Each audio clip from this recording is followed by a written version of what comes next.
Hello, everybody. Welcome to the Redmen TV. Welcome to the Uncensored. Well, it's not the Uncensored. This is just the build-up show. It is Liverpool versus Manchester City. We will censor ourselves on this one. I'm Steve Hoare, joined by Errol Smith over at the board. We've got Dan Club, and we are going to be live on this very channel from right now up until about an hour after Liverpool versus Manchester City finishes. I hope you're all doing fantastically well. How are you feeling? Are you good? I feel good. Yeah, we had a nice little night out, didn't we? We had the staff night out on Friday. We had fun and games there, but we're all raring to go today. Yeah. A few people slept a few hangovers off yesterday.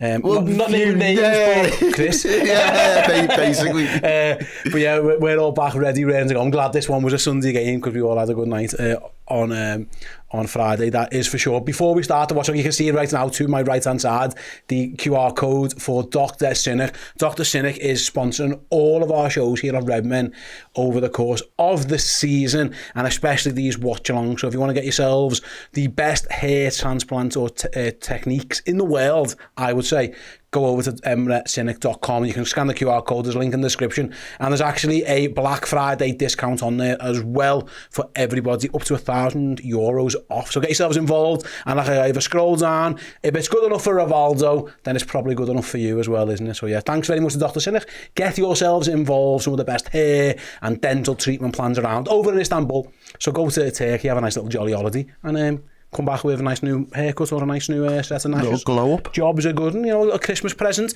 If your missus is wondering what to get you, and you're looking for a little present in your life, go and get your hair done, go and get your lashes done. Job is a good one. Right, Dan, I'm going to come over to you. We haven't officially had the team yet, but we're getting news of what it's going to be. Mm-hmm. Regardless of it, what we do know is that Liverpool do have a couple of injury issues. We're aware of those. The manager's got some problems to solve.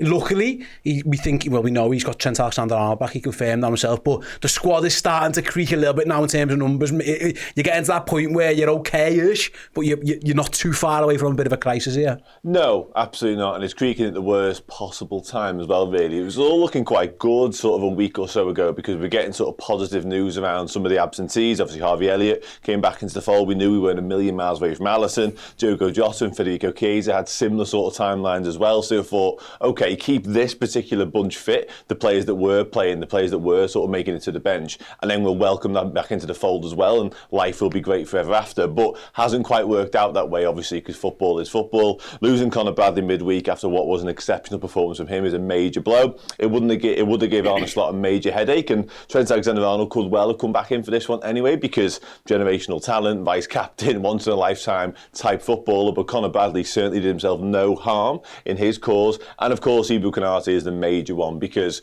he has been phenomenal. I think he sort of outperformed Virgil van Dijk. Now, a lot of that might be because so much focus and so much of the attention is on Konaté, because opposition teams don't tend to target Van Dijk, so Konaté is just a lot busier. But yeah, there's no two ways about it. Liverpool are lesser in terms of the squad, in terms of our numbers, because of the absentees today, and the squad is just starting to waver ever so slightly at the most crucial time of year. However, the people who got availability today should still have enough to get this absolutely done. And especially Errol against the against the Man City team. Listen, and we know they've made changes. Well, they've made a big change. They're going to change the goalkeeper, for example, but they are a team, and it's very, very rare you can say this, a Manchester City team that are low on confidence, are conceding goals, are losing games or not winning games. 6 on the spin, 5 defeats, and then a draw that would have felt like a defeat 3-0 up to 3-3 against at home to Feyenoord. It feels like Liverpool might be getting them at a decent time, and this is your chance to go 11 points clear. Or I was saying this, like your foot's on the throat, stamp on it. It feels like that's what the opportunity is that lays out for us today. Yeah, 100%. In a game of this magnitude, all of those things are going to be necessary for us to be able to go and get the job done today. We've got to take advantage of all of those things that you've just mentioned as to why City are vulnerable, and we've got to put that as our superior force, really, and wrestle this kind of league away from them at this moment in time, and hopefully have them feeling as if 11 points is just too insurmountable to really be able to overcome in this particular season. There's already been talks that, Pep's going to be awarded a war chest come January to try and bolster the squad, and obviously, that Rodri's going to be out for the majority of the season, but they've been leaking goals all season. Defensively, they've not looked as assured as they have in recent years, and I think they're always susceptible to going down a goal, and the City of old would always find a way. They'll bring one goal back, and then they'll just go on to win it. It'll end up 3-1, 3-2, something like that. And it's a bit of a foregone conclusion that City, once they get that goal back in the game, they're not going to drop any points.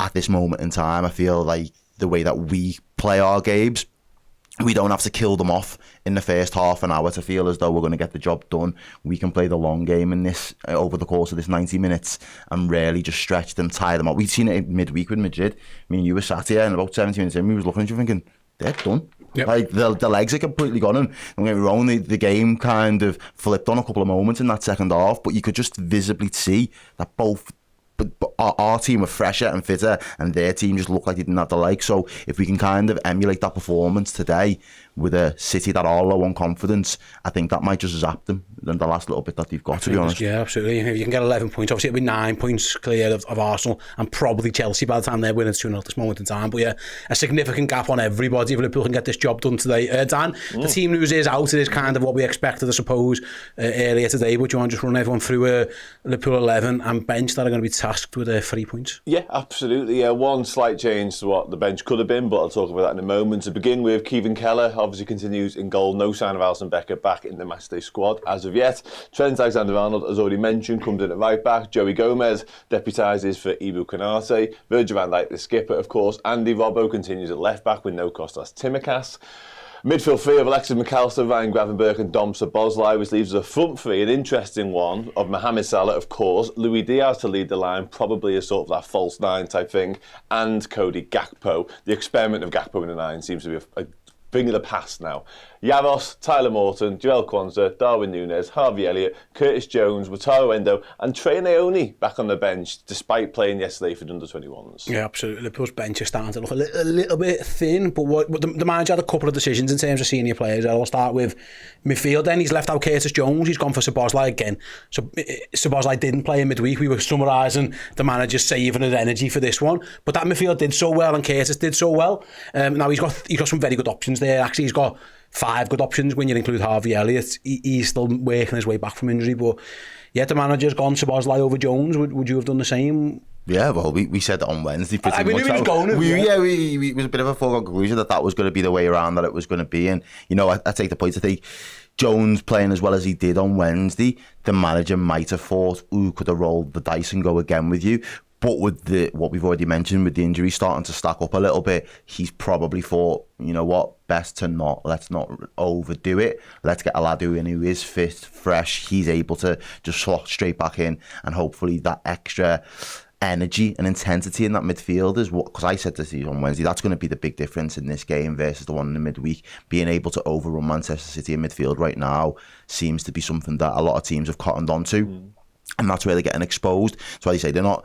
I've spoken to a couple of City fans and they say it's not necessarily defensively that they're struggling as much as people might make out. Obviously, Kyle Walker, his legs seem to have fell off, but it's actually the midfield being overrun, and obviously a big missing Rodri. You can't replace that straight away. They got Gundogan, who's not that guy anyway.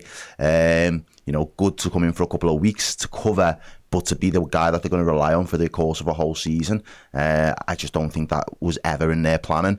And as a result now, I think their midfield is an area of the pitch where we can get at them. And hopefully, as I say, with Szoboszlai dropping in back into the team, that's what I'd expect them to do today. Yeah, I think that's what we're going to do. We'll run through actually the Manchester City team now, and I'll hand over to Dan with another question. So just to confirm, they have made a change in goal. Ederson's not injured, he's just on the bench. So City have made a change in goal. Stefan Ortega's in, yeah. Ederson had a bit of a stinker in midweek. They've conceded goals. So the manager made a couple of changes actually. He's kept Kyle Walker. The centre-half's going to be Akanji and Ruben Diaz. Nathan Ake goes in at left back, so no Gvardiol, he's on the bench again. He had a bit of a stinker in midweek. Definitely something to keep an eye on there. Ake versus Salah. I know Mo Salah's had a bit of joy in that battle in the past. The midfield, I would say 3, but I wouldn't be shocked if it's like almost 5 for Manchester City. Gundogan, Rico Lewis, Mateus Núñez, and then they've got Bernardo Silva and Phil Foden who will be in and around it with the wings, I would guess, looking at that. With then Errol and Haaland up front, their bench, they've got 2 goalies as well, Ederson and Carson. They've got Grealish, Doku, De Bruyne, Gvardiol, Savinho, and then 2 young lads, O'Reilly and McAtee. So a little bit of strength and depth for City on the bench. But Dan, let's start actually with the big question I wanted to ask you was, was what Luis Diaz playing centre forward. So you got Diaz on Diaz effectively.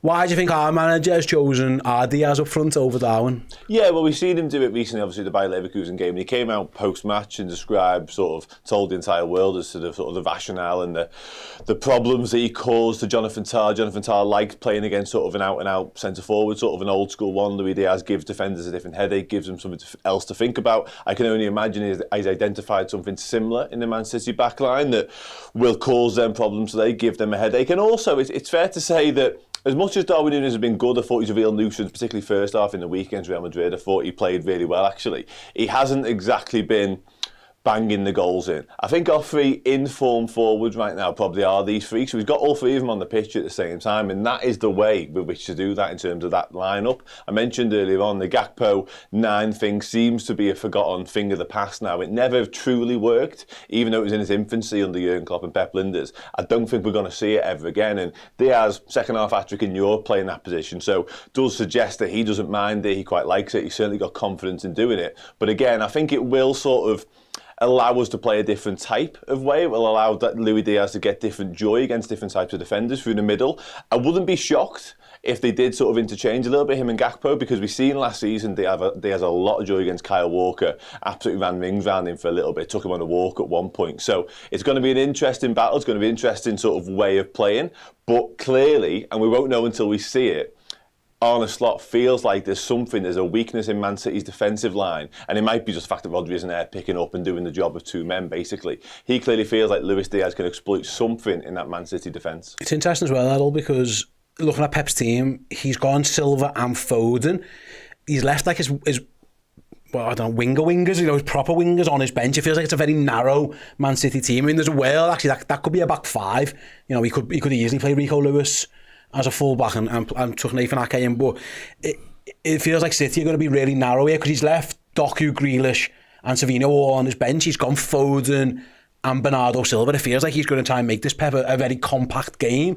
If that's the case, there might be a little bit of joy out wide for someone like a Gakpo, for Mo Salah on the other side. But in terms of defending, it feels like, Liverpool are going to have to be very narrow and compact because that's what it appears Pep's doing with his team. Well, yeah, but I think that could be classic Pep, just kind of overthinking things as well, really, because early part of the season, I think that was where we noticed the one team that we've not been able to beat so far was the Forest team, and they packed the centre of the park. There was hardly any space, and that was at a point where early into Slot's manager career with us, it looked as if going through the middle was a very viable option of how he was going to build up and how he was going to create opportunities.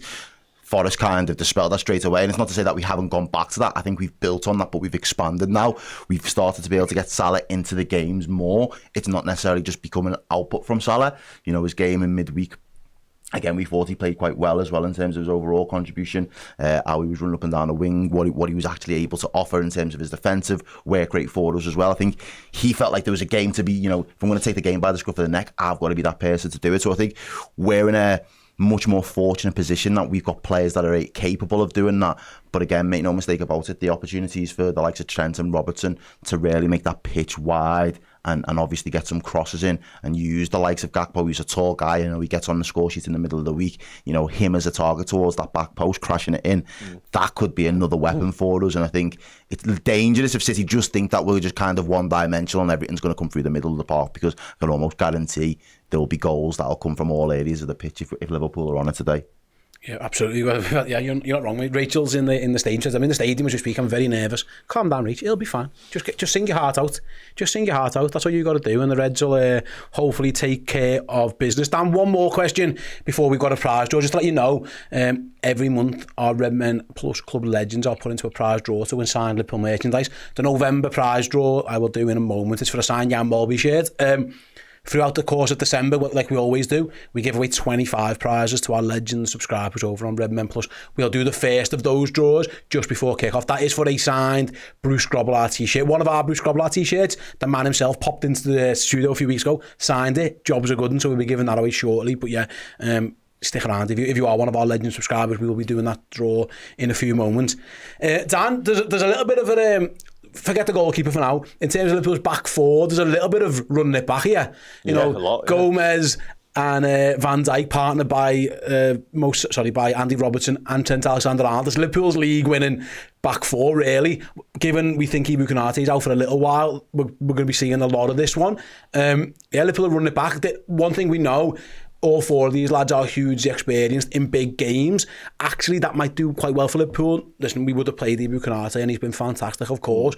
But there won't be too many nerves, you would think, in that Liverpool back four. They've been here, done that, got the T-shirt. Yeah, no, absolutely. I don't mind it at all for that exact reason. Not just in terms of experience, and obviously it is vast, and they've won trophies as a back four, as a collective unit. So that doesn't really faze me nor bother me in the slightest. But the quality is absolutely immense as well. It is right through the top level. So yeah, I'm up for it. And I think also, that you mentioned it there, it's likely this could be sort of a back four that we see for quite some time. We're not quite sure in terms of Kostas Tsimikas when he might be back. But this is crunch time now. This is when it really is sort of time to go, time to push the button on the season. Sorry, I'm joking. There we go.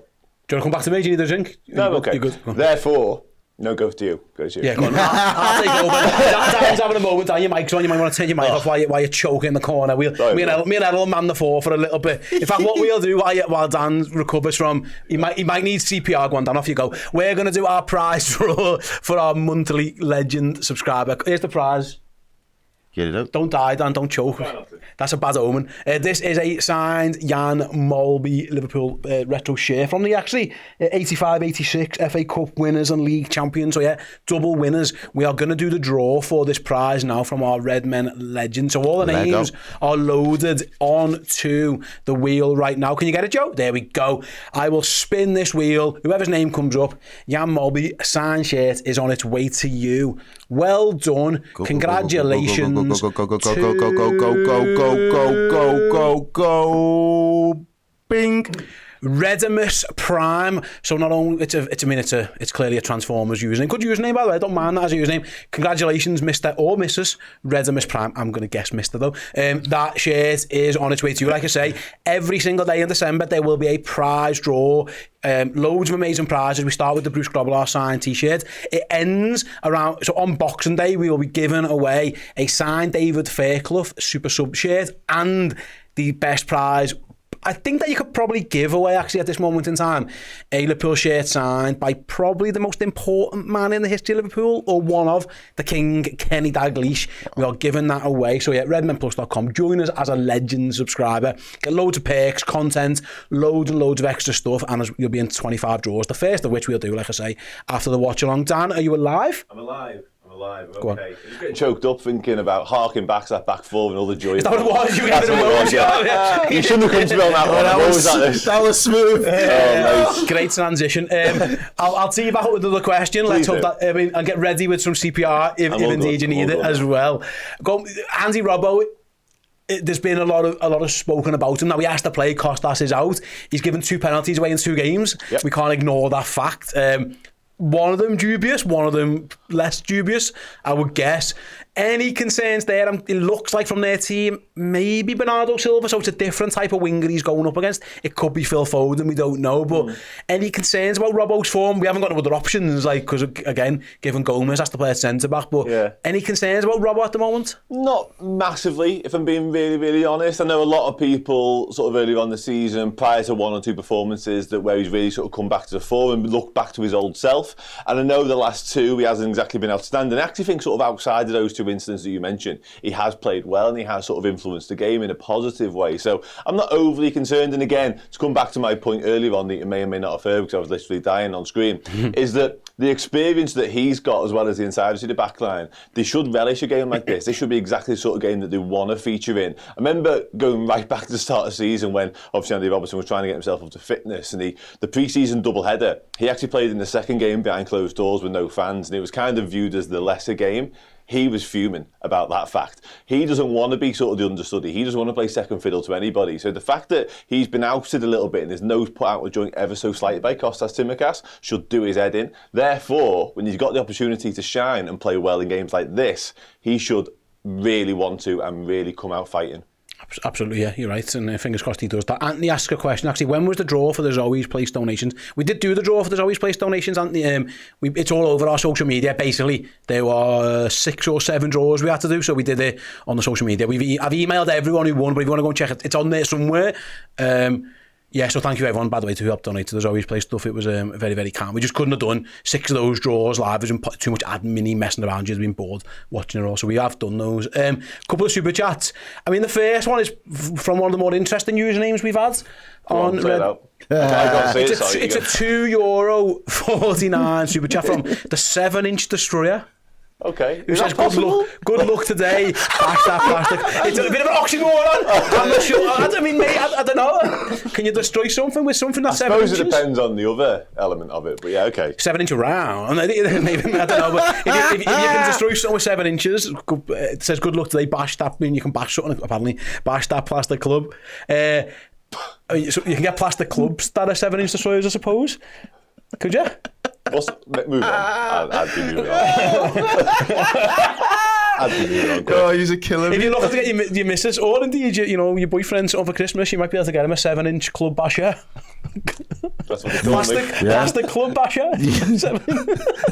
They're not part of the merch line. Yeah, we don't sell them. We don't sell them. But I'm sure you'll be able to find them somewhere if you just Google a 7-inch plastic club destroyer. I'm sure you'll find one. Anyway, back to Hitchin Baz, who's got a much more sensible super chat. The best start by a top flight manager comes from Guardiola and Tuchel. 17 wins, 2 draws and a loss. If Liverpool wins today, Slot will be 18-1-1, making him the best up the Reds. Yeah, he is breaking records. For this moment in time is Arne Slot. So yeah, good luck. I mean, that's what we're all hoping for, I suppose, Errol. And give it again, Arsenal look like they've got a bit of form back. They played really well last night. They had a mad couple of moments, but bonkers game. Aside from that, they're in good nick. They get the players coming back and what have you. If you can get yourselves 11 points clear of City, add 9 of Arsenal, you're making them be perfect. Yeah. You just get you all the time just to keep chipping away. It's a huge game, this Liverpool. Really, mate, obviously it's massive. The magnitude of it is incredible, and I've said it all season. And it was the same last season, really. Even if we can't win a league title, making sure that the other teams have to be near perfect in order for them to do it just goes and can make sure that there's that consistent pressure. Every week they go into it knowing we can't afford to drop points, and eventually either teams rise to that challenge, as Manchester City has so often done, or teams will crumble under that pressure, as the likes of ourselves and Arsenal have done in recent years as well. So the fact that we have got that lead on them now just cranks it up quite significantly for me, especially this earlier in the season, for them to say we need to claw that back. Liverpool are only getting stronger and stronger, because before you know it, they say, oh, we've not played half a season yet, and you think, all right, we haven't. But in order for you to overtake us, you would have had to have played half a season's worth of games in order to be back in the race with us neck and neck. And then we've still got another half a season's worth of footy to go. And then it becomes a little bit of a shootout. So from our perspective, Liverpool just keep having to turn it up. And look, there's been a myth the entire season. Liverpool haven't played anyone. Who've Liverpool played? Well, look, put it this way. If we're 11 points clear and we've played both of our closest, nearest rivals, and hopefully come 6 o'clock this evening haven't lost to either of them, and we have that lead in a gap, I don't care who we've played, we've done a fucking good job. Well, and the champions of Spain, Europe. Yeah, Europe as well. Germany. Yeah, they'll be the champions of England after today. Like, Liverpool are doing all right for themselves. Exactly. Let's hope they can just get that win today. We had a members chat from Gareth Baird. Just seen the lineup, I'm even more excited now. No Ederson for City or Gvardiol. Come on, you Reds. My prediction is 4-2, with City getting 2 late goals. Actually, to be honest with you, I wouldn't mind a bit of Ederson and Gvardiol if I was being in recent form, yeah. Yeah, they've not been in good nick. Gvardiol's good for a goal. That's his biggest attribute. I mean, Nathan Ake did score, assist last year, didn't he, at the Etihad? But actually, they haven't defended well. I can see why Pep's obviously he feels like he's been forced to make a change. You can see the goals for fun against Tottenham. I don't remember any of the goals against Spurs being the goalkeeper's fault. They weren't. But he had a stinker. In midweek when he came rushing out and he ends up next to Pep on the bench at one point while the final players are rushing through. So and let's say Gvardiol played the back pass, didn't he, where he got done. So Pep, I think he had to make changes. You can't just keep losing and conceding goals and do nothing. So I actually would have minded, because I think there's a couple of lads on low confidence who you really could have, stuck the boot into. But, I thought Ortega actually played quite well against us. He come on, didn't he? Because Ederson got injured when he conceded the penalty, and I thought Ortega made some good saves. I've also seen him at bad games, so we'll find out. But what I would say, Dan, on that, I've always feared against playing Man City, and maybe this is a little look into how they're going to set up, perhaps, is that Ederson with the ball sometimes cuts us open, like one pass down the middle into Haaland's feet or into midfield, he almost bypasses his defence. Ortega's not bad on the ball, but they've certainly lost that from the back, haven't they? Their ability to play out is a little bit hindered without Ederson. Yeah, no, nobody matches Ederson in that particular department. Even when you have sort of conversations, wider conversations about who the best in the business is, obviously it's Alisson against him more often than not. The one sort of area whereby Ederson is pretty much unmatched is that ability to pass out from the back, really. He's very calm, cool and collected under the pressure, but actually it's not really the short range stuff, as you mentioned there. It's his ability to go long and be pinpoint with it. So yeah, Ortega absolutely cannot match that. I do think he's a very, very good deputy. I think he's a very sort of top level goalkeeper, just who happens to be sort of an understudy right now. But in terms of Man City more generally, you're right, you'd have to make changes. You have to be seen to do something, because the definition of madness is just going with the same players and expecting different results. The biggest problem really at City now, I know there's lots of them, a lot of players underperforming, a lot of players carrying injuries, a lot of injuries full stop, and there's a general sort of sense that they're not quite at it, and the legs have gone in certain players as well. But it's that psychological sort of brittleness that seems to be sort of peeking through, which you've never really seen from Manchester City before. And midweek was a case in point of that, because City go 3-0 up, we just stop paying attention to the game of footy. But it just so happens they concede once, and then they just collapse and the walls cave in around them. That is not Manchester City at all. And therefore, sort of fast forward into today, that makes whatever the first big incident, whether it be a goal or whatever, that makes it absolutely crucial. It is in any game of footy, but I do think if we can score first, or get that sort of first punch in, if you like, the rest of the game could become so much more straightforward for us. What do you think of the atmosphere today then? How? Anfield will be feral. It has to be. Everyone knows this, mate. It always is. Even in down seasons against Manchester City, Anfield gets up for it. And it has affected them. You know, touch wood, Manchester City's record at Anfield with crowds is poor. Like, they haven't won. They just don't. Under Pep Guardiola, it's been a long time. Obviously, they battered us in front of the empty stadium, didn't they, that year when you know, we were miles off, and we gifted them a few and they ran rings around us. It's always G'd Liverpool up, and it's always kind of half got City. Even, you know, better City teams than this. Yeah. City teams who have come in on the back of like win after win after win have failed to get the job done. You know, champions and treble winners, Manchester City. Freeze a little bit like, yeah. They have. It's just, it has affected them. So, and I think Anfield will know that. And it's definitely something that will play a part. And it's what you hope is that it's fairly, you know, the refs haven't done us particularly favours, and you know, if you look at who's ref in this game, they're all from Manchester, which I'm sure is just a coincidence. Oh yeah, not orchestrated at all. You are right. I think Anfield's got a huge part to play for a team who I think our lads are feeling good, but could do with a little boost. It's been hard, you know. It's not easy playing game after game after game. Real Madrid, Manchester, it's not easy. But also, if there's a City team and there's a couple of lads not quite at it, you know, you mentioned Kyle Walker before, who's been struggling a little bit, or a few others, you know, Foden and Anfield can definitely play a part. Bernardo Silva's the one for me. Well, he's full of rat, isn't he? Yeah, exactly. Do you know what I mean? We often need a little bit of an enemy within the other camp to really target. And years gone down the line, it used to be Sterling. Sterling was a freebie. Do you know what I mean? Anytime he get a touch of the ball, everybody would be up for it, giving him belters and giving him sticking. I'm all for that, do you know what I mean? But I almost feel as though it kind of needs one of those today, where there's going to be someone to play that villain. And if you play into that hands and into our hands, really, I think that could be that extra bit of fuel that we're going to need to really. Because I'm with you, I don't want to beat City 1-0. I feel like when we beat Southampton, of course I'll take it all. Because like what I'm trying to say is, when we beat Southampton on the weekend and we just won, it wasn't a very good performance, and it could have been a game where on another day we would have dropped points. So I felt great because everybody was almost hoping that was going to be the one that we dropped the points on. Whereas for me, I want to take more away from a dominant performance against City, because not only does it sound warning to them, and they probably think, all right, our race is done here, but it also is going to remind the rest of the league that actually it's Liverpool that are out in front, and we just need to concentrate on this Champions League race and kind of get ourselves in the best nick for that, because that to me would be the biggest possible statement. So I want a statement win in that respect. The eyes of the world will be watching. Yeah, we've got a super chat here from Trig Josh. Interesting, because I half disagree with him. I'll tell you why in a second, Josh. He says, I think that Man City will play wide to target Trent and Robbo. Trent attacks well, but defending can be questionable, and Robbo hasn't been as solid as we've been. I wouldn't think that would be a bad tactic if he did, but the team he's picked on suggests that isn't actually the case. If he was going to attack well, obviously, you would think a Grealish or a Doku or a Silvino would have been in that team, like a natural winger. The fact it's Foden and Bernardo Silva, two lads who like to drift in, they're more likely to cut inside and go round the outside.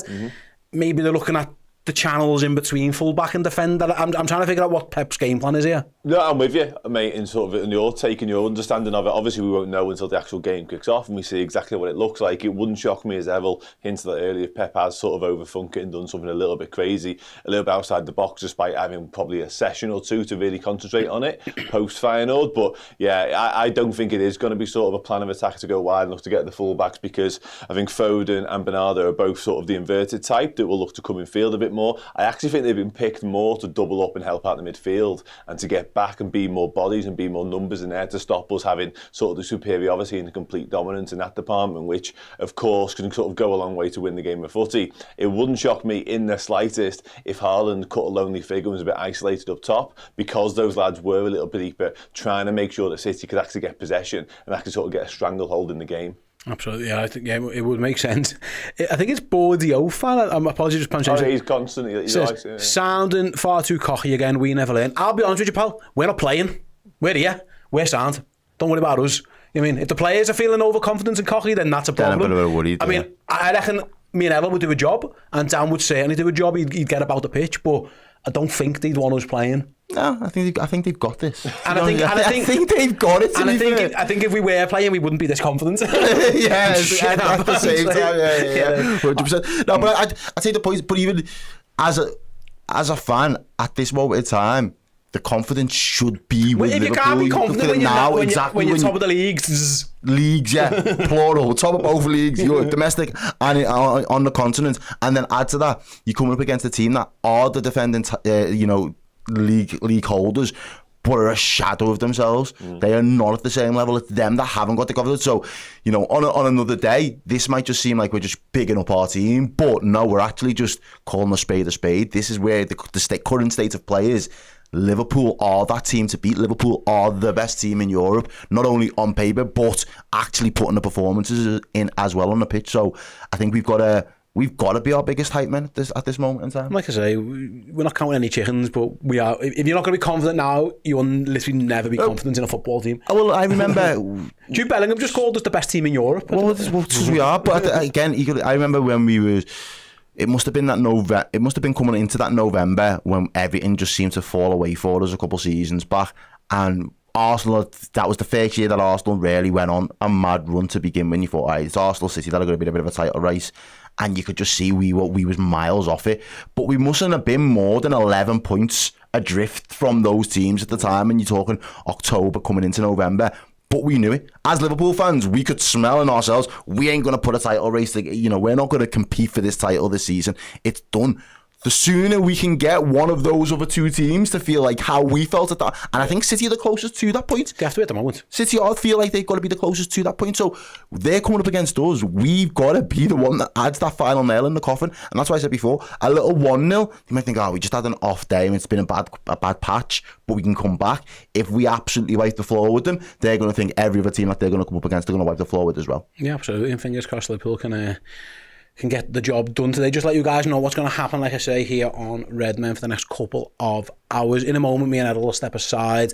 Dan will take over in this chair for the fan reaction, so you can have your say on all things Liverpool v Man City. Get your comments in, ask questions, whatever you want to talk about. Dan will have you covered, whether it be reactions to the team, would you have done something different, all that kind of good stuff. You can get that involved. Me and Errol will be back at 3:45 for the watch-along right through the entire game, and then afterwards, about an hour or so after the game, from full time till about an hour or so, you'll have Dan back with two shows. The fan reaction show again, where you can have your say on hopefully Liverpool getting 3 points, as well as the player ranking show over at the board, where he can discuss every single Liverpool player. In the meantime, Errol and I will be on the Redmen Plus, and we're looking at it's called Palmer just scored. Good goal. We'll be on Redmen Plus for the player rating show. If you want to get involved in Redmen Plus, like I say, never been a better time. Join us as a legend subscriber. You'll be in 25 prize draws, the first of which starts in about half an hour's time, actually, so you've got to be quick. Also, but if you want to just sign as a captain tier subscriber, we do still have a promo code on. If you go to redmenplus.com, join as a yearly captain, using the promo code TOP, T-O-P. You'll get a year's worth of content for half price, which is an absolutely balmy offer. We're giving it away, but Liverpool are top of the leagues, and we want to celebrate with extra content for you guys. So there you go. That's everything you need to know about Redmen. There's all your admin that you need to know. The only question while we sat here now, guys, we've seen both teams. I want some score predictions. Let me know in the chat, whether you're on the Discord as one of our legends, whether you're in the YouTube chat now, some of your predictions. While you do that, I will ask Dan Club for his. Get to some of yours, and then I'll ask Errol. So Dan, your fire away Liverpool score prediction, please. Yeah, 3-1 Liverpool. Mohamed Salah, Dominic Szoboszlai and Cody Gakpo with the goals. Interesting. Don't mind. Done it again. He's done it again. This guy always goes. He loves a little 3-1. Yeah. Diane going for 2-1. So is Barnaby. Aaron's going for 2-0. Real regulation records going to 3-1. Similar for Dan. Dave's 3-1 as well. Salah and Gakpo with the goals. BW 4-2. Let's have a look. Charles going 2-0. We'd won 4-1 if Curtis Jones played. Curtis will come on, Charles. You'll be fine. Who else is in there? Very quickly. Peter 3-1. Mac 2-1. Wimpy fan. Living up to his name. A very nervy 2-1. Go on then, Errol. I was going to go 3-1 and then Club went 3-1. No. Back yourself. I'm going to back the team 4-0. Whoa. I'm getting a 4-0 this week. I said we could have beat Real Madrid 4-0 in the week. We could have. That was a 4-0 performance. But I think it's either going to be 4-0 or 4-1. I think I said 3-0 on the build-up the other day, but I can't quite remember. But if it didn't, that's what I think. No, yeah, let's go 3. Haaland stinker, yeah. Not stinker, but I think he's having a stinker. Yeah, I think so. He scores. I think he scores. He's the one for me. He usually does score. That's kind like today. Yeah. That's kind of all his things. Patters, please stop the predictions. Just let Liverpool do their job quietly. No. Well, where's the fun in that? No. They're not watching. Okay, lads. I can guarantee now right. they're not watching. From now on, the watch-along is in mute.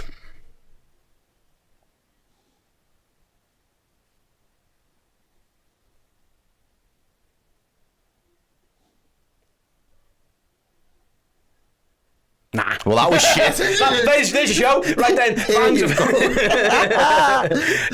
Right then. Dan is going to come and join right now. Have your say on all things Liverpool versus Manchester City. In the meantime, let's hear from Arne Slot, who was speaking on Thursday at his press conference ahead of one of the biggest games of his managerial career. Take it away, Arne.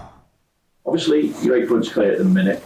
Manchester City appear vulnerable given the run of form that they're on. You could go 11 points clear. At the same time, obviously, the gap could narrow to 5 points. So how significant, how defining a moment could this potentially be in the title race for you? I think in general, if you play one of your competitors, it's always an important moment that has not so much to do with the amount of points they have or we have. These teams have always been in the last few years very close to each other, so those games are always very important.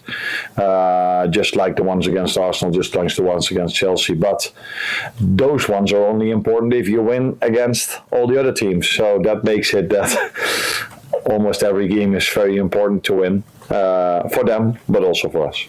In terms of City as well, obviously Vinny mentioned about the run of form that they're on. Do you think that makes your job easier or harder for this particular fixture? No, I don't think anyone in the last 8 or 9 years, or maybe even longer, would have said that City at home or away.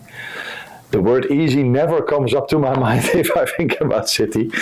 And oh, okay. Still the easy inside easier. So no, not at all. And I know everybody's looking at their results, and I've seen them as well. But if you face them, and that's what we do, you analyze it, and then I've seen. So for example, against Brighton, they were 1-0 up, could have scored 2 or 3-0, didn't, and then got beaten 2-1 against Tottenham. They could have been after 20 minutes 2 or 3 goals up. Weren't, and against Feyenoord that has not happened many times. They were 3-0 up, completely dominated the game, and then all of a sudden in the end it was 3-3. So they are still a very, very, very good team, and one of the reasons why I think Pep Guardiola is the best manager in the world, or one of the best managers, I think the best though, is that he always comes up with solutions for his problems. So, and his problem now might be that Rodri is out, but we all know, at least I think, that he will come up with a problem that the run of form will go again. Hopefully after Sunday. Hey everybody, welcome back to the Redmen TV. I was not expecting to be on that camera. Nor that one. There we go. Got me. How are we doing? Okay. Yeah, sounds. Let's do this. Liverpool against Manchester City at Anfield. Absolutely ginormous game of footy. It always is, but the stakes are high. They are. It feels crazy to sit here and say that on the 1st of December, but they're high. They're really, really high. We've got an opportunity to put further distance between ourselves and Man City. And whatever you think about Arsenal, whatever you think about Brighton, Chelsea are in that mix as well. City are the ones you want to be clear of. And we mentioned it a moment ago on the previous show. Like, if you can sort of make a team like Manchester City with all the trophies and the success and the experience and the quality that they've got, if you can make them give up hope and just sort of lose the will to fight, then I'm all for it. And Liverpool have as close to an opportunity to do that today as possible this early in the season. So I am all for us doing that. Yeah, more people coming in. We have score predictions in the chat, including Brett Young is feeling very, very confident, as is Lisa. Hope you are well. And also do what Trig Josh says, because he's absolutely spot on. Make sure you hammer that like button between now and kickoff. But yeah, let's talk about it. Yeah, he does. I mean, it's not hard, but yeah, he does. Yeah, what do we reckon today? How are we feeling? And what do we expect from Man City as well? Because a lot's been made of sort of their demise, their run of form, which is absolutely horrendous. Let's not sort of beat around the bush of it, and how that will mean he approaches today. Now, normally Pep Guardiola pretty much knows only one way of playing, in terms of like, he'll look to sort of play his own game and sort of be aggressive with it, be attacking with it. But I do wonder, and I do fear ever so slightly, that today's lineup from him is one that isn't admitting defeat, but it's admitting that he knows he can't come to Anfield and play because they'll get hurt time and time again. So he's gone with something a little bit different. He's dropped Guardiola, of course. He's gone with a different goalie, thinking it's that, whatever you will. He's gone with no proper out-and-out winger because, of course, he's got Doku, he's got Savinho, he's got Grealish. None of them are playing. He's gone with Silva and Foden. Both very good players, whatever you think about them, certainly Bernardo Silva. However, they do feel to me like sort of doubling up type will help out in the midfield picks from Pep Guardiola ever so slightly. He's just going to look to congest it, make it really, really tricky and make life difficult for us, which, you know, I'm backing us to overcome, but still does make it ever so slightly more... Okay. Does make it ever so slightly more complicated. 3-1 says anxiety, but they take the lead. Gaz says any victory today would be great, even a 1. Yeah, we're all going to take whatever type of victory comes our way. Absolutely no two ways about it, because ultimately City, for all their problems, and they were plentiful, there's lots of them, they're still a top quality side with top quality players and a top quality manager. JJ, and this is an interesting sort of assessment of how the game might go. I quite like that. And Liverpool have been better almost exclusively in second half of the season anyway. So it wouldn't shock you whatsoever if that was to be the case. And it was a first half was almost just jabbing each other and finding out what each other were doing a little bit. And it was quite even. And then second half comes around and A, we've worked out what City's approach is. And B, their legs do start to tire, because that's happened a lot this season to Manchester City. It happened in midweek at finals, of course, and just blew up. But also, they haven't really got the minute in the legs to keep going and going and going. And what sort of energy do you have to expend in the first half just to match us could well spell danger for them in the second half, and allows us to really take the game by the scruff of the neck. Philip said, I think it could be a 4-5-1 formation. I tend to agree with that, actually. I think Foden and Bernardo Silva will pose attacking threats, of course they will, as will so many of the midfielders. But it wouldn't shock me at all if Erling Haaland was up on his own, more or less for large parts of it. They might go long and try and hit him and allow him, or hope that he can keep the ball up and get the players in around him. But we'll have to wait and see. I think expecting Pep Guardiola's side, any version of Pep Guardiola's side, to go long ball to a big target man is a bit of a stretch, but I do take the point, to be honest with you, because I think it will have shades of that today. Hawks, hope you are well. I've rarely seen Guardiola change his side this much for their opposition. Hopefully we can put the fear of God into them. It could be a Gakpo and Salah's game. Come on, you Reg. Absolutely.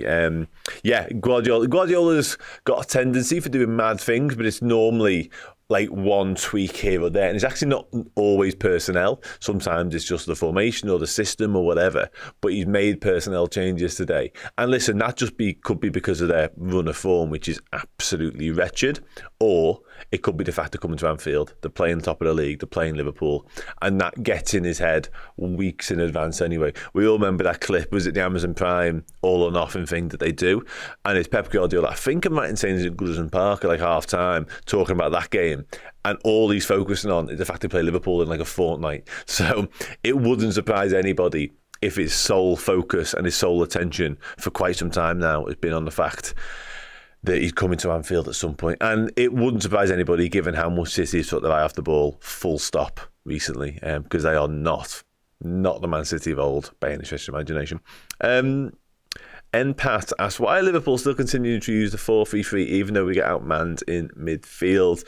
I mean, we're doing all right, I would argue. And it's not sort of a 4-3-3 as it once was either. But yeah, I think we're doing okay. Peanut Butter says, Gomez hat-trick, Keller he saves 3 Haaland pens. Okay.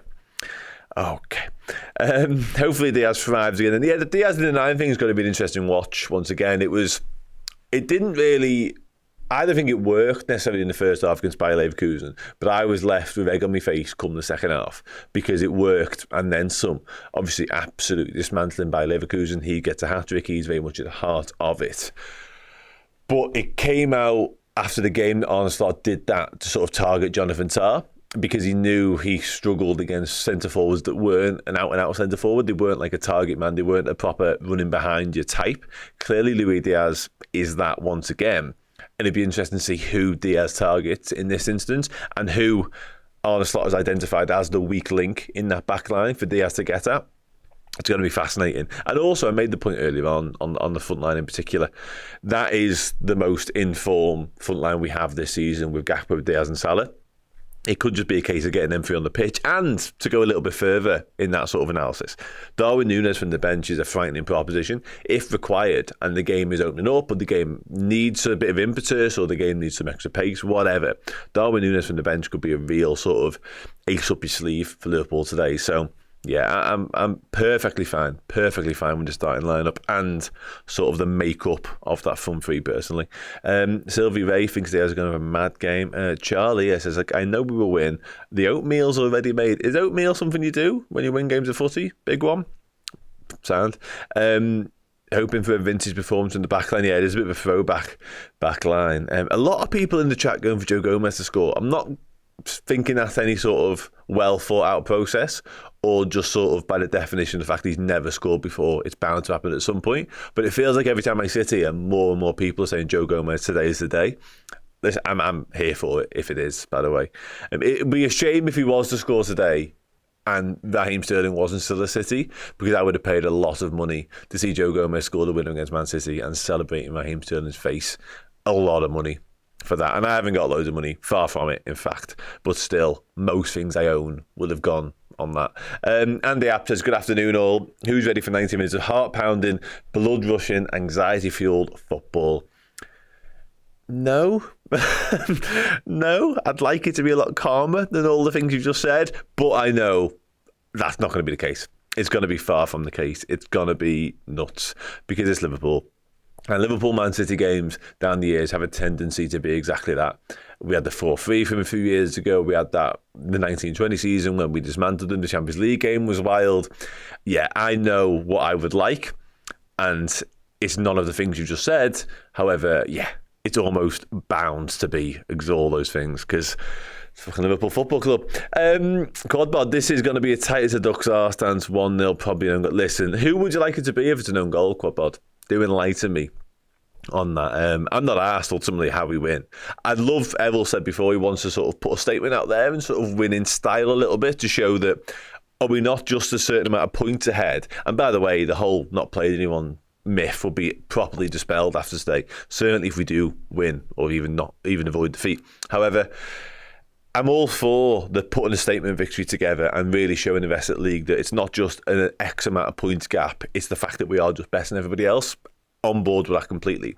However, a lot of me does also just think, just get the points. No matter how ugly it is, no matter what it looks like, just get it done, get it in the bag and move on with your lives, because we've got a double header with Newcastle, Everton, but we will have given ourselves such breathing room at the top of the Premier League. We're asking Arsenal, Man City, Brighton, Chelsea to go perfect, more or less, from here on out, whilst giving ourselves opportunities to be smart and be clever, and even draw a couple of games along the way and it not be sort of season defining, which is just a luxury, just an absolute luxury.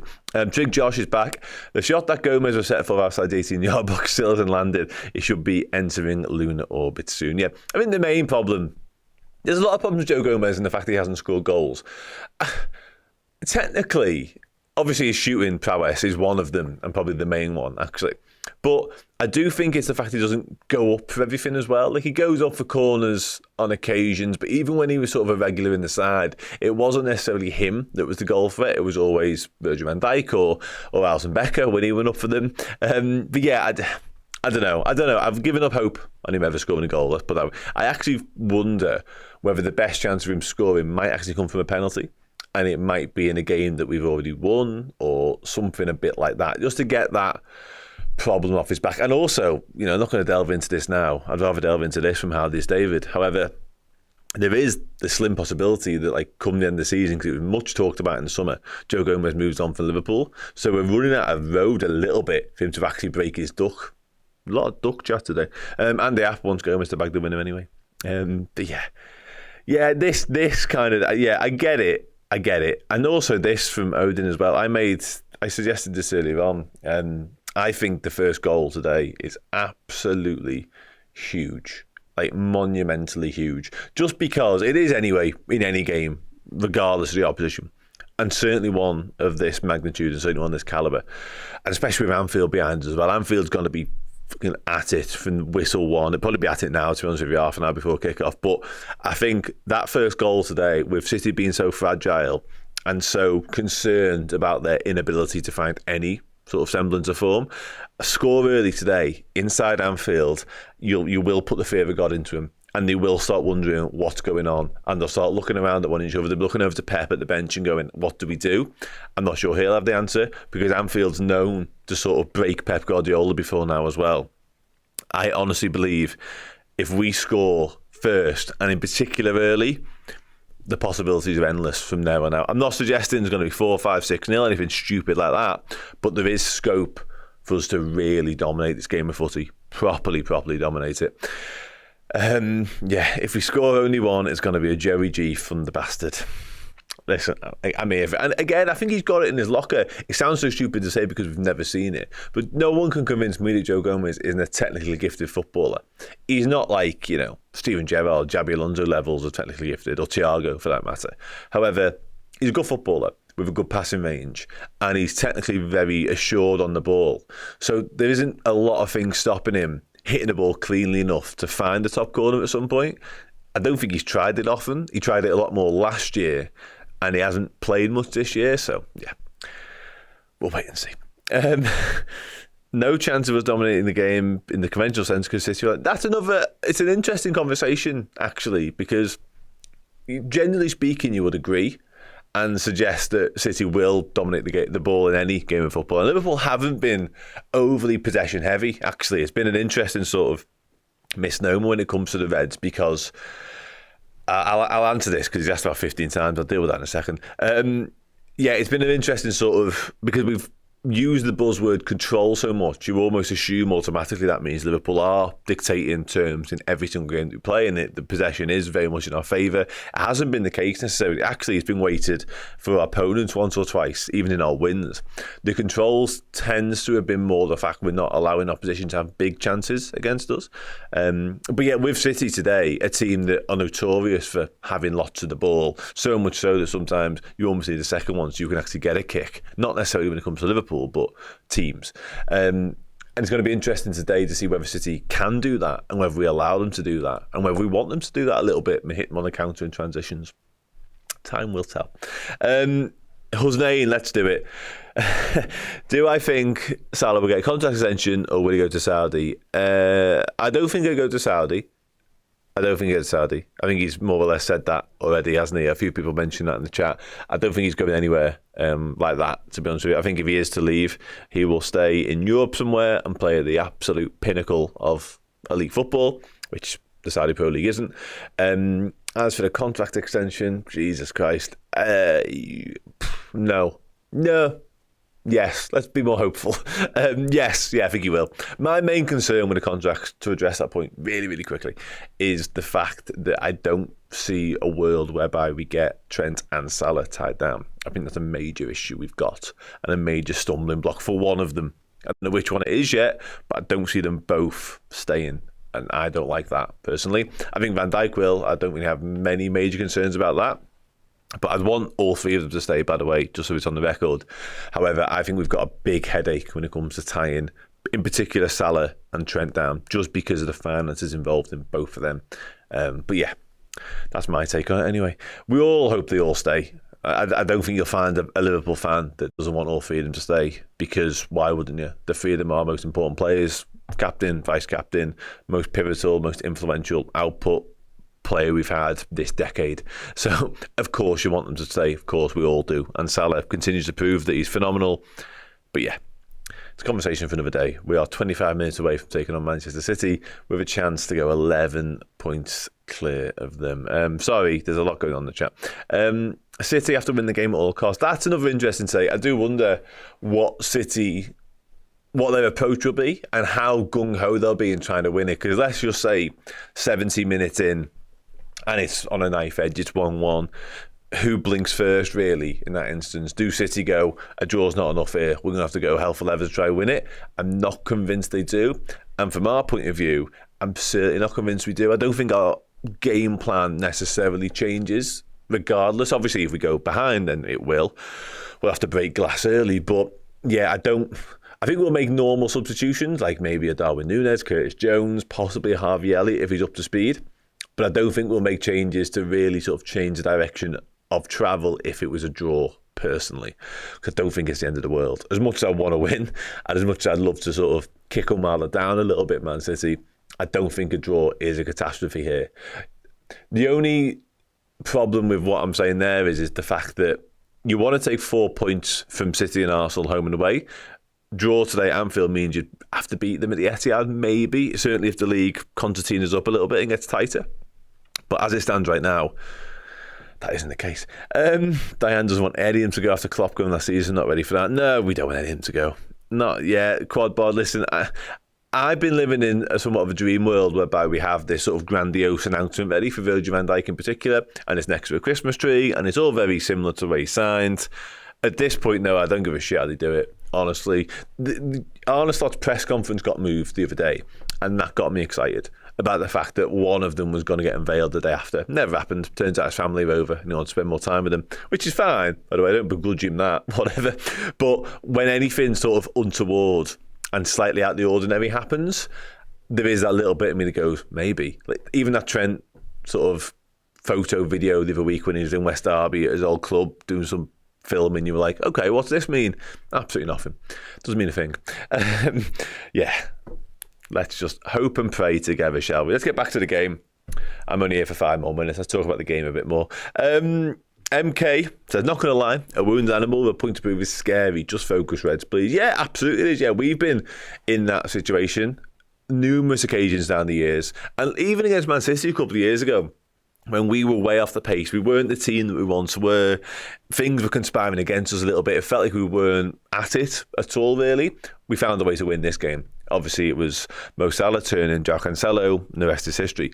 So you cannot underestimate and sort of write off Manchester City. If you do so at your peril. And I'm thinking exactly the same today. As much as I sit here confident and sort of relatively calm in the circumstances about this game, you can't write them off. They possess too much quality. They possess too many winners to do that. Like Ilkay Gundogan was on the screen just then. Like, say what you want about him and his lack of form this season, because it's all true.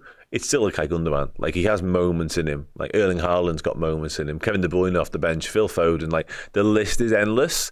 However, in terms of moments and in terms of where teams are at, psychologically, physically, mentally, etc., etc., etc., we should be confident as a fan base that we have enough to get the job done here. And the Anfield factor thrown into the mix as well.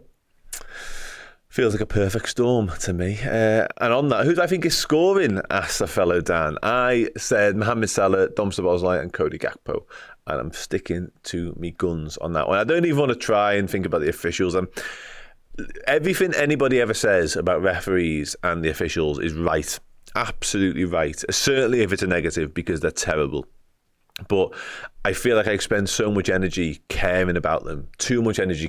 And I've kind of shifted my focus and shifted my thought process on this ever since Coopgate from a couple of weeks ago, because we all assumed that they had some sort of inbuilt hatred towards us. And that was fine assuming it. You're more than welcome to. But then when you see it actually in real life, and you just think, well, they are all that then, aren't they? And my care for them and my ability to actually sort of dissect and focus on the shit that they are has just evaporated. Absolutely evaporated. And I can only apologise for all that. I don't have the energy. If they produce a stinker today and they fucking saw us off a little bit, then we'll have a conversation. But yeah, I'm not prepared to expend any more energy than required on what the refs may or may not do. Trig Josh says we already have a Trent replacement in Bradley. We should take the opportunity to replace Robbo too at the end of the season and secure Virgil. I think the Robbo point's an interesting one. I think there will definitely be conversations about the left back position. Because Kostas Tsimikas is injured right now, and immediately we look a little bit light over there, I think it's fair to say. So much so that Robertson's probably going to play 5 games in the space of a fortnight, and maybe even more thereafter. I think Andy Robertson, I don't think is over a cliff just yet in terms of his form. I still think he's capable. And this is a point. This is also a point. Owen Beck is injured. Well, he's just back actually for Blackburn right now. He's been injured. I like him. I do like him a lot. Kirk has a lot as well. So there are options out there. Liverpool own some options. Callum Scanlon's a good player. Luke James is a good player. But I do wonder whether we'll look into the market for a left back. I certainly think there's something to be done at left back. Let's put it like that. And the right back thing, love Conor Bradley. Adore Conor Bradley. I just don't want to see Trent leave, personally, and I will never change my mind on that. I know a lot of people have written him off, and a lot of people are already saying, like, you know, what will be when it comes to the right back, and if he wants to go, let him. Fine. I think he's one of the best footballers I've ever seen, to be honest. So I don't want him to leave the football club for that exact reason. And you're entitled to your opinion. That's why we sit here. That's why we talk about this sort of thing. But yeah, I don't want him to leave. Let's start to wrap up now. Lucas Stevenson's a good player and a very good loan spell up at Dundee in a very attacking role as well. So yeah, interesting. Anyway, let's go. Hello. Gets us back on track. Let's do exactly that. Last couple of minutes of me now. Get those final score predictions in, if you will. How are we feeling? Exactly this. I'm feeling so good. Like, so good. Like, when I leave this studio, the nerves may well kick in, but for a game which has so much riding on it, so much riding on it, for both teams, by the way, I'm feeling brilliant, absolutely brilliant. And that's so much, I'm so indebted to Arne Slot for that and what he's made me feel about this football team again. And that's not to say I didn't feel it previously, because I did, but right now, the moment that we're in, the way we're playing, even with the injuries piling up ever so slightly, I'm so up for this. And the fact it's Anfield, the fact that City are what City are right now, yeah, I'm feeling good. I am X Spiller Splyer says, on the topic of Robertson, I think it's been clear for a while we need another left back to push Robertson out over the course of a season or two. Yeah, it looks like Tsimikas might do that for a little bit. I still don't think Tsimikas, regardless, is the long-term solution to that position personally, but again, that's a conversation for another day. Let's get some final score predictions in. We've got Dave Vander Video says 9-0. Yep, here for that. A couple of new Reds. If I speak. Dion Butler says 2-1. Sullivan Diaz got a 1-1 from Sid. Oh, that's upsetting. 3 points is the most important thing. A statement 3-0 will be great. Yeah, I'm with you on all of that, to be honest. 2-0 McAllister and a late Salah goal. 2-1 Diaz and Don. 4-2. 3-2. 5-1 for Mal. Oh, listen, as much as I'm not down for the nervy 1-0, and that will be exactly that, there aren't many better scripts for me than that one right there. And in fact, Núñez just off the bench to score the winner is a script I can get behind, like properly, because I've never been a Núñez hater. And if you are, whatever, sound, you be you. But that would change so much narrative around him. And it would give him another moment. We've already got St James's Park, but imagine Darwin Núñez winner today. I'm so here for that.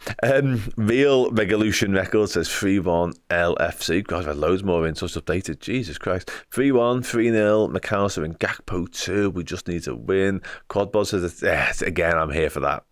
I'm going to be deluded. 4-0 says Baldwin. 2-0 says Red Classic. Just sodding win. Don't care how, says Wayne Kerr. That feels like a good way to end this particular part of the show. Yeah. Thank you so much for getting involved in this bit. Do continue to get involved in the next bit when the Watchalong will be back on your screens with the Watchalong duo that is Steve Hoare and, of course, Errol Smith. Make sure you stick around post-game where I'll be back sitting right here talking about exactly what we've just watched, where hopefully Liverpool have gone further clear at the top of the Premier League. And then it's the player rankings show after that, where I need you at that point, basically, because without you at that point, the show is utterly worthless. It's rendered pointless. So make sure you stick around for all that stuff. For now, I'm going to love you and leave you. I'm going to leave you with a conversation I had this week with Stefan Bachowski, the Man City reporter for the Manchester Evening News. And even he, by the way, ardent Manchester City fan, speaks about Man City for a living, talks about Manchester City for a living, writes about Man City for a living. Even he was feeling a little bit anxious about this game. In terms of key players then, if they're going to win this game, I guess Kevin De Bruyne looks a bit more back up to speed now. It's going to be all eyes on him and Erling Haaland, I take it. Yeah, again, I'd be surprised if De Bruyne can play 90. He's kind of just played 20 for the last 3 weeks. But whether the gamble is, do you kind of bring him on in the second half or do you start him and try and get an hour out of him? Any chances that Haaland can take will obviously help. And then all that really is Phil Foden very quiet this season. Had a few issues, but he's just not quite found his radar that he had last season. But if he can find last season's form, then he might be able to cause a bit of a surprise. Yeah, there'd be no better time to do it from a Man City point of view, would there? Put it that way, anyway. Yeah. Just finally, I've got to ask you. I can only apologise in advance. The prediction, how do you think it's going to go? I think Liverpool should win. I think you talk about sort of thinking City might get a boost from Feyenoord. I suppose the feeling from outside Liverpool has been that they've not been seriously tested, even though, I think they have, but it doesn't get much bigger than Real Madrid in the Champions League, and sort of that could not have gone any better for them and given them sort of the perfect build up to this game. So, City at Liverpool at the best of times, you're not sure they're going to win, but this feels like 2019 when City weren't at the best, Liverpool were, and it was a bit of a mismatch. So I can see a sort of convincing Liverpool win, I think. Thanks to Dan, not only for managing us for half an hour, but also for the chat he's just had there with Simon. Welcome back, everybody. Right, let's get down to business before we start focusing on the game. I mentioned it before during the build-up show. Every day in December from now until Christmas, we're going to be giving away a prize to one of our legend subscribers over on redmenplus.com. And we're starting with this This is one of our own Bruce Grobbelaar / Beers of Anfield Roads collaboration t-shirts. There you go. And it's been signed by the man himself, a European Cup / league winning goalkeeper, Bruce Grobbelaar. We are going to give that away to somebody now. So I'm going to go over to the wheel of names very quickly. Press spin on that one. Do it. Give it a little twirly whirly. Spin it. That over there. Spin it. Congratulations and well done to Spin it. Late Nighter 59. You're one number off, but it's fine. Late Night 59. Well done to you, sir or madam. That we'll get in touch, and that is on its way to you. That is one draw down, 24 more to go, and it'll end with us giving away a signed Liverpool shirt. It's signed by King Kenny. Sir King Kenny, you know? Sir King Kenny Dalglish. Get yourselves involved. Redmenplus.com. Join us as a legend subscriber, and you'll be in each of those remaining 24 draws. Right then, how you feeling, man? You feeling good? I feel good, yeah. I'm still very excited. Very much so. Looking forward to it. And I think now it's all the talking's been done. You know what I mean? We've just seen briefly before we came back into the studio, the managers were having their interviews with Sky and some of their comments. And it's like, right, well, your teams are there. Your teams have almost picked themselves now. You've got to put them out on the field and they've just got to go and get the job done. And hopefully, where Liverpool are concerned, it's another good afternoon display. Yeah, fingers crossed. Arne Slot has mentioned about the injuries. He was like, we've got 5 defenders for like the next few weeks now. He's going to have to manage that. So the 4 who start today, plus Errol Kwanzaa, and Liverpool are going to have to manage minutes. Obviously, Trent's only just coming back. You never want to change your centre-backs. No. But you're forced into changing centre-halves. Yeah, but also I'm just thinking like on the hour mark, if Trent, we don't know how fit Trent is. If he can only go an hour and you want to put Gomez there, it means bringing Kwanzaa. It might have to be that Liverpool are stressed defensively in terms of numbers at the moment. Like I say, they've got 3 defenders out, and all of a sudden it's looking a little bit shaky at times. Yeah, we're looking a little bit thin, but I think he came out in his comments. I don't know if it was from the presser on Thursday, where he basically alludes to the fact that teams don't necessarily punditry and commentary don't necessarily pick up on your injuries if you're still getting the results done. So maybe the biggest compliment to this Liverpool team is because we've been getting the results, nobody's really been referring to the fact that we have started to pick up quite a few injuries and to some significant areas in terms of our playing squad. So from that perspective now, I don't want to lean too much into the fact that we've got those injuries. We spent a little bit of time talking about that back line and the Premier League winners, the Champions League winners. They've been there, they've got that experience of playing together, they understand what it takes. And if Joe Gomez is going to come in and deputise now as the Virgil's partner for the next couple of weeks, we're almost, I feel like we're in safe hands, because anytime he's coming in the last 12 months for us, not only has he done a job, he's been one of our better performers on the pitch to go along with it. So I have that confidence in them. I think they've got that confidence in themselves. They've got that tried-and-trusted relationship with one another. It's just about now.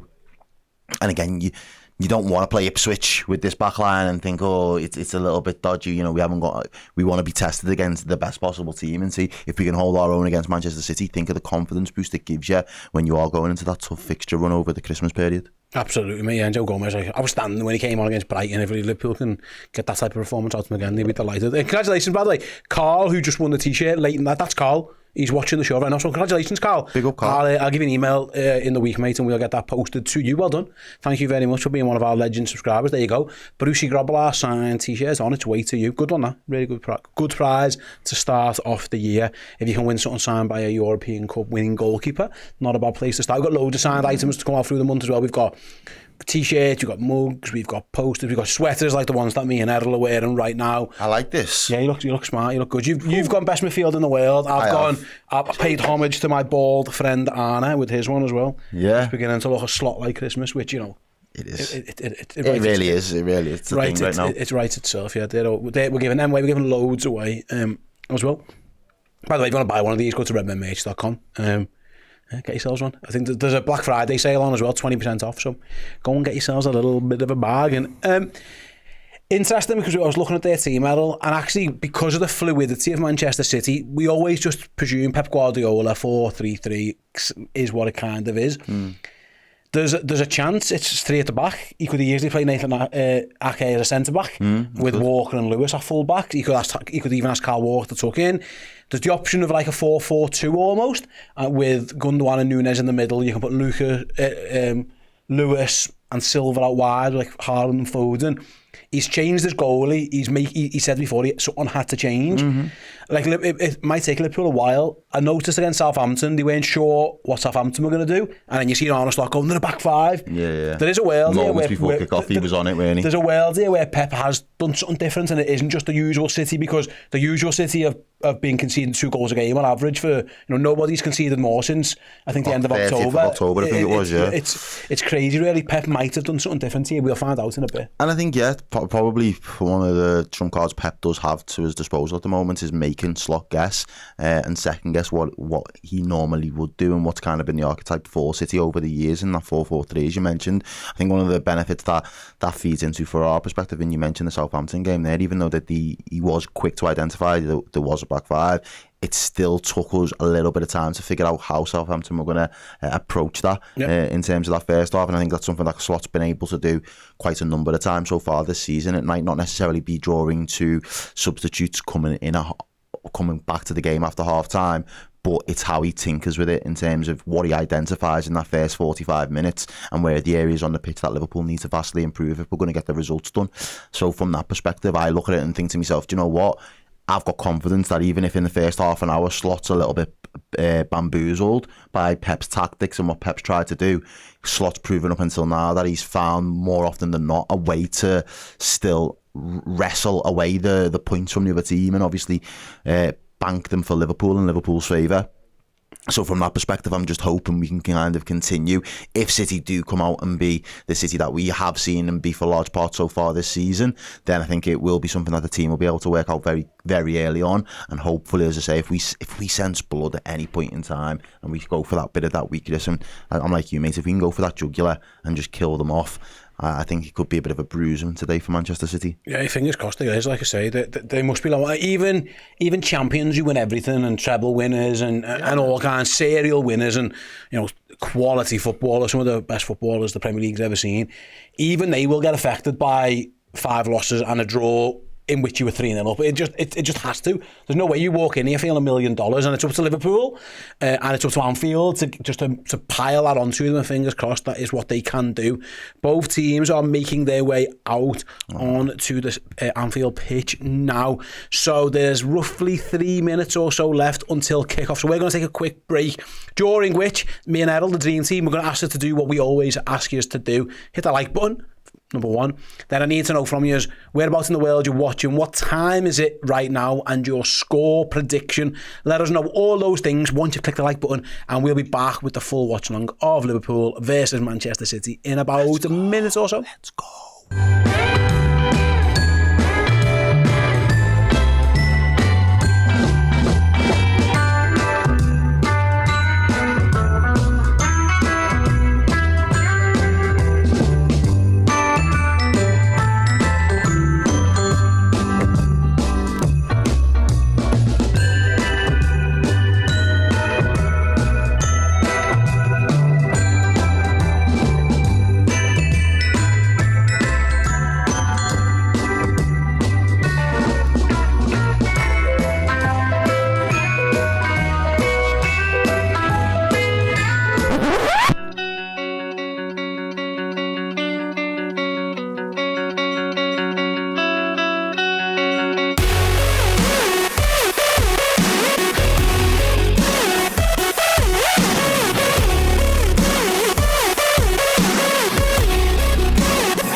Welcome back. Quality acting by Paul and Chris. I say acting, the bit where Chris hits Paul with the pillow wasn't scripted, and that is Paul's genuine reaction to being hit in the face with a pillow, and I think we can all agree it was really, really funny to see Chris. That's like, your two bosses fighting. I suppose it's a bit like your parents fighting a little bit, but it was good fun. I enjoyed watching it. Yeah. I had back page, I think, in that fight. if it become real. Yeah. You know, like if if Paul didn't like the pillow and he didn't laugh it off, and he went to fisticuffs, I think I'd have backed Paige Jack. Let us know what you think would have happened in that one. I'd took Chris for the win. He's a very competitive man. I feel like he's got a bit of a dirty fighter in him as well. Like he's the type that's gonna like do like a fish hook or something in the head as well. Do you know what I mean? Yeah. I know you went there for that part of the night, but he did beat us at go-karting as well. Actually, there was 9 of us. I think 8 of us went karting. Obviously, you went there for that point, and Chris won. I came second actually, which I was quite proud of, and then Paul third. The OGs doing it against all these young whippersnappers. Yeah, the young bucks man didn't have the chance. Had to put them in the place. Sometimes you've got a bit of play. There's a reason why Bowser does well on Mario Kart. I think it's the weight advantage that me and Chris had. Maybe it was that we went skidding all over the place.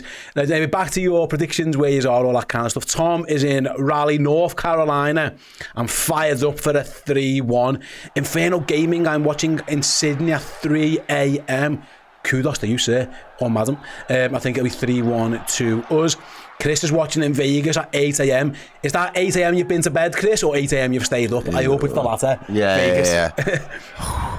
Cade's watching in Perth at midnight. Anthony's in Edinburgh going 3-1. Cade, by the way, was 3-2. Players is watching in South Africa, 6 o'clock. I love it, man. There's predicting a 2-1 as well. Good man. There's people from the Netherlands. There's people from Colorado. There's people from all over the world. Melbourne. Lolma Port, 3 a.m. in Australia as well. Absolutely. And Liverpool have kicked off, and we are underway at Anfield. Happy Sunday, ladies and gents. Happy 1st of December. Let's go. Let's go indeed. Little song to start us off with. A little bit of a lay. Get those likes in, get the chats in, and get everything you want to know. Get everything in. Tell your mates to come and join us as Liverpool try to defeat the champions. There was a super chat from Colin S. Did you grab that? I will get it. $5. He says, I am worried. Oh, it's just gone off my screen. I've got it. Go on then. I'm worried City wins Animal. I feel a few yellow cards early for City up the Reds. Oh, like they're going to kick us a little bit, maybe Colin's thinking. I just don't think that's in their nature, but you never know. It's in Bernardo's nature, maybe. But listen, that's what we're in it for. We're here for the big games, and these big games that matter. What a week of football for Liverpool Football Club. Yeah, Real Madrid, they got conquered. Can Manchester City suffer the same fate as Liverpool? Champions of Europe and champions of the Premier League. Both visiting Anfield in the same week. Let's just offer them the same treatment. I'm just trying to look at their team, where they are at the moment. It looks like back 4-2-3-1 almost, isn't it? That's Holland tries to bring it down. 10. And he's just dispossessed quite easily by McAllister there. Their team looks maybe like that, like Foden's playing like that number 10 role with Nunez and Rico Lewis either side of him. Perhaps that's what they're good. That's the little change. Plays it inside there to Szoboszlai from Robertson. Being told to go all the way back to the goalkeeper. And it goes long, right up the pitch.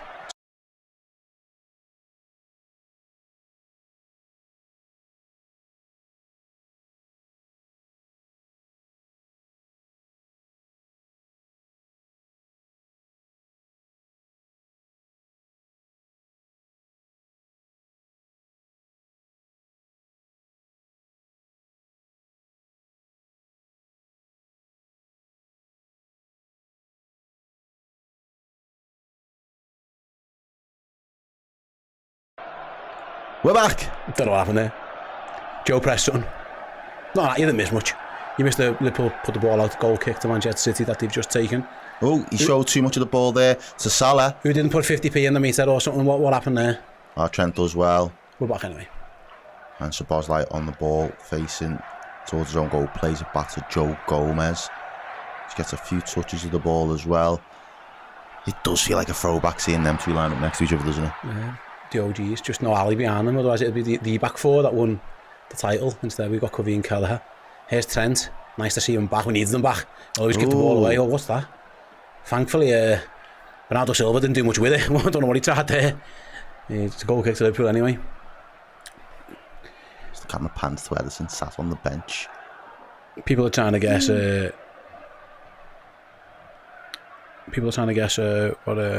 what happened. It wasn't my fault. No, don't blame me for people say water. Yeah, you spilled water over the I've done controls. That was a few years ago that I did do that. Nathan Ake, yeah, thank you. Just launches Salah to the floor. Kieran says, Steer saw you buying sweets in Asda. They were for me actually, but I'm guessing I was in Asda earlier. You know what's going to happen? The missus keeps ordering things that click and collect, and to save herself £3, she sends them to Asda. I have to go and get them every time. But I was buying Haribo, they've actually for my son. Man like Lucas. Big up Lucas. Yeah, he wanted some. So I haven't got them at the moment. They're in my car. Got some other sweets though. Well, yeah, we do have some There are sweets. other sweets Oh available. no. Liverpool are giving it away to Errol and Haaland's got it on the halfway line. He's been put under a lot of pressure though, to be fair to Liverpool, and they've won it And he's back. done well. And look at Liverpool counter. Go! It's Well Diaz. done, Diaz. Well Through done. to Gakpo. Well done. Cody Gakpo. Early chance for Liverpool. It's taken ages. It's a- Shoot. Saved by Ortega. The chance, it almost looked... What? What are they They doing? were offside. I think they hit a Liverpool player. It might have been offside. Yeah, the flag was. then goes up. It seems like forever for Cody Gakpo to get the shot. I Work don't the think it would have shot. counted. Liverpool turns it over. Diaz plays a lovely ball to Cody. He didn't fancy it with his left foot. And from there, City flooded men back. And yet, Diaz, it went through Diaz's legs. It wouldn't have counted. It would have been offside. But it was a good save by Ortega anyway. But I think it was Gundogan who got caught dilly-dallying. Knocky Knock says Mawam over Haribo. I don't know if I can agree with that. Not for me. But I can appreciate him, one. Yeah, I think that's where I'd stand on it. And Diaz has given away a foul there on Hanji, it looked like. James Shine says who's on the bench for us. You're looking at Yaros, Morton, Kwanzaa, Nunes, Elliott, Jones, Endo and Trey Ione. Not much. To be honest, City have actually got a few more. They've got De Bruyne, Grealish, Doku, all on their bench. Duck and cover. By the way, I've lost complete control of the chat as well, so I'm trying to get that back. The Gremlins are attacking me at this moment in time. I've got a little chat open here, so I'll keep people posted. Anything pops up. As they go long towards Errol and Joe Haaland. Gomez just heads it back to Keith Kelleher as well in goal.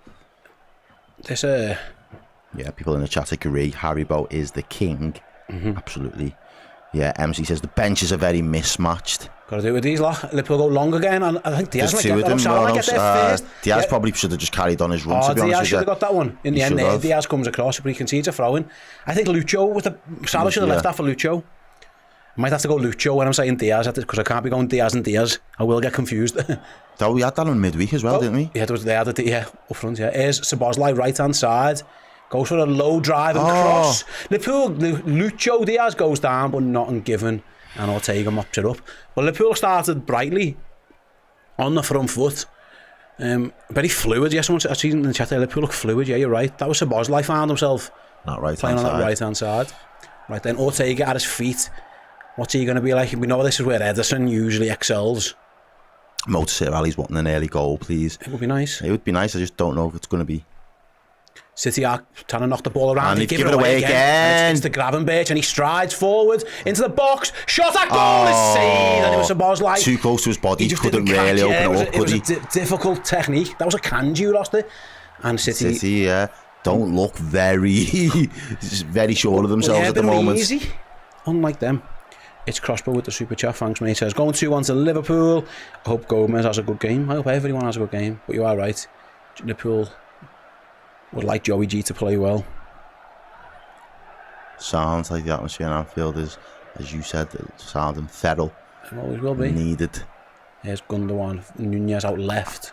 Cuts Just inside. cuts inside there, just drifts past. Needs to be Trent. careful. There we go. Tries to play that reverse ball through where Haaland was going to make that run into the channel. Nice. Doesn't come off for City now. Liverpool can break out. Go, we Robbo. do well. Robertson's Go, got a Robbo, chance go, from a Robbo, raw go, down Robbo. our left hand side. Got options if he can play the ball nice and early. Lucho, Plays it into good Lucho. Touch with him back. Tackle, but Liverpool's not got it. Oh, it's tried to- Gakpo. Tried to play it out to Salah. No. Szoboszlai shoots blocked. Wins it back. Does well. Does well. Come on, Liverpool, keep going. It's Alexander-Arnold. Cross from the right. Great ball. Oh. Over everybody. Can We're- Robbo keep that in? we're No, in he a can't. Is it bad our ball? Yeah, should be. Not sure it is. Anfield is feral. That all starts with a really good Ryan Gravenberch intercepting. Liverpool play it out well. And they look like they've already got a bit of an injury there. Nathan Ake's holding his arm on his wrist off that challenge with Szoboszlai. So yeah, Liverpool broke well again. It just didn't quite sit for Cody Gakpo. Ake did well, actually. He got back because Lucho was in front of him. He seems like in a little bit of discomfort though. He's hurt his hand or his arm. It was off the shot. Might have been. I mean, it's covering his nuts. Fair play to him. Like, he's not on ball. No, it's not. He took a whack to the wrist there. I mean, he's better off there than what would have happened. If he Oh, never got yeah, on there. yeah. The wrist took one for the team. For the greater good. For the greater good. I'm with you there. If you have to sacrifice something, Wrist take the every wrist, time. take the wrist. Yeah. Every time. Yeah, Liverpool, 8 minutes in, got the ball back, and it's been a very fast start for the Reds. Anfield's loud, the players are certainly up for this, but as it stands, 0-0. And we have went out wide a few times as well as we thought. Yeah. There's going to be bodies in the middle of the park of Liverpool again, out wide early. There could be opportunities if we can continue to build on them. Robertson's already had a chance. They've given us the ball so much times, space. Robertson had the opportunity to put... Yeah, a bit of a loose one by Szoboszlai. It's going to be a Liverpool throw. He sold Trent down the river a little bit there. Is it? And No. it's a City throw? Is he going to go the other way? Yeah, it looks like. It looked like it was our ball, but Yeah. I think Bernardo Silva has won the throw-in. Protested to get himself the throw. It didn't look like a particularly great pass. It was a bit of a hospital pass for Szoboszlai into Trent.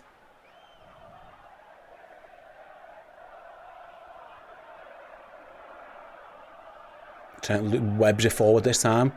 Lucho Garcia, Luis Diaz is going to chase it. Oh, nearly got on the end of that as well. I think he did. His touch just got away, / Kyle Walker to it off him. Don't know where I got Luis Garcia from then. Luis Diaz. And Ortega has it at his feet. Listen. Can Liverpool set the trap again? It worked before. Here they go again. They're not going to. They won't shy away from it. No, that's just their methodology. Now they're going to have to go long with his left foot as well. And he's still... Van Dijk steps in front of Haaland. Brilliant. Can Gakpo win it? No, it's going to go back. Ooh. Over his shoulder, Diaz. Liverpool are going to put pressure on Kyle Walker at right back. City, little nutmeg. And still can't get out. Oh, well done. That's brilliant. It's a Szoboszlai from distance. Hit that. Save by Ortega. It's going to come back to Diaz. Well played. Oh, just too much on it. Trent wins the corner. Win the corner though. And it's a good start. And it was an unconventional way for Ortega to save it. I'll put it that way. Would you agree? City tried to be slick playing it out from the back and just get caught out once again. So Szoboszlai then picks it up, takes a little nick as well, to be fair. I think that's what unsights the goalkeeper and stops him from making the conventional save. Does end up stopping it with his body.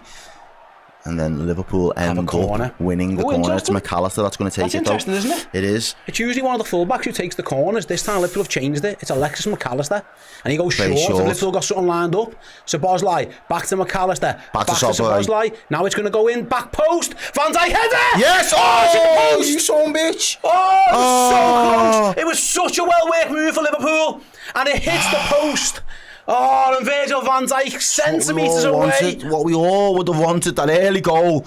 All screaming for it. Virgil van Dijk is inches away from putting Liverpool in front. And it was clearly a well-worked set piece because Liverpool had a different corner taker and they played it to perfection. And Van Dijk was centimetres away. Keeper was rooted, stood no chance. Oh, he was nowhere near it.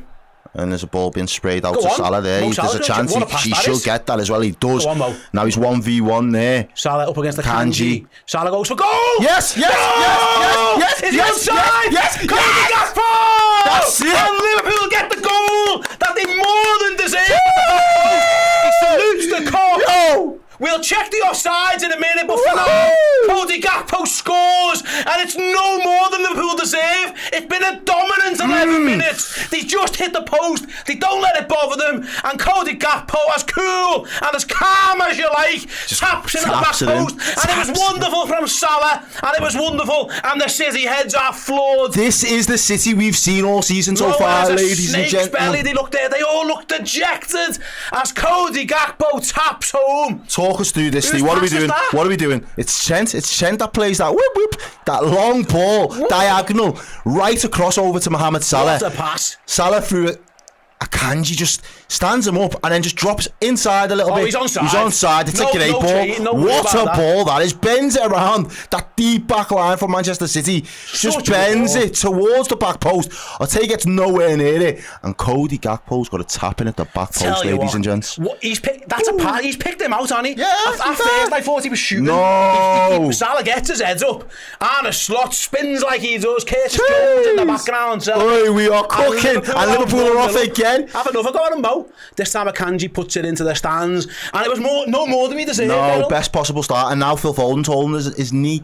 Best possible start here for Liverpool. This does not look good. He's in a lot of discomfort, this young lad. What's happened to Phil Foden? Doesn't look good. Is he hurt or has he bottled it? Doesn't look good, bruv. Ah, well. He looks in some pain. He doesn't look great, does he? Is he hurt or is it time wasting? Nah, he's hurt there. He doesn't look like he's in a good way. What happened to him? He looks hurt there, kid. He clashed with Gravenberch. Oh, as he's... Ooh, that's a sore one. It's obviously not intentional because Gravenberch can't see him at all, but it is a sore one, that, because it is just studs right over the kneecap. So it's probably Gravenberch went for I don't know, what's the word, like a round the world just spin and spin out. Do you know what though? This has been what we've become so used to seeing from Manchester City so far this season. They go a goal behind. It's so easy to get in on that back line. You can bypass the midfield. Kyle Walker again was nowhere near it. He's not even close. Not even looking. He's not. It's mad because they have a lot of men back, but there seems to be space everywhere. Like they were just never settled whatsoever. Yeah, Diaz and Kyle Walker. The inquest goes on. Yeah, they're already having an inquest on the pitch, saying, "No, you, mate, no." They're beefing. Hit that like button, guys, for the Reds. A little break in players, Phil Foden. It was a bad one, that. It was. There's no malice at all by Ryan Gravenberch, but it was a whack on the knee. They're all there. It's like they're fighting with each other. Yeah, there's a lot of conversations everywhere. It's only been 10 minutes. They've been playing for about an hour at this point. The inquest's already starts at the back. And listen, they got away with one. Virgil van Dijk nearly scored. Look, we're going to see the replay of the Van Dijk chance. He rose right above Nathan Ake. The goalie might have saved that. It might have been a good save from Ortega. What do you think, Errol? Possibly. I couldn't quite see from that first angle. It looked like he might have saved it. I think he did. Fair play if he did. It's a worldie. It didn't matter in the end, no. Phil Foden looks like he might be alright to come back on. It looked like an impact. Just a whack to the knee, but Liverpool are going to carry on for now. Hefty whack, like. Yeah, and Liverpool lead 1-0. Dominating. And they've been all over me, yeah, they really have. Anyway, Ryan Gravenberch, who started really well, plays it out wide to the goal scorer. Here's Gakpo. Takes it down. Kyle Walker doesn't want any of it. What did you make of the cool cello as well? No, I love that. Oh, fucking hell, Ryan Gravenberch just started like a house on fire. He really has. And that should be a Liverpool throw in, that. Thank you. Yes, all your days, what? Give it the ball, Rico. What? Sideshow Bob looking with the... Rico Lewis didn't think it was Liverpool throwing. But the referee thought otherwise. And Liverpool have got the ball all the way back with Quivine Kelleher. Liverpool in total control, mate. From ball one, really, Liverpool was on the front foot. There was a couple of half opportunities. Then they hit the post. Actually, it was a good save. It looked like. And about 90 seconds later, that first replay looked like it was a really good save. City kept giving us the ball, and in the end, though, it was a wonderful pass by Alexander-Arnold, who drifted into midfield. That got Liverpool on the bikes. And then Salah does what Salah does always and finds a mate. And Cody Gakpo isn't the first back post tapping he scored for Liverpool. But we said that's where the crosses will come to, won't we? We said before, getting them towards those back post threats, players running in on goal, boom. 10 minutes in, Liverpool have undone City already. And City still, they haven't had an opportunity to really respond yet because Foden was down for a brief moment, but maybe that little break up of plays might have done in the world of good, maybe get their act together a little bit, but they can't string passes at the moment, can they? They just give it straight away again. Super chat, Ilya says, give Salah that contract now. Yeah, I think we'd all like that. It's another assist for Salah, it's just ridiculous. Trig Josh, hi Steve and Errol, bash that like button please lads. And guys, this is a Man City match at Anfield, get the 2k likes in. Yeah, come on, and we've got 3,500 of you watching at home right now, wherever you're at home, work, wherever it may be. Drop a like, share the stream, let people know where you are watching the mighty Reds. Sends 5-1 again. Oh, what a pass! Wow. And Salah's through. Oh, good tackle by Ake. Really good tackle by Nathan Ake. Unbelievable. He recovered well. The ball was getting, almost looked like it was just about to get away from him. What's this for a pass, Errol? Trent Alexander-Arnold. Jeez, that's as good as it gets. And then it comes out. In and it comes back out to pinpoint it. It's a great recovery from Ake because he was behind Salah. That's as good as it gets from Trent. And that's what he brings to the team. Unbelievable. Straight one pass. Fades like a golf shot. That was outrageous. And Salah's first touch was decent, but yeah, credit to Nathan Ake. He used his pace and got back. And he had to get that right. He'd have been in big trouble if he never. Another set piece, another opportunity. Liverpool. Interesting that we're keeping Trent off them now for now. I don't mind it. Maybe he's there for the recoveries. And there's Van Dijk there now. That's new for Liverpool. Alexis then comes in. And he goes. Oh! Sugar. Shug Knight. How's your luck, Virgil van Dijk? He says it himself. How missed? It's a great corner. Oh, he should score though. He should score. Yeah, he should. You've got, look, one thing that I'll give Arsenal over, this season and probably into last season as well, from set pieces, that Gabriel is an absolute monster, mate. He's unbelievable at them. He's probably the best in the league in terms of a centre-half crashing it in the opposition's box. They're the ones where we've got to eat them up all day. The first one from Virgil was unlucky at the post. A good save. It looks like that one he should have scored. It was almost a free header into the corner. He just put it like a yard wide of the post. Again, and it's Kyle Walker that ends up freaking. And then pull it back again. It's Luke. It's Alexander Arnold. It's the ball. Oh, you so good. And it's dominant on the ball. They just can't finish it off. It could be 4. It really could. I said to you, yo. We just City just can't get out. Let's just hope this doesn't bite you in the arse, because Liverpool are just missing a couple of big chances there. I can't hit that first time. It just fades away from him. He's just leaning back, isn't he, Cody Gakpo, with the shot? It was nearly there. Hitchin Baz says we hit 1K likes, we got 1 goal, get to 2K likes for another goal. I mean, there's a correlation in there somewhere. If you guys can connect the dots. Keep us that. City going to try and play out again. Akanji does well, actually. Does really well out of Kyle Walker. Can City build from there though? Doesn't really. They're getting boxed in a little bit, aren't they? They really are. And it's gone backwards again. He can't get it into that midfield at all. They're trying to show composure. Liverpool's press and Liverpool's passing lanes, blockages, for lack of a better phrase, is doing well. And it's back with the goalkeeper. And now he's going to dink it wide. Can Liverpool get hold of that? Yeah, there we go. Dealt with again on the halfway line. That's as far as City was able to advance again. It's hard to play out, couldn't do it, chipped it to us. Well, they chipped it up, I think, towards Gundogan. He flicked it on and Joe Gomez just tidied up. Kind of sums up the first 20 minutes for Manchester City, really. Just have ideas. They haven't got going. No, simply haven't got going. This is what I'm saying. Liverpool could need to capitalise on this, because you'd think these aren't going to stay this bad the whole game. No. Because City are at 6s and 7s. Liverpool had some big chances there. The header, in particular, from Virgil van Dijk, the best of them. Gakpo was leaning back as well. He'd probably be disappointed with that chance. He's got a chance to redeem himself now, though, as he plays it down the line. Andy Robertson roars down the left. He's got 2 in the box, wins a corner off Rico Lewis. Now, Liverpool have had heads on both corners from the right-hand side that Alexis has taken. Let's see how they do from the left. Who's going to go over for this one? Interesting in swinger from Trent. Okay. Makes sense. So they put Alexis out to wingers. Yeah, so it's Andy Robbo who's kind of half been taken off corner duty here.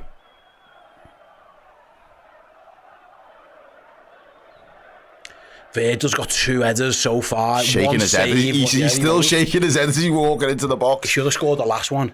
Can Trent Alexander-Arnold, who started this game. With those Preds. The techers have been outrageous from Trent so far. He's been both brilliant. Our centre mids are just clinging on the edge of the box there as well.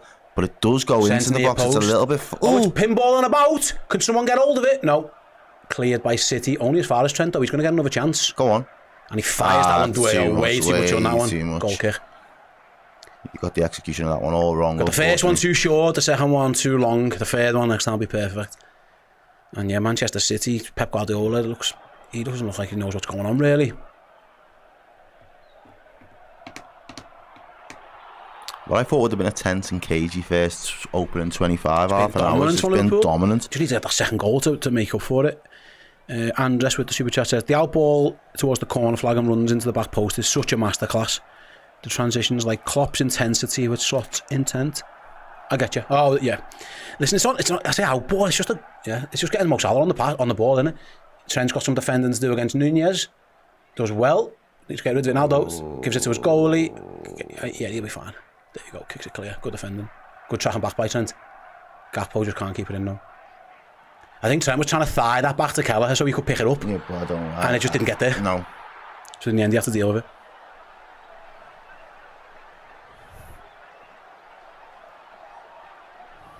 Who else in the chat? The Welsh guy says, "Oi, lads, how are we?"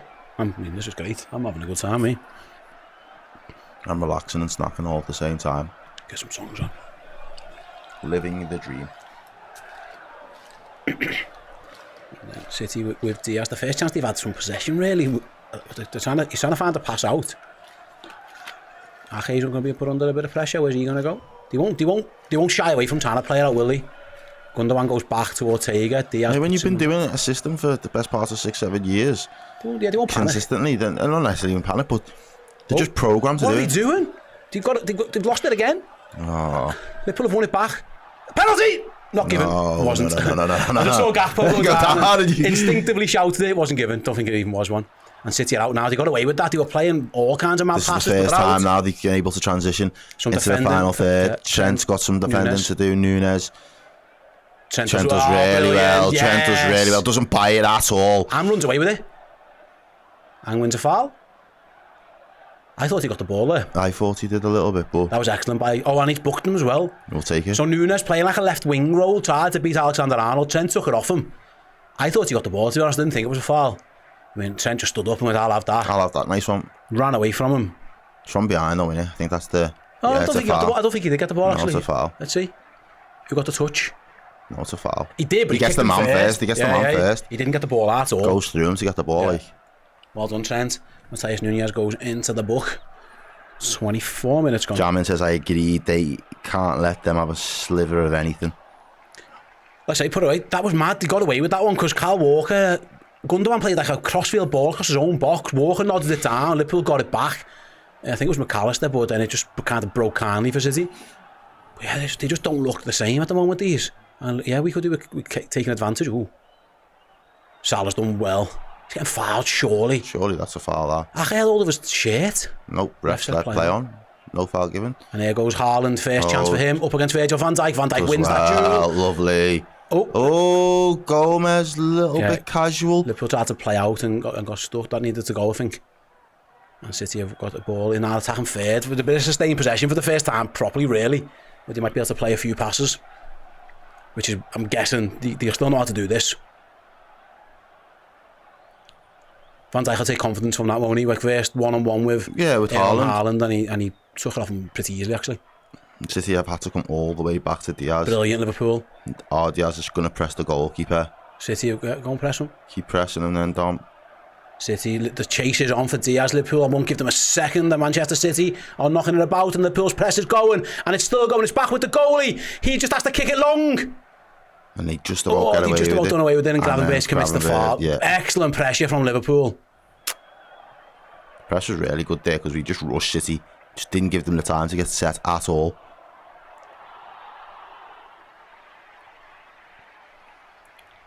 Yeah, he just tries to get it from the wrong side of them in the end. Anfield's rocking.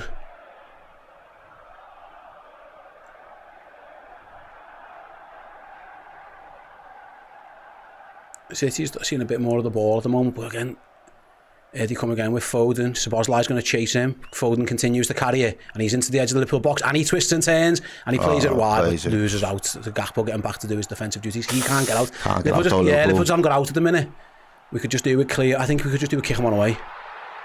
Because here comes the City response that we knew was going to come at some point. Yeah, they weren't going to lie down for the full 90 minutes. No, but they would have probably liked to get through that 20-minute storm without conceding a goal as well, so... Here's Foden again. 2 men on him now. Liverpool got back into a good shape, but they have found a way around. Kanji made a far post run up against Haaland, against Van Dijk. Van Dijk wins it, and Kelleher comes and claims.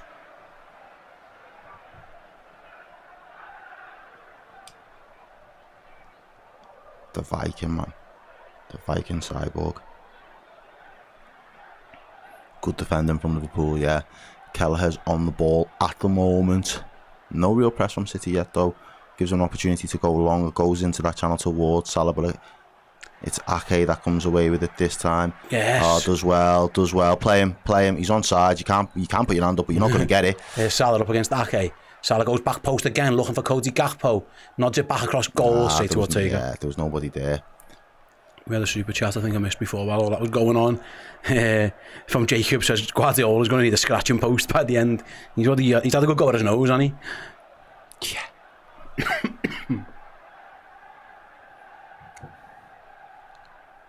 Yeah, nearly half an hour played. It does look like City have finally found a little bit of rhythm and settled into the game a little bit. Yeah, well, it was impossible for us to keep that press up for the whole game. I just wish we'd got that second really. It was there for us. We didn't, but we were still playing well.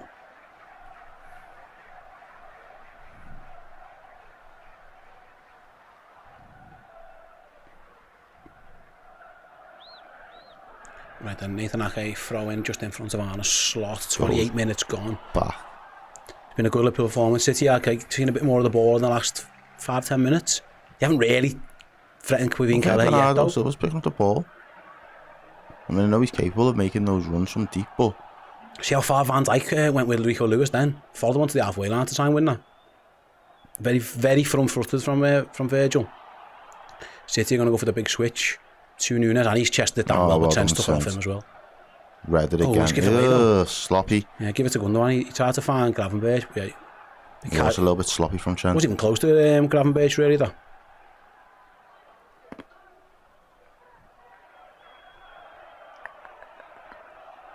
Just knocking it around. City. Just give it away. Again. Can Liverpool counter with Salah? He's going to go for a run. He's going to hold it up, which I think is the right thing to do, actually. Yeah, let's get a bit of control on that ball again, yeah. Goes back to Kevin Keller, which I think was right from Salah. He didn't really have any options. He looked. There was nothing on. Sure he wasn't. The Welsh guy says the way it's been they've been playing recently, it's like what happens. Yeah, that start was very City-ish, recent City-ish. Yeah. They have been a bit shaky in all games recently. Do you feel like they've got a little bit more composure now?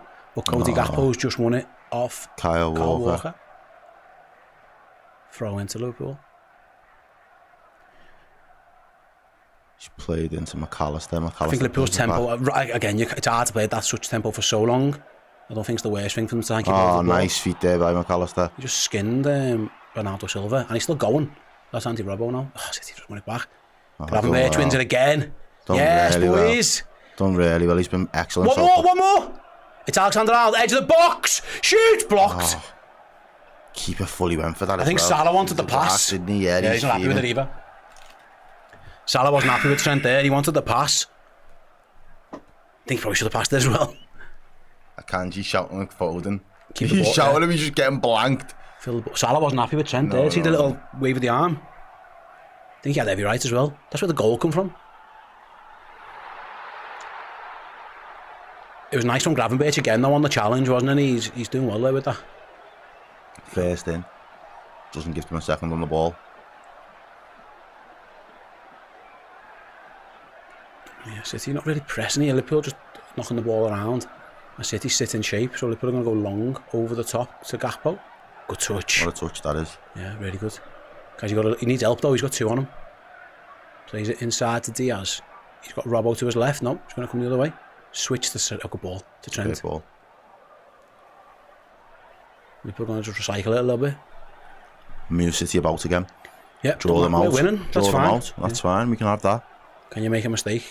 They were in a good shape, so Liverpool are going to try and get them out of that shape. The long ball to Gakpo seems to have been working quite often as well. Like he's sticking. Yeah, he's good first touches, and he does have a height advantage on Kyle Walker.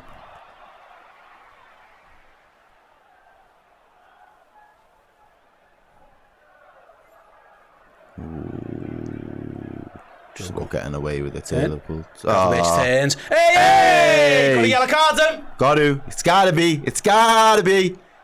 What are you moaning at? How can you moan at that? It's the most yellow card of all time. Gravenberch spins him. Just spun you and you pulled him by the shirt. Yo, fix up. Phil Foden complains it's not a yellow. That's a yellow card in any game of footy ever. Just grabbed him by the shirt because he sent you for the echo. And that's City's second booking, isn't it, now, after Nunez? Yep. Phil Foden goes into the book. How can you complain about that?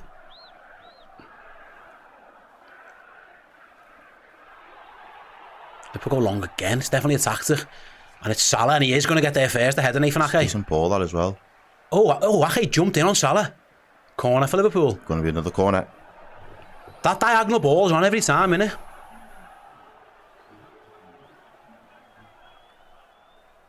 Very direct from Liverpool that time. Hit that like button, 4.1k viewers, 1.6k likes. Hit that like button for us, guys. Tell a friend, share it, all that kind of good stuff. Come and join us.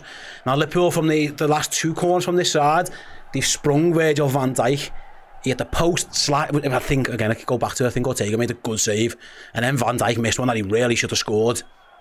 Can it be fair time? Lucky for Liverpool's captain. He's going to have a free run at it again. I know, because Kyle Walker's bailed him this time. No one's marking him at all. Arm goes up from McAllister. Alexis McAllister, corner comes in. It's headed clear this time. Only as far as Trent, and he's going to shoot.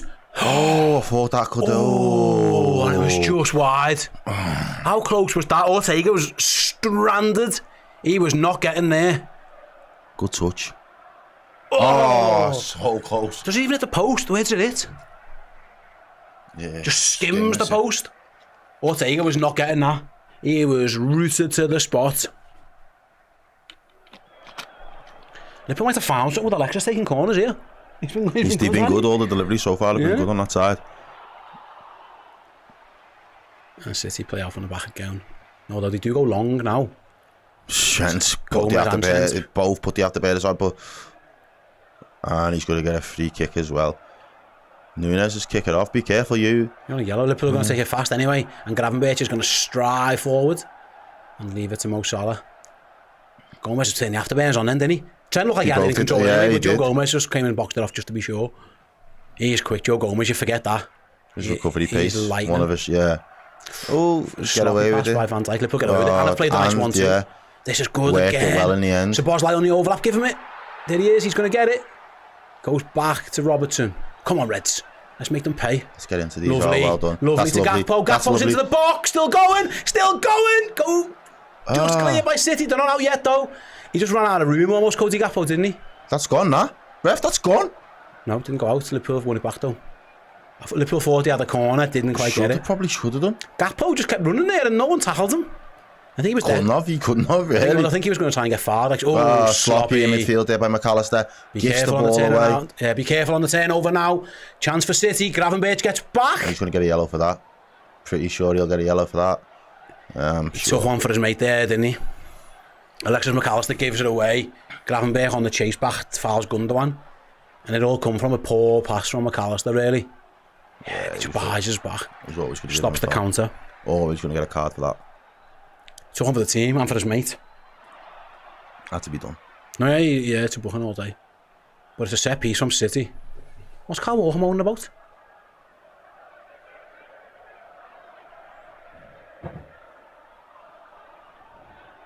What's he moaning about?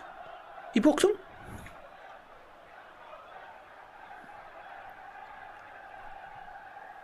Don't know what's all that. I don't know what they're complaining about. Mike says, you know, Arne Slot Christmas jumper looks great on my daughter. It arrived the next day. Yeah, it is good, isn't it? Go on myself. Right then, yeah, the delivery time's usually pretty good on them at the moment. Liverpool got some defenders. City took a short. You think they've sent everyone up? They're going to maybe just try to widen the angle. You would think it's got to go into the box with all those fellas up. But no, City gone backwards. Gone backwards, and now it's gone long, and they're all offside, aren't they? A real lack of belief. That was really bizarre. That's weird, man. The City fans behind the goal can't believe that. Pep Guardiola can't believe that. He's looking going, how have we just done that? Best chance they've got to be able to put the ball into the box. Get some height in there as well. And they bottle it. They didn't back themselves. No, very strange. Liverpool got it back at the feet. Again, that's just them being devoid of confidence, that, mate. I'm convinced of that, because they can play short free kicks all the time, but their intent is still to go forward. Their first thing there was, how do we keep hold of this ball? Yeah. Oh, Liverpool won it back. They've done well. It's a lucky bounce, maybe, but Liverpool could counter here. Now the runs have got to be good. What a pass if it gets there! It doesn't. Kyle Walker just about gets it. Enough pace on it from Kyle Walker there. And hoofs it clear, and Liverpool should have a throw in. Good idea, good vision there from Szoboszlai. Szoboszlai tried to play a lovely curved ball towards Cody Gakpo, but Kyle Walker, I know he's lost a yard, but he's still got a bit, and he managed to defend that well. Liverpool come again now. Nice interplay with Cody Gakpo. He looks like he's just so confident, just bopping the ball between themselves, man. Yeah. Van Dijk spreads it. Not a good ball. Oh no, he got to Salah. I thought he went for Trent. So did I. Salah outside of his boot. What a pass that is! Diaz goes down! No. He's never going to get that as a penalty, but it was a great ball there from Salah outside of the boot there. Yeah. I love nudging Diaz's back. Not enough for that. He just couldn't get it under control. Really. What a pass from Salah again. Hey, good ball that. Salah's feeling it today. His passing has been fantastic. Come on, lads, put a tackle in. Gundogan goes long, looking for Haaland. And that's just going to get ate up by Trent Alexander-Arnold.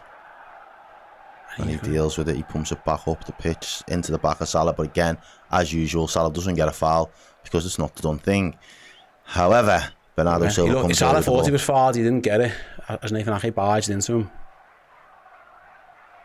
You pretty much know it's a foul 90% of the time until it doesn't get given it. You just know it was a foul. Yeah, they never give him. Anyway, here's Gundogan, edge of Liverpool's box, into Haaland, into Lewis, into Liverpool's box, now shoots! Oh! First shot, I mean, it was tame really from Lewis. Went for like the outside of the boot, didn't really get there. But City's first chance to test Kevin Keller fails. Andy says, going into the game, I was happy to take a narrow win, but now I want to see us put him to the sword. Need to take these chances. I mean, I agree, but also, if it's 1-0, I'll take it. Tried to do a bit of a Suarez, yeah. He tried to do the Suarez finish. I had to go for a little curler. Got it wrong. With the outside of the foot poke. Salah's not getting bottom corner. Salah does well. But he's come on, foul, ref. Come on, ref. He had hold of his arm. Hey, what's he Clearly got to do? What's he got to do? The line was a yard away.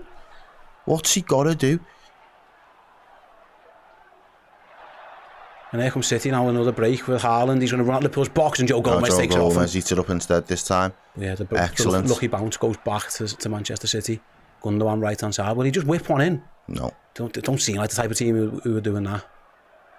They're going to try and play. Just give it away though. Poor. Really poor. Really, really poor for Manchester. Impatient. Bernardo Silva, that was. He just rushed it a little bit. Like this ref, our out balls to Salah, and he's holding it up and he's getting fouled, and they're just not calling it. It's clearly a foul. 40 minutes of almost flew by so far as well. Yep. Liverpool are going to try and play out themselves then, because Van Dijk takes the goal kick to Kevin Keller. Liverpool don't mind drawing City in to go long now, because they fancy Gakpo, and he's won the battle again. He's done him again. I think that might be their ball though. Ooh, Rico Lewis doesn't like that. I'll be honest, I thought that was from my... Hey, calm down, lad. Calm down, young lad. Easy now. Respect your elders, bro. I thought, it looked from my angle, it was their throw-in, but these officials... Got a mind of their own. I mean, who cares? We'll take it. I mean, I've got them, and listen, they're closer than I am. Although they're closer than Nathan Ake is. And still can't see like fouls. Yeah. So Bosley, he was looking for the Salah run, but he didn't give it. Salah didn't like that. He didn't give it either. Getting a little bit frustrated at times, Mo Salah, with the ball. Wants the ball to be released to him, doesn't he? It's a tough pass, that, to be fair. And I don't think Arne Slot wants you to play that pass. He always says, doesn't he? Take the risks in the right areas, but don't overforce it, especially when you're winning. Don't need mad turnovers in strange areas. Sense passing's been good. Diaz comes into midfield and spins away. Good turn. Can he lay it off to someone? Oh, he's done really well. Should be able to. Did he need to go backwards there? Suppose lies a ball. Andy Rowe just couldn't take it in the stride there. Like, I'll take it goes long this time. He's not messing about with that. Goes up, comes down with a bit of snow on it. Oh, the battle in there between them two. Juggernauts. Oh, referee! And it's Gundogan this time. Yellow card, surely? No. Wins. Alexis McAllister. Takes all the air out of him. Good foul by Alexis to win it. Van Dijk v Haaland does another good battle. Yeah, he just leans into him, doesn't he? Referee gives it. You know what he was doing there, Gundogan, didn't he? A little lean in just for the bouncing ball. Van Dijk might be the only one of few centre-halves in the world who can physically match Errol and Haaland. There aren't many of them. In terms of, like, you know, when frame for frame. He usually brushes defenders away, like, with his power, but I mean, Kanate might be the other one. There aren't too many of them. 42 minutes gone at Anfield and Liverpool lead 1-0. Kevin Keller, ball at his feet. I think that zaps the confidence out of someone like Haaland as well, because he's so used to being able to bully defenders in that respect, and then he comes up against a wall of Virgin, he's just like, nah. And I got touched tight, didn't he? So Bosley goes long. I think so. Oh, Ortega comes out and nods it away though. And it's going to be a Liverpool throw-in. He's doing his Ederson impression. He edited it though this time, where Ederson missed it in the week. Liverpool don't mind going direct here though, do they? When it's on, they're more than willing to play it. And it's definitely on. Should. City's line is high. Virgil's going to do it again. This time he plays it straight to Nathan Ake though. Can Liverpool pick up the seconds? No, it's going to go all the way back to the goalie. They'll want a player from there though. Yeah, they will.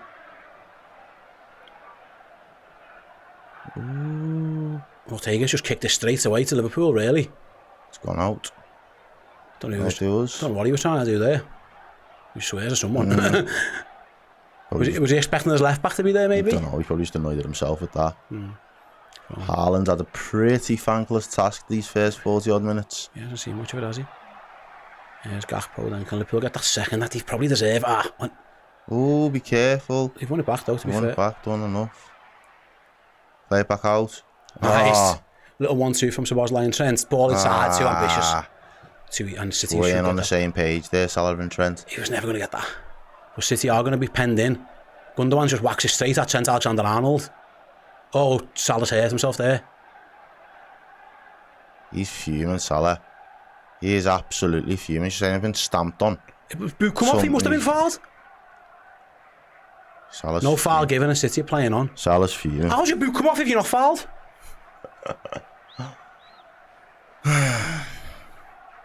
Anyway, City are going to play through with Rico Lewis. Be careful here. Nunez, left-hand side. Szoboszlai getting back to deal with that. How can you see a fella's boot on the floor and think, well, he wasn't fouled? Madness. And here are City on the edge of the Liverpool box, popping it about. Liverpool need to keep the shape. Kyle Walker Switch steps on. over it. Going back once Go again. back again, though.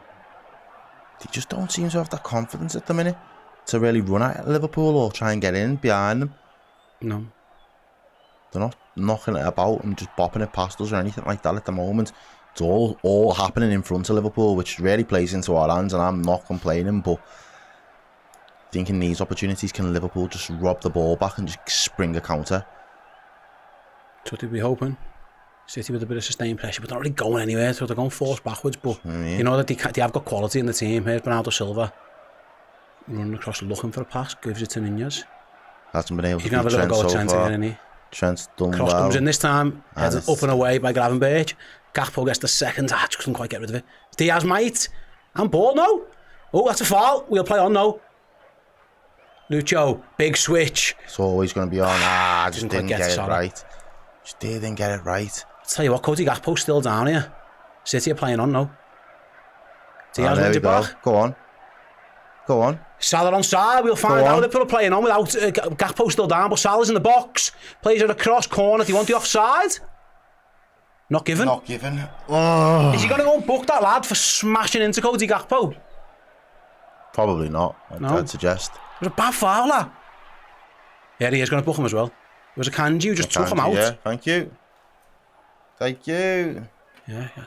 He smashed into Cody Gakpo. Yeah, it's a bad one. That's a bad one. Sends him on his arse.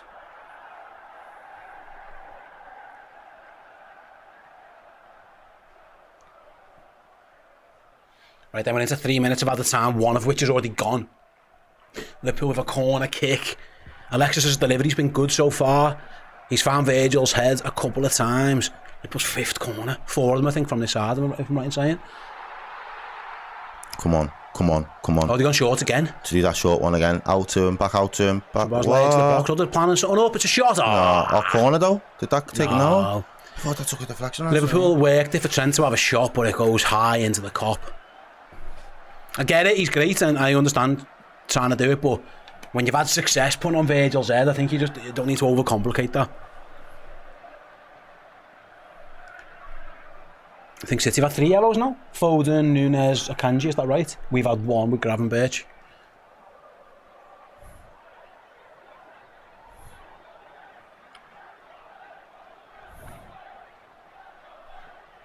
Joe Gomez wins his header.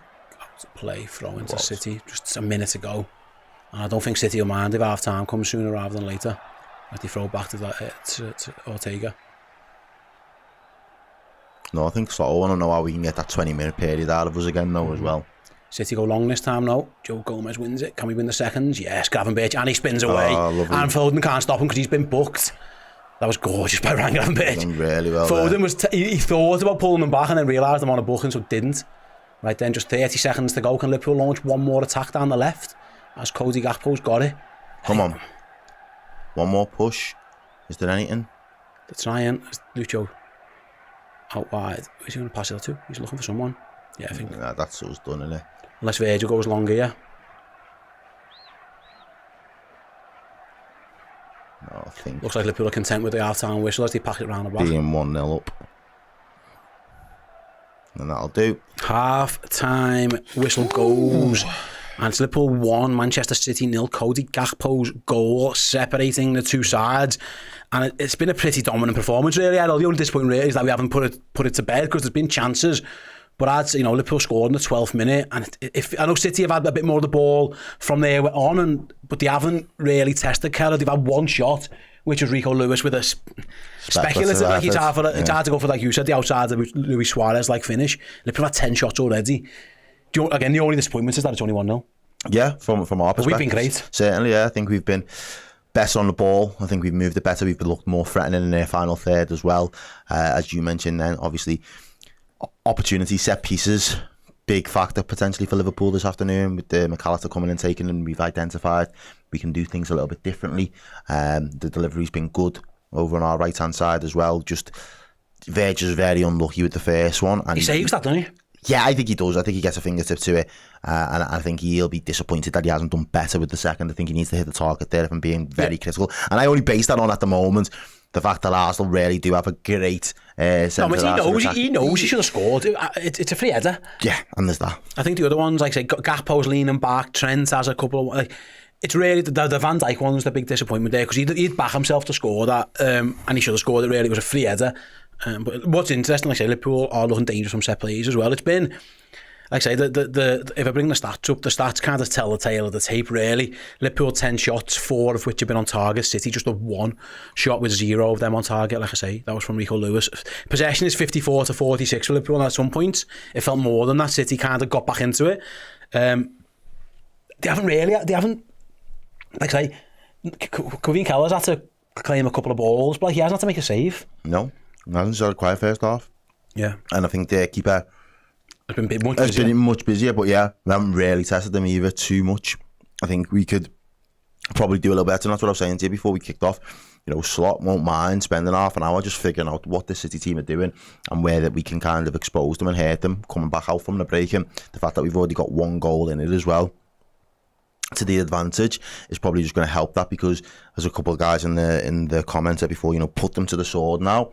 There's a big opportunity that Liverpool could do that. What we've seen in terms of evidence of that first 45-minute display, there's nothing that worries me that thinks this City team are going to have us under the caution that second half. I think Liverpool can still find areas of improvement, and we can have that ruthless clinical edge. You're just looking at City. You're just looking at City's pedigree is that that they've got the quality to come back. They haven't shown they actually shown not much in that half that suggests they will, but they've got quality, they've got pedigree, and of course they've got a bench. Yeah, and while game changes. Yeah, the game. While it's only 1-0. They've always got an opportunity. They've got Haaland can score from anywhere. De Bruyne, De Bruyne, Grealish coming off the bench as well. So they have got options, and they've probably got a stronger makeup on their bench if you wanted to come on in terms of raw quality. Yeah. But if Liverpool are capable, and if Liverpool do what I believe they are capable of doing, the game could be almost done before they get to be able to play a part and really change things up. The biggest thing in my mind would be if Liverpool was 70 minutes in 1-0 and then you bring those players on, okay, how do they respond to that then? How do City go through the gears? Have they got enough time to go through the gears and get those really influential in the game? Or have Liverpool got enough to say, all right, now's our chance to really put this game to bed? I'd like to think that Liverpool come out in that second half and we absolutely go for it, go for the jugular. And if we do that, and if we continue to play that the way that we have, I think what we said as well was pretty accurate so far. I haven't really wanted to go through the middle too much. Liverpool be very direct, and we're very happy to direct. And we're happy to just do those diagonals and those switches out to those wingers. Gakpo getting on the ball, standing Kyle Walker up, and likewise Salah on the other side as well. Equal to it and wanting to get in the box as much as possible. Obviously Salah comes up with the assist again. It's another assist for Mohamed Salah now. It's incredible the numbers that he's putting up so far this season. I was going to say, let's talk about the goal, and because it's a couple of moments of quality really. Trent's pass is magnificent. Salah's run times it to perfection, and then the ball. At first, I thought he was trying to find the far corner with a shot. It looks all day like he's trying to set Cody Gakpo up. Cody Gakpo makes a great run. Kyle Walker left flat foot at the back post. Gakpo tops home. And that might be one of the things that we've identified. If you give Kyle Walker 20 to 30 yards to get in a foot race with you, he might have lost a yard of pace, but he'll make that up over that distance. If you're expecting him to be that snap and it's that instant 5-yard burst, you can get caught sleepy and you can get in behind him then, and I think that was a great example of that from Liverpool. Yeah, like I say, you mentioned it's weird because you spoke at the start, and it's a good point. Liverpool usually start quite slow against Manchester City. We're looking here now, they had early chances from the off, really. I say Liverpool start slow. Under Arne Slot, they seem to be a team who grows into the game. More measured, yeah. But in this one, mate, they were on it from minute one, really. And I don't know if that's the crowd, the G'd up, the atmosphere, the stakes of the game. I don't know whether they just got a book for it. The ball. Yeah. The interesting one is that, like, when you're 12 minutes into a game and you score, and we both said we deserved that, that's how dominant we were, because usually you can have 15-20 minutes of just feeling the game out, but actually no, Liverpool, I thought it would have been more cagey. Yeah, Liverpool were on the front foot. They were creating loads of chances, loads of opportunities, and it wasn't that big a shock really after they hit the post when the goal comes, because they were as good as they can be really for that first 15-20 minutes. They were excellent. Yeah, Liverpool were absolutely firing on all cylinders, and I think that would have shocked City a little bit, because they've probably been used to seeing Liverpool a little bit more measured, and trying to, obviously, as you say, kind of feel the way into a game. But here is Liverpool again. It just takes a couple of passes there. Trent, in a very unorthodox role, just kind of pivoting as that 6 there, as a little bit of an anchor, plays that quarterback pass right in, feeds Salah. He doesn't want to get close, touch tight to him, so he allows him into the box. He's inviting him into the box there, Akanji. And it's strange for City, because they've got 6 players and a goalkeeper back. Yeah. But he invites him, as soon as he does that, he invites him into the box, though, mate. He's saying, you get into the box and put a ball in and see what happens. No one engages Mo Salah. No one tries to claim the ball. And no one, look at that, Luis Diaz is pretty much unmarked there as well. He's got 2 yards on Ruben Diaz, and Cody Gakpo's got a yard on Kyle Walker. It was a very strange way to defend that. Kyle Walker's first thing is to put his arms up as it says he's not offside. Well, no. There was a lot of players just there, not got that pace anymore. And then we're seeing the Virgil van Dijk, the first chance. I'm pretty sure the goalie saves this onto the post. We'll have to check this second angle. He's pushed in the back there, Gakpo. Let's see. It's this angle that you can... He does save that. Yeah. He does save that. It's a good save. I think it's always going on the post anyway, but he just ensures that it does. That it doesn't bounce in off the post. Yeah. The second one he should score. He should be better in that. Van Dijk, he gets a clear run. He beats it. Diaz all ends up. Yeah, he should score that. And even if that bounces back off the post, Luis Diaz might be able to tap in, but it's so unlucky. But I say Liverpool have been dominant for the first half, really. And I say the only thing, when you're complaining that you're not beating Manchester City by more goals, only goes to show how good you've been. And dominated. The only complaint is that it isn't 2-3. It's reminiscent of those first halves that Jurgen's team had sometimes at Man City, where when they were flying out the traps, Oxlade, Chamberlain goals and Mane headers and things like that. That's what it felt like. It was a throwback to one of those performances. But like I say, City, they've got game changers, they've got good options on the bench, they've got quality players. Liverpool, like you say, if Liverpool can start the second half the same way and get that second goal, you'd have to back the chances there. Yeah, and I think then there's going to be more gaps as well, because City they're not going to want to go down with a whimper again to 2 weeks on the bounce in the Premier League, disappointing result at Tottenham last week, and then for Liverpool to be kind of comfortably beaten them, they will want to at least throw the kitchen sink at it. Then that presents more opportunities for this Liverpool team to cut them open and get in behind, and I'd like to think at some point Liverpool will make that pressure pay in their favour. Like I say, Liverpool got option on the bench as well. Elliott, Jones, Núñez are the three options there. Do you want to, if you say to these lads, run your balls off for 60, and then go, because what I would say, actually, Liverpool's midfield, all 3 of them have been good. Oh yeah, they've been brilliant. They've been the better, City's midfield has been... To a man though, each to a man, they've all been boss. Silva, Gundogan, Foden hasn't really got anywhere near the Gravenberch,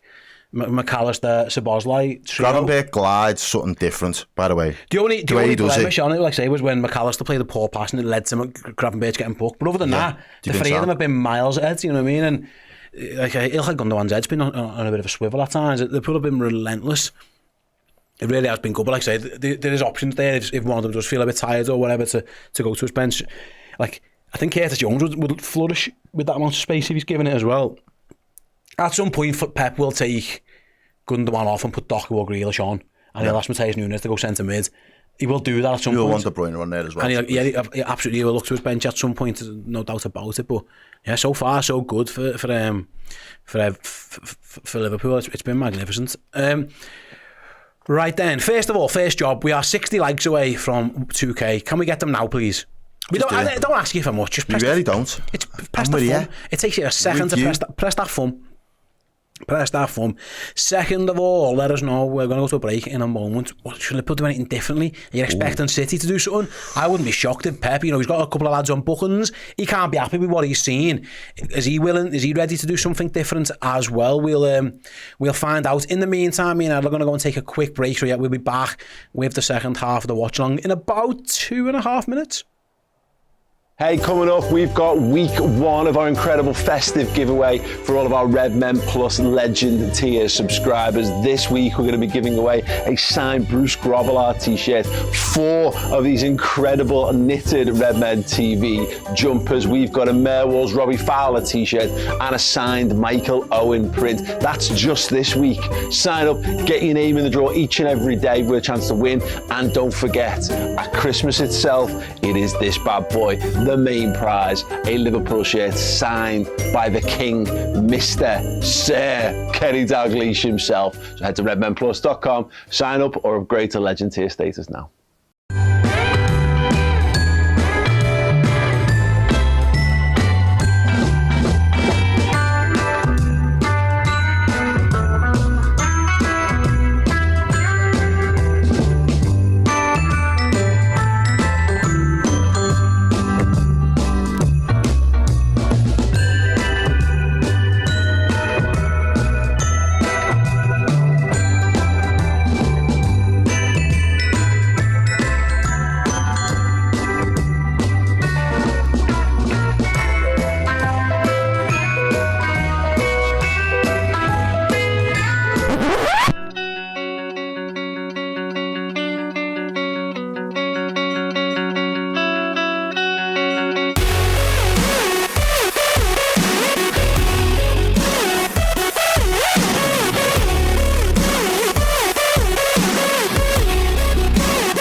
Hey, welcome back. It is watch along time. Thanks everyone for hitting the like button during the course of the break. We're on 2,200, which is much more healthy. I am out of breath after running upstairs. So the downstairs tap is a little bit faulty, so I've had to go upstairs for a drink, and I'm not a fit man at the moment. I've had a bit too much Christmas delight. That meal on Friday was only the start of it. Oh, that was beautiful. Hitch and Baz did do a super chat saying let's get to 2k likes before the second half. Thank you very much, Hitch and Baz. We've hit that target. Thank you, mate. Yeah, and Diane, Josh says the same. Diane spotted we've reached 2k likes. She deserves the credit, not me. No one deserves. You all deserve the credit equally. You wonderful set of people. I need to. This isn't charging, which isn't an issue. I need to make sure that might have been me from before. It was. What's your... You talk to the good people. Oh, you unplugged me? Oh, nice. Okay, yeah, the stairs tested me, says MC, yeah, a little bit. Can't lie. It weren't the fact that they were upstairs. It was that I had to go up the stairs and down the stairs quickly. Yeah. Was me issue. Should be all good. To get a little juice. Yeah, we're all good. Let me have a little look what's going on then. So City, I've got their subs out. It doesn't look like anyone looks imminent to come on, does it really? Savinho had his bottoms off really, had his shorts shot, but other than that, didn't look like they're going to make too many changes. We'll find out in due course if they are. Would you be shocked actually if he did go Grealish Savinho right away? He could do anything. He could do it. He's a madman and he. And not also, they've been rubbish. And you need to do something differently, you'd think, from that point of view. Trent had Nunes' number. You've done nothing down Robbo's side. I mean, absolutely nothing. I can't think of one moment where been over there. He was over there and up against Robbo or getting him into his corner flag or anything like Rico that. Lewis, his job has been almost getting back. He hasn't really had a chance to he had that one on the edge of the box where he took a... It'd have been a wonderful goal if he'd have scored it. Reminiscent of Luis Suarez against Norwich all those years ago when he kind of toe poke outside, but that was about it. Yeah, we're looking there. Liverpool's XG is 1.5 so far. What are we looking at this? This is City's chance. This has got to be their chance. It's got to be. Yeah, Lewis chance. Would you call it a chance? You can't even say it's City's chances because it's that. I mean, if that, I think if it's on target again, Kelleher looked relatively comfortable. It's poor. It wasn't too much going on. Liverpool.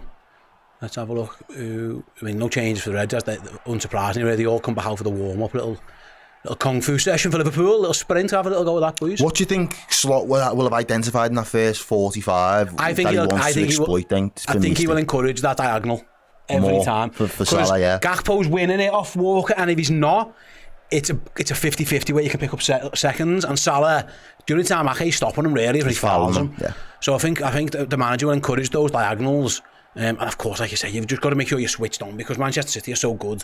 Even though they're not playing well and we know they're in bad form, and you know the record here isn't great, they've got goal scorers in the team. You know, one of the greatest goal scorers of a generation plus others. So I think they look a little bit static when they drop back a little bit, and I think if we can utilise that link-up play, the little 1-2s around the edge of the box, I think there could be some joy in it for Liverpool there. But we are off for the second half. The ball has been kicked off by City, playing it back to Ortega.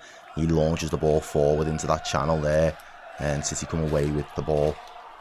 Doesn't look like there have been any changes made by any of the sides so far. And we've got a big 45 minutes in the Premier League. The magnitude of this cannot be stressed enough. Liverpool are on course to going 11 points clear of their near. Would they City? I think what position would City drop down to? 5th. They dropped down to 5th. They are 5th now, I think, because of I think that's what I'm saying. We've had a super chat from Tom. Says an excellent first half, but the pace on City's bench scares me. Like I say, I think we're all waiting for the response from Manchester City. So yeah, Liverpool will be looking for that second if they can get it. Yeah. Just trying to see if much has changed. Really, looks like Bernardo Silva's dropped a little bit deeper. I feel a lot more confident knowing that we've got that 1-goal lead, looking for the second as opposed to looking for the first, and then them still being able to bring on the players that they can bring in off the bench. Yep. McAllister plays it back out now, round the back towards Van Dijk. It looks like he's moved Gundogan left and he's put Bernardo Silva like centre mid, it looks like, doesn't it? Do you reckon that might be because of the yellow card issue for the other two? But if you look at that, look where Bernardo Silva is now. He's playing like centre midfield. Yeah, he's drifting in the behind McAllister. He's got Gundogan and Rico Lewis, and then Phil Foden up front. It's like 4-4-2 almost, Manchester City. Can Liverpool play through it with Gravenberch? We'll find out. So he plays a lovely ball. It's unlucky. Salah just couldn't reel it in, get it under control. Yeah, it's maybe a little bit of a tactical tweak for City, we'll see. Yeah, look how deep Bernardo Silva is. He's playing like a DM at the moment. As City's kind of knocking it around without going anywhere. I thought he'd have to do something differently. Maybe this is what he's doing, it looks like. And City almost like a back three at the moment when they're in possession. Asking, Kyle Walker's gone for a little run down the right. Are they going to play it to him? They're going to now. Is he onside? He must be offside there. Well, jeez. offside. Thank you. 4 yards offside. Thank you. He was asking for that ball a lot earlier than that. He was, yeah. In fairness to him, he was asking for that ball once he started making that run. Liverpool fan De Bruyne there watching in the crowd. Doing some stretches.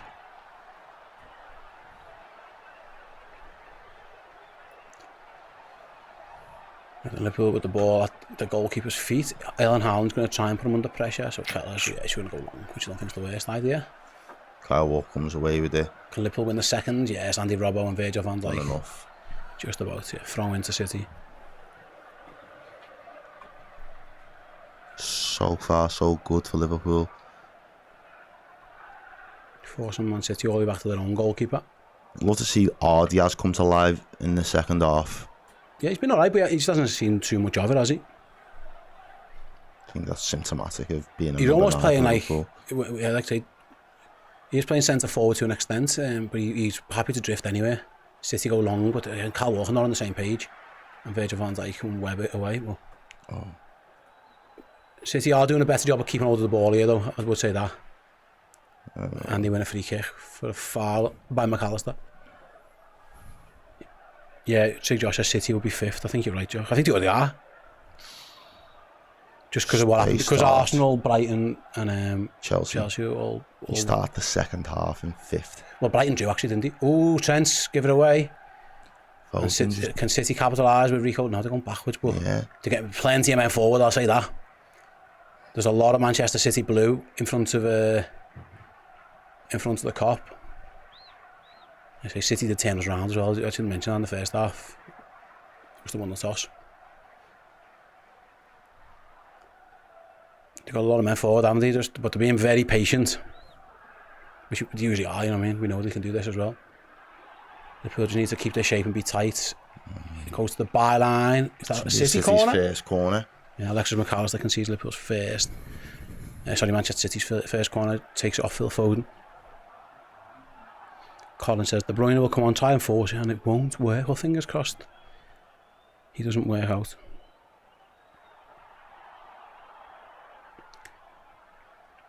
Szoboszlai's the man tasked with marking Erling Haaland. Trent's on a Trying to tell him a joke to put him off. Right then, Gundogan, corner, Manchester City into the Liverpool box, headed up and into the hands of Kevin Kelleher. Virgil van Dijk's down, but I think he's okay.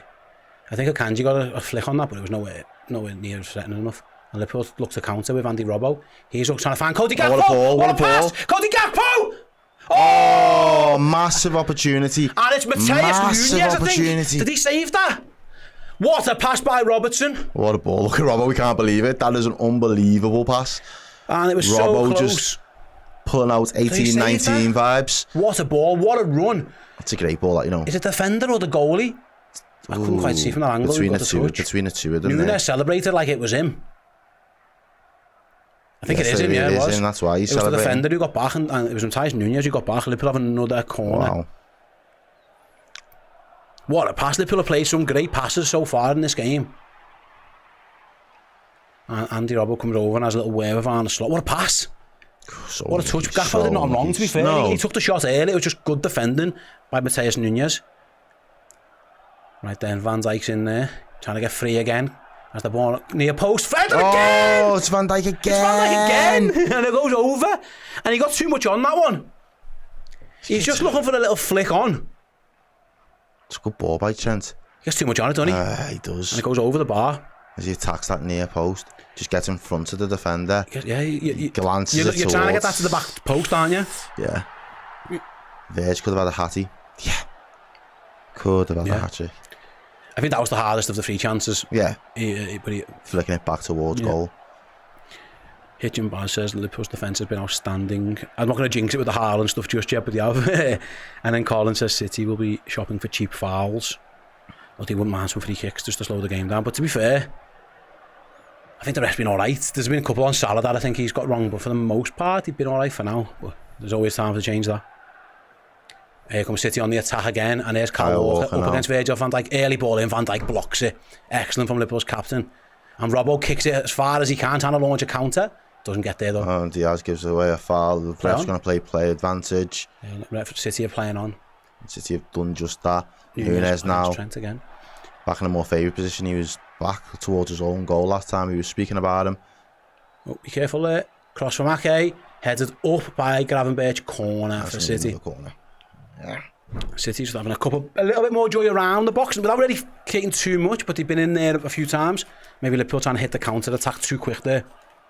You've made a mess of that, haven't you? No, I'm good, mate, thanks. I'm gonna go for them. Fizzies. Yeah. Still nervous either. Gotta be done. Go to town, man. For your boots. Come on! Corner for Manchester City, 52 minutes. Nearly 53 minutes gone. Gundogan again chips it in. Van Dijk heads it away. Walker tries to play it back. And Liverpool launch a counter. Oh, they've missed it. And it was Szoboszlai loses out. And now there's Foden up against him. Liverpool just couldn't quite get out. So it's going to come back, you would think. Actually, now it's a goal kick. Good defending. Bullied. Szoboszlai just leans into Phil Foden. And then cheers the crowd as he does so as well. It's only going to be one winning. It's Crossbow says we need chaos and we need Darwin Nunes. It's not yet. I don't think we need him just yet. Not yet. Not yet. I don't think we need chaos yet. Chaos will come. At some point, and the City High Line's there. But anyway, Anfield's rocking at the minute, innit? When the Reds go marching in. Oh, Liverpool played the goal. Goal kick. Come on, no mess about now. He didn't need that ball there. It was a pour from Keller there. Yeah. What's that all about? Come on. He says as well, don't give me that there, mate. That should have been a corner as well. He's Kelleher shouldn't have ever given that ball, he was marked. Anyway, City have got it back on the halfway line. Yeah, a little bit more aggressive from City now. Trying to get the ball back. Pen Liverpool in a little bit. They couldn't have been worse, could they? No, they was never going to be worse. They were very standoffish for a while. Yeah, anyway, they got the ball back now with Ruben Diaz. Trying Liverpool to explode again into a little bit.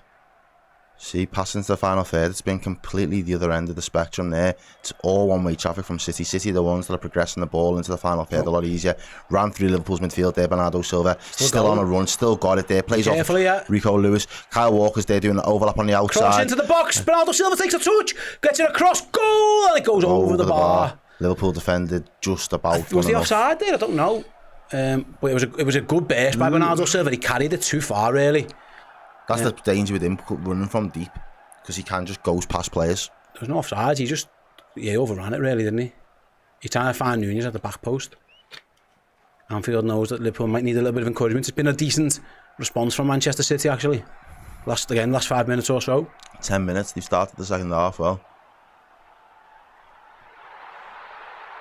Can Liverpool now match them up a little bit? Liverpool need to keep the ball for it now. City have won it back again with a long pass.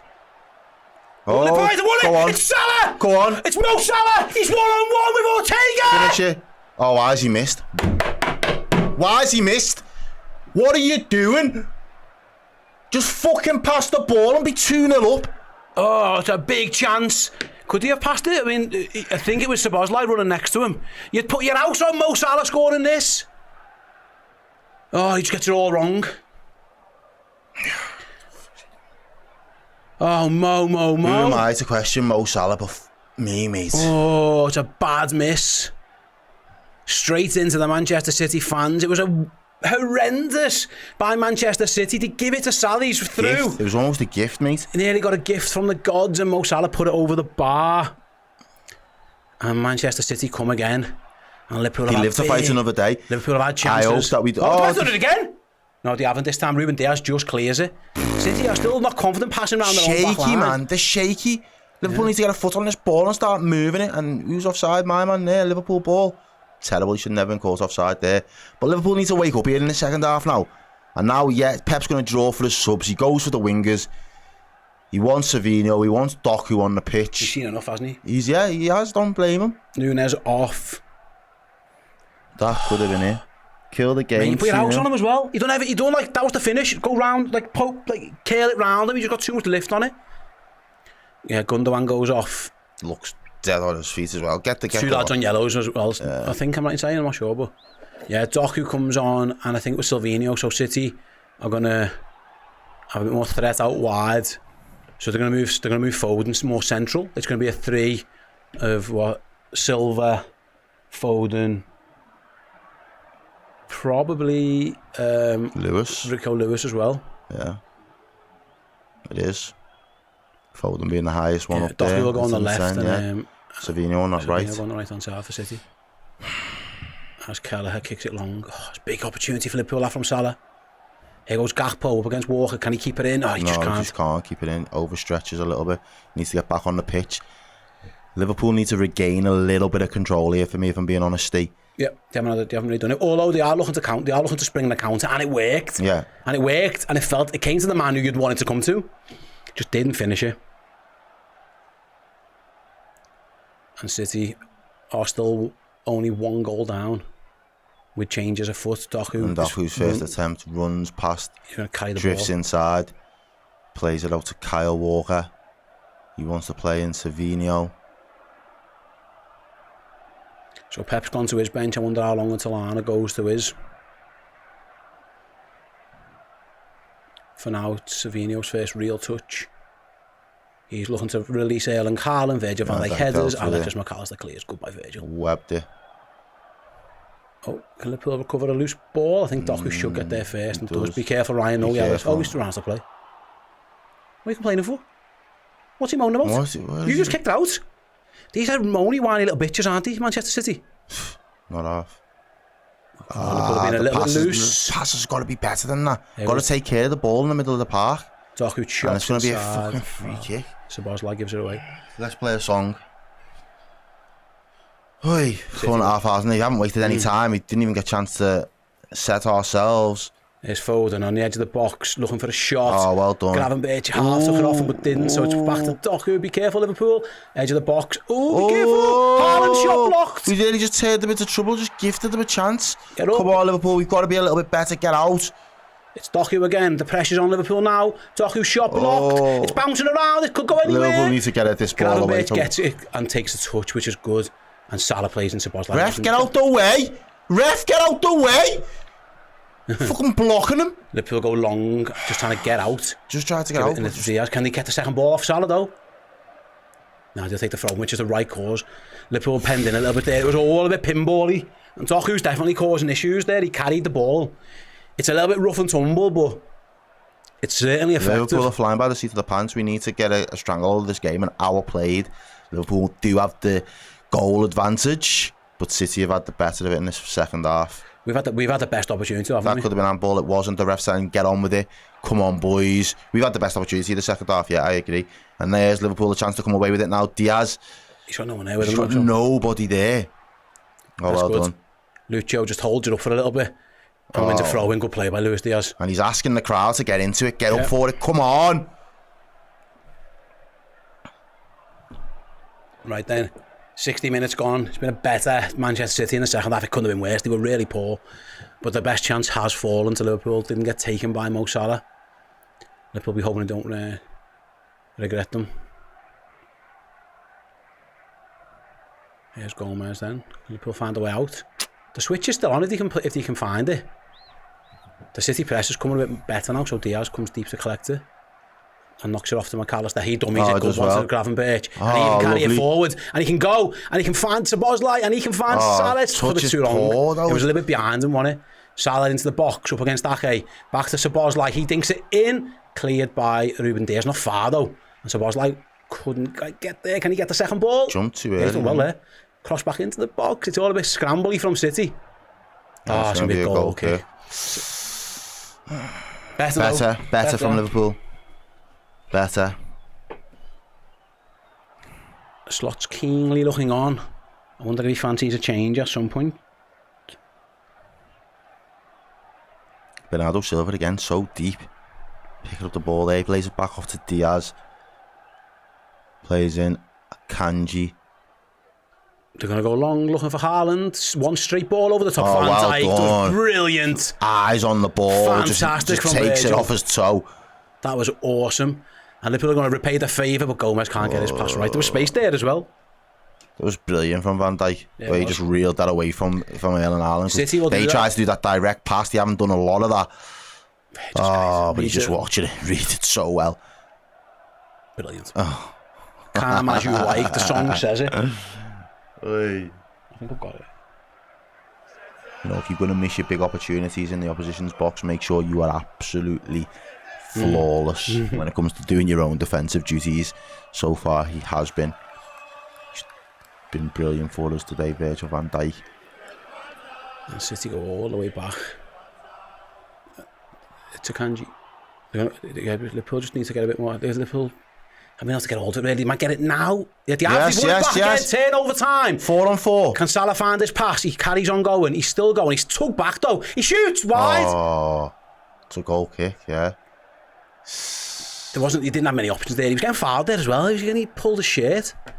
City they are turning the ball over. Liverpool are winning it back. Salah drifts in field this time. Ends up on almost a left wing. That's like a foul, you know.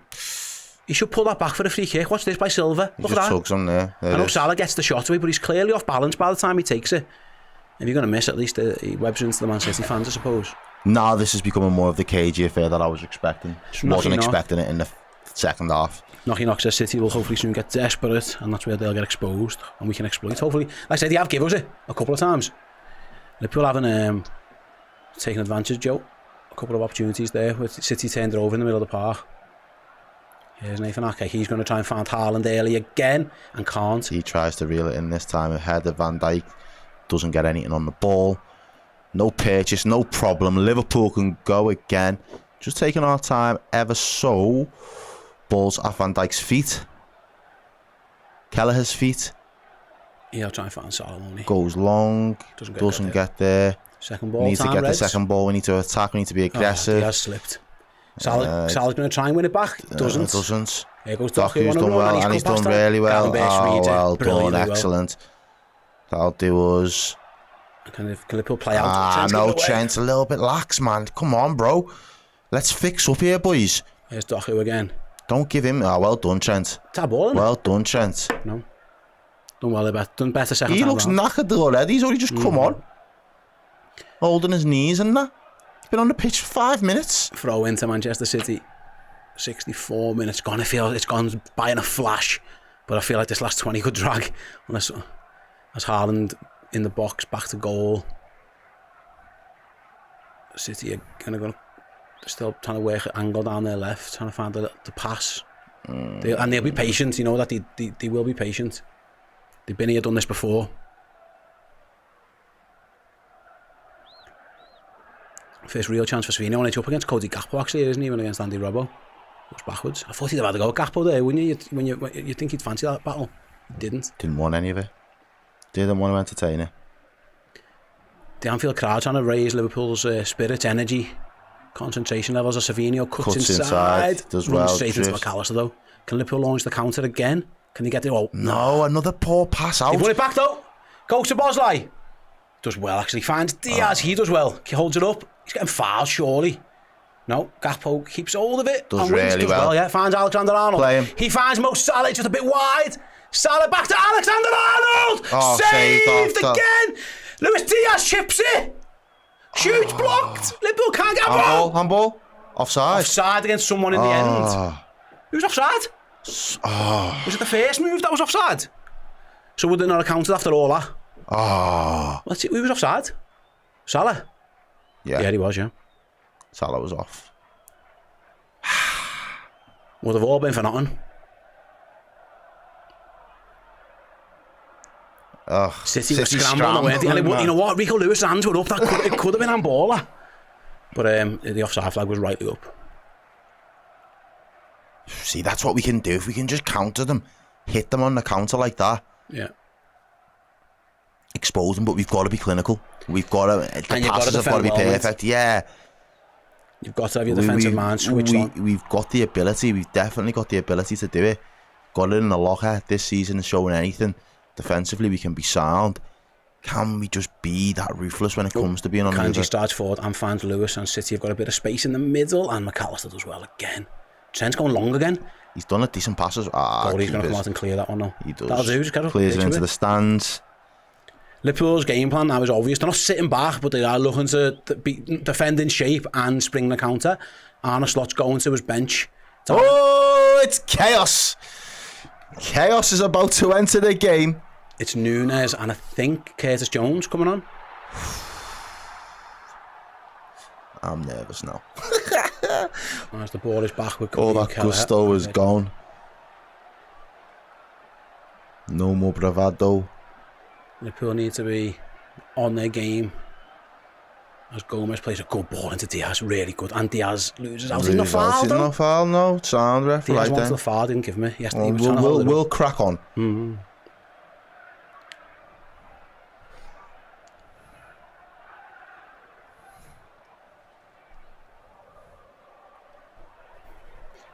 Finally poised as Manchester City knock it around the back at the moment.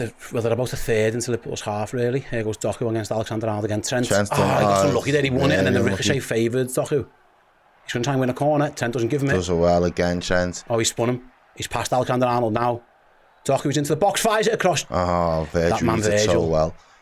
Says, you shall not pass. As Trent just volleys clear, doesn't get much on it though.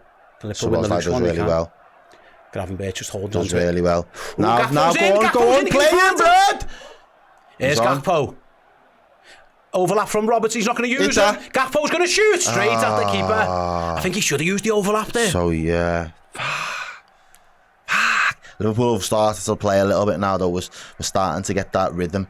We're very fluid when it comes to these counter-attacks. We just need one to pay off. Yeah. City are open and they're leaving the back door open, mate. They are there to spring that counter on. That's why Núñez is coming on, isn't it? Try and run in behind them. Hopefully. Diaz looks tired. I wonder if it's him coming off. Right, then here's City again, halfway line. Still being very patient. 7 to win into the 70th minute. Someone's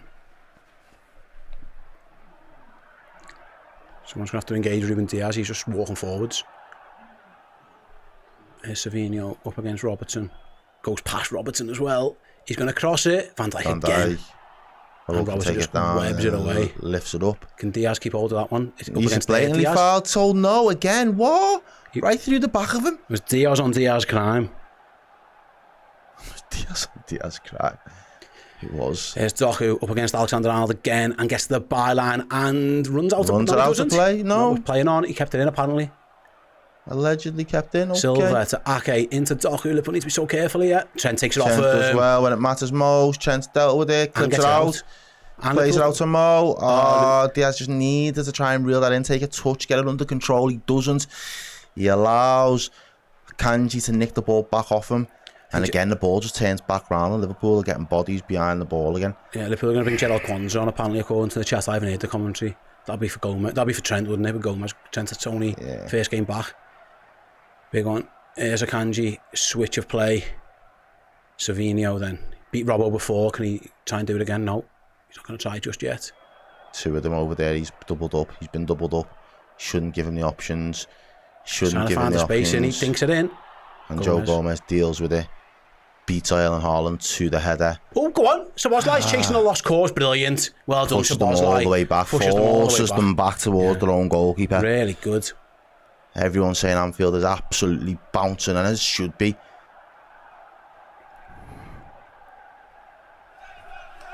Gakpo's 12-minute goal. That's what separates the team. 2 teams at the moment. The expected goals has been shown as 2.46 for Liverpool and 0.23. Doku beats Trent for City. And Far loses it though, plays a poor ball. Trent looks tired. It's going to be Joe Gomez to deal with Doku in a moment if Liverpool can make this sub. The ball hasn't gone out yet. Need a little break of play that favours Liverpool.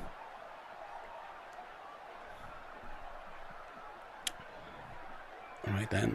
Bernardo Silva, City are almost at they are at walking pace. It's Doku's job it is to inject a bit of pace. Good little flick from Foden into Rico Lewis. Liverpool clear again. Get out. Szoboszlai's fouled, surely. Fouled. Yeah, we'll take that. Yeah. It was a foul. What are you complaining for? I think Szoboszlai's been excellent. Liverpool are going to bring on Gerald Kwanzaa and Darwin Núñez. Cody Gakpo goal scorer goes off. Which obviously Luis Diaz will go over to the left. Steve McManaman looking absolutely bored out of his mind. Liverpool's goal scorer goes off, gets a round of applause as his back post finish, the one that put Liverpool 1-0 up, as he saluted the crowd. Big moment for Gerald Kwanzaa. Obviously Trent Alexander-Arnold not ready, you'd think, to do 90. And he's looked tired in the last couple of outings against Jeremy Doku. His passing's been magnificent, but he's had a rough 5 minutes there. But I think he's probably been left on the pitch a little bit longer than Liverpool would have liked. And it's a big moment for Gerald Kwanzaa. A man like Darwin enters the game. Woi. It's chaos. You know. And it's going to be Keller to take that free kick because that's where we're going to restart from. Yeah, Liverpool's going to go long off this one. No messing around for the first one. Just take a little break. Is Kwanzaa playing right back? That could be interesting if he is. I just presume Gomez will over there. I would have went that way as well. Liverpool's that's almost like rugby tactics that Keller puts it towards their corner flag. They kick it out and Liverpool have got themselves a throw-in. Interesting that he's going to go Kwanzaa at right back. Is that just to have a little go at Doku? Try and deal with it, or is that just off that? We'll keep an eye on that one. Yeah, Gomez is definitely centre back, isn't he? Maybe he just doesn't believe well, maybe he just doesn't want to break a centre back. Yeah, that's what I mean.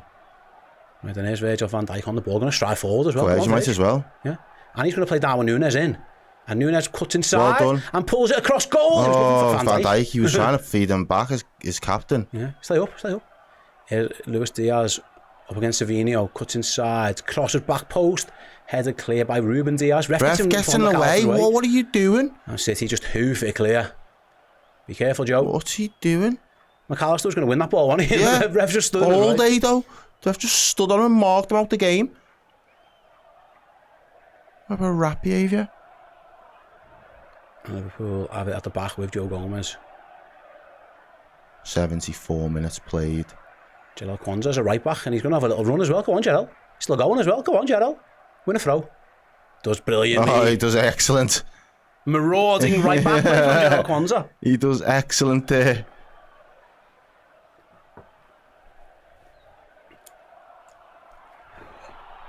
Right then, still Liverpool 1, Manchester City 0, 74.5 minutes gone.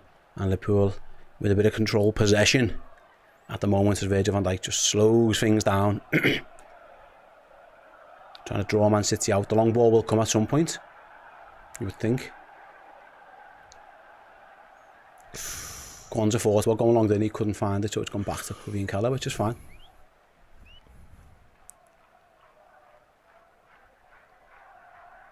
It's got to go. It does eventually. And City are going to have it all. Ooh, can he take it off him? Nunes wins it. No, he doesn't, but Diaz does. Salah leave it, you're offside. Can Diaz get there first? Pen! It's got to be a penalty! Pen! All day! And Stefan Ortega has wiped out Luis Diaz, and it's a penalty for Liverpool. Darwin causing a bit of chaos. Are they asking for the offside on Salah? No, they're saying he didn't touch him. Salah left it. Saying he didn't touch him. They're begging for an offside. They're pointing. They're asking if it's a... They're pointing. What are they asking for? Are they asking for a foul on Nunes? There's no foul there. That's not a foul. That's not a foul. That's not a foul. Salah leaves it. He does nothing wrong. He doesn't do that wrong. It's a penalty. Yeah. It's a penalty. He touches him. Yeah. Contact. There's contact. There is contact. That's a penalty. That's a pen. Yeah, all day. Yeah. He dives at the man. To be fair, Diaz buys it. Diaz leaves the trail on fucking foot. hell, I'm a fucking buyer as well. It's pointed to the spot. Get on with it. It's a pen. Liverpool have got the chance. What are they arguing over? Were they asking if Salah was offside? That's the only thing I can think of. Right then, we know what happened with Mo Salah. Midweek. Ruben, fuck off! He's given the penalty, you dickheads! Fuck off the penalty spot, get away and let us take it. Be a man, referee, get them away! Get away! They're just trying to delay it. And smush the penalty spot up as well. Mo Salah's just doing keep-ups. Fuck off! My mum was saying the other day she thinks it's time for somebody else to take pens. And I said to her, Salah is Liverpool's pen taker, mum. So there'll be a conversation in our household this evening. She's either going to scream I was right, or I'm going to tell her I told you so. That was the latter. Right then, Mohamed Salah. We know Let's hope. Missed against Real Madrid. Prove Big Christine wrong, Salah. Prove Christine wrong. Yeah, Mo Salah then. Prove me right, more importantly. Mo Salah steps up. Mohamed Salah. I backed you. I backed you! Yes! He sits in the... He does the celebration again. And Mohamed Salah scores this one. Perhaps the more important one, you'd say. He buries it. Ortega goes the right way. Salah takes a little bit of sting off it, places it bottom bins, and I'll be honest, and they're still complaining. A huge Shut up. relief. What's he arguing about? Wow. Sorry to tell you, I told you so, It's Mum. another game with a goal and an assist for Mo Salah, and that's a brilliant penalty. You don't save them ones. Fantastic penalty. I thought when Ortega was going the right way, he had a chance, but close, he didn't. didn't he? He didn't. There was no chance. Salah made What a penalty for 100% Mohamed sure. Salah. Just do that every time, Mo. They can't save them. That's impossible to save.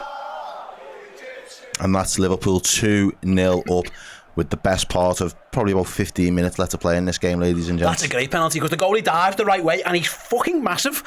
And he's still, what, 6 inches away from it? Salah says to Haaland, I'm coming for your golden boot, son. Little whisper in the ear, I'm coming for it. It's his 11th goal this season. Added to the assists. Added to the 11 Premier League goals, well, he's got others. And Manchester City have it all to do now. It was a pen. It came from what we thought it was going to come from. They lost the ball cheaply.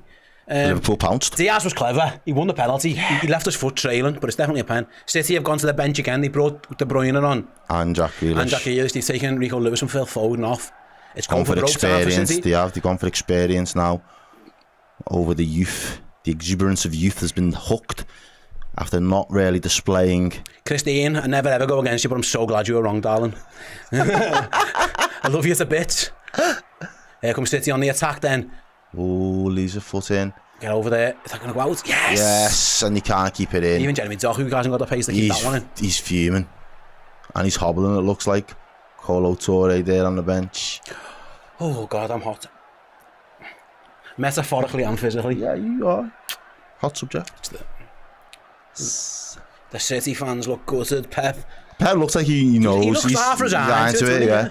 He knows. Look at Anfield. This was never for us. Salah, and there he is. There it is again. That little bit of bite. There it is again. Salah. Tell him about himself, bro. Tell him about himself of all players. I don't like that little... Bernardo Silva haven't... No, it takes a lot to get Mohamed Salah angry. I don't know what Bernardo Silva did. I had a nibble at him, probably. He's a rat. He is a rat. Ratata. He is a rat. I hate him. Go away. One of the most deplorable players in the Premier League. Don't worry. We're all good. There it is. Here's the little nibble now. Yeah. Oh, he just swipes the ball. What does he do? Does he say something? Yeah.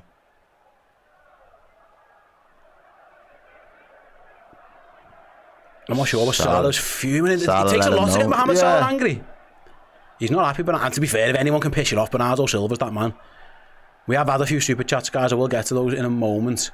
I'll actually do some of that now because Liverpool have given away a free kick. Yeah, at the moment, Brighton and Forest will be above them. I haven't checked the Premier League table yet. Hedging said, I wanted a City goal for my Ache, but I've never wanted to lose a bet so much in my life yet. Don't give them. We don't need that. We don't need that. Unless it's the last kick of the game. I'm with 7-1 up. Yeah. No, I just starting. Oh, I think he means one more goal, maybe. I'm not sure. Oh, here comes City anyway. With Grealish. Here's Doku. Cuts it back to Jack Grealish. Plays it inside. Brilliant by Gomez. And brilliant by... he's run to that's a foul. Not given. Told to get on with it. Should have been given as a foul, though. Savinho gives the ball back to Doku. Up against Kwanzaa. Cuts inside. Be careful, Reds. He's looking for a penalty, is what he's looking for. Joe Gomez again. Calm as you like. Take after his captain. Play it long. Don't mind that, just boot it clear. Ask Darwin to go and chase it. He will be a game as well. And he'll lay one on someone. Don't mind that from Darwin. I don't. Put him on his ass. Play on, though. The City kept hold of the ball. De Bruyne's done the same. He lays it out to Doku again. This is their threat at the moment. Yeah, it's all coming down their left, isn't it? Grealish and Doku up both of them. Doubling up over there. Running out of ideas, running out of space, though. City plays it, comes all the way back to him. Diaz is going to shoot from the car park, and it trickles into the arms of Quaveen Kelleher. It was never causing any issues whatsoever. City, I can see them both halves still haven't created a real big chance for themselves this game. Luis Diaz has won it again. Kyle Walker's misjudged that bounce to the ball. Not for the first time. Diaz, he's going to start spinning him now. Just hold the ball up, that's fine. We don't need to do too much now. We just need to be patient. Yeah, it's Kevin De Bruyne's trying to urge his mates on to press, but they're just knackered. Yeah, they haven't got it in them. Oh, Virgil's messed about and he's given it to De Bruyne. Oh, and Kelleher bails him out. Wow. Virgil. Wow. Say thank you to your goalkeeper, Liverpool's captain. You owe him one. Because you're trying to fuck about. Kevin De Bruyne. He fucked about and almost found out. Virgil van Dijk there, very, very relaxed. And Kelleher again. He does well. He almost sits down on it in the end. Or he gets a big shin to it. And I thought it was going to trickle back into his path, but it doesn't. And Virgil van Dijk. All completely of our own doing, by the way. And you know what? He's been excellent all game. Defensively, he just fell asleep there. What's happened here? What are we waiting for? What's going on? Is there an injury or something? No. Oh, Liverpool trying to bring Curtis Jones on. The ball's gone for a throw-in, but we're not going to make the change yet. And Virgil, the Liverpool are going to make the change now. Just be sensible. Yeah, do better. He did that against Southampton, and I remember Jamie Carragher going, you wouldn't do that against Man City, but he just tried it. Just take it out your locker, Virg. I understand if you're losing. It's Salah. I understand if you're losing. Don't do it there. Yeah, Liverpool are going to take Mohamed Salah off. I understand it, because they've just doubled up on their right-hand side, and they're left. Liverpool's Egyptian king goes off. He's been brilliant. We'll forgive him the one-on-one miss for the assist and the goal again. That's a wake-up call for Liverpool. Don't give these a sniff. That should have been 2-1. Kevin De Bruyne, and thank goodness for Kevin Keller, who kept himself big. Yeah, was the difference. Could have been a nearly 10 minutes or so. Oh, it would have been horrendous. It had burst Anfield like a balloon a little bit. Liverpool bring Curtis Jones on to kind of lead the press, I guess. So Boslard's going to go out to the right for now. Which I don't mind. Yeah, they're going to try and... That Grealish, Doku doubling up. Liverpool are going to have to be careful. Going to man for man them. Cover them. Yeah. Look at the three of them over there now. Liverpool are going to... Yeah, Konza... Someone needs to run with the run now. And there goes Doku and he's past Konza. And Liverpool win it back and kept it in as well. Not only did they win it back, they don't concede the corner. And so Boslard's going to kick it as far as he can. And he's going to ask Luis Diaz to chase it. And he's going to put Kyle Walker under a bit of pressure. And he does okay. And good foul that. And Diaz gives him a little bit of stick as he goes down. It's a good foul to give away that. It was.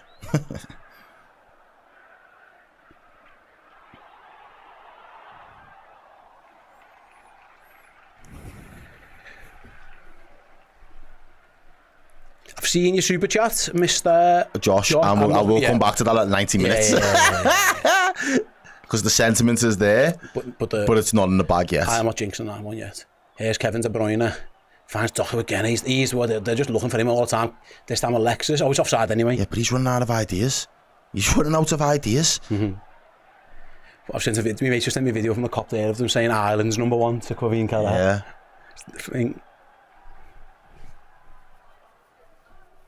There he is. People are absolutely cheering him on his feet, shouting his name now.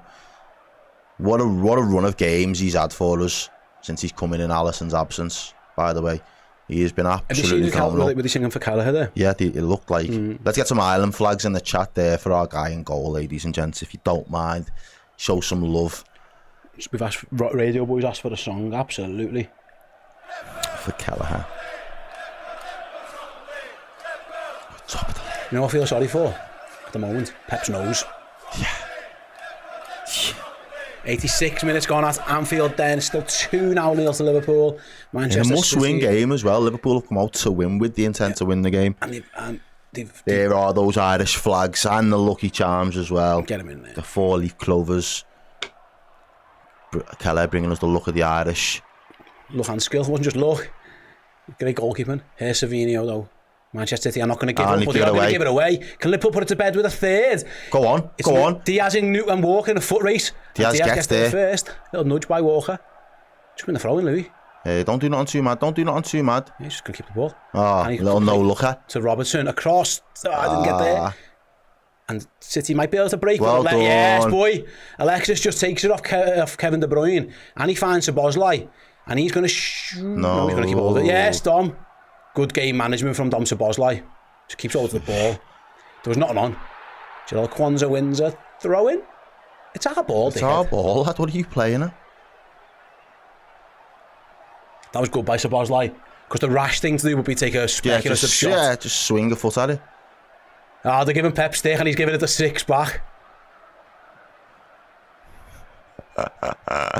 His head's gone. His head's gone. He has won 6 leagues, to be fair to him, but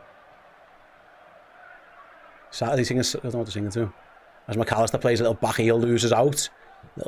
It's a bit of a pinball in the Liverpool, in the Manchester City box, and in the end, they chip it clear and he can't get out. Comes straight back to Don Szoboszlai. Yeah, they were singing getting sacked in the morning.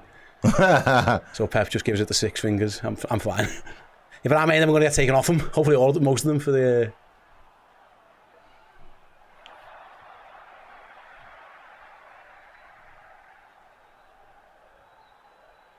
Robertson done well. Somebody finds Walker. Walker might have given it away again. And City falls back to the goalkeeper. 88 minutes gone at Anfield then. 2-0.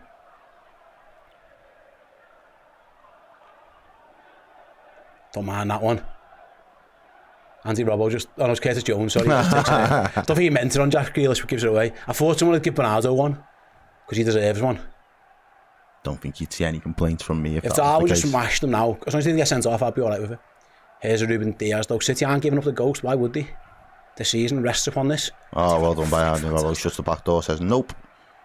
Yes, Robbo. And gets back in. City have got a throw in.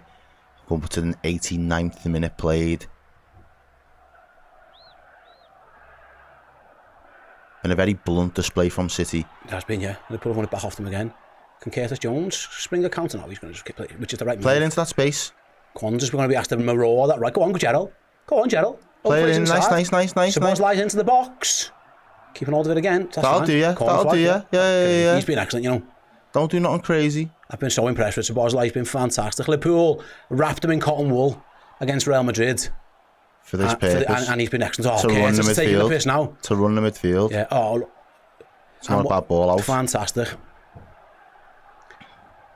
Nearly 5,000 of yous watching with Press us the at the like button, moment. folks. Come on, Liverpool fucking going. 11 points clear of Manchester City, 9 points clear of Arsenal and Chelsea. And they're taking the piss now. Curtis Jones, a little Drag shimmy. pass.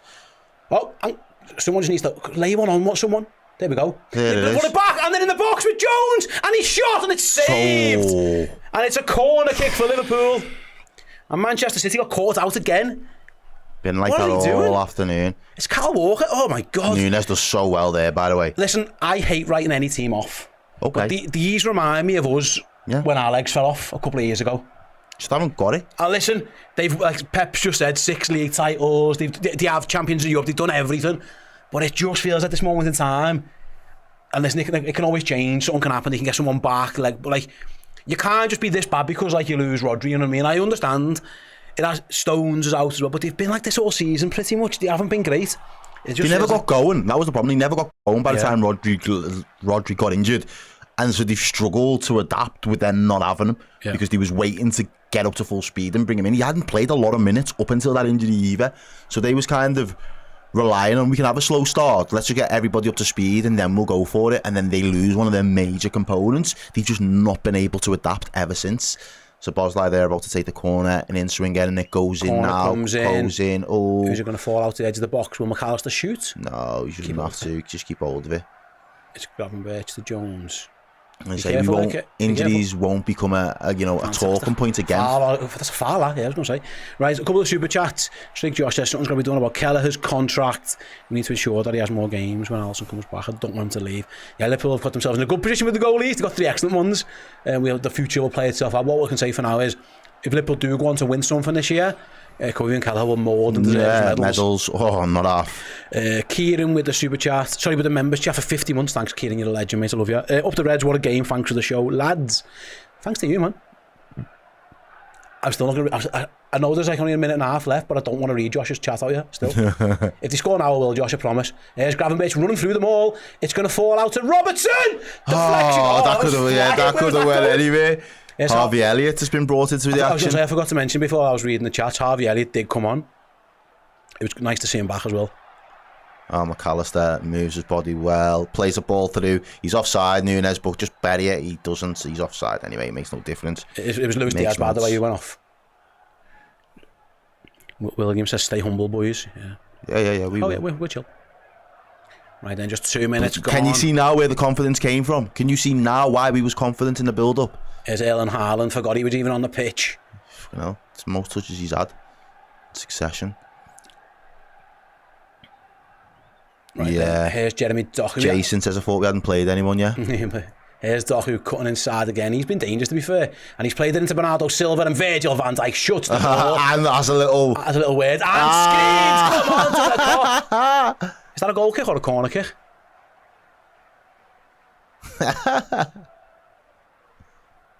How's it a corner? It wasn't a corner.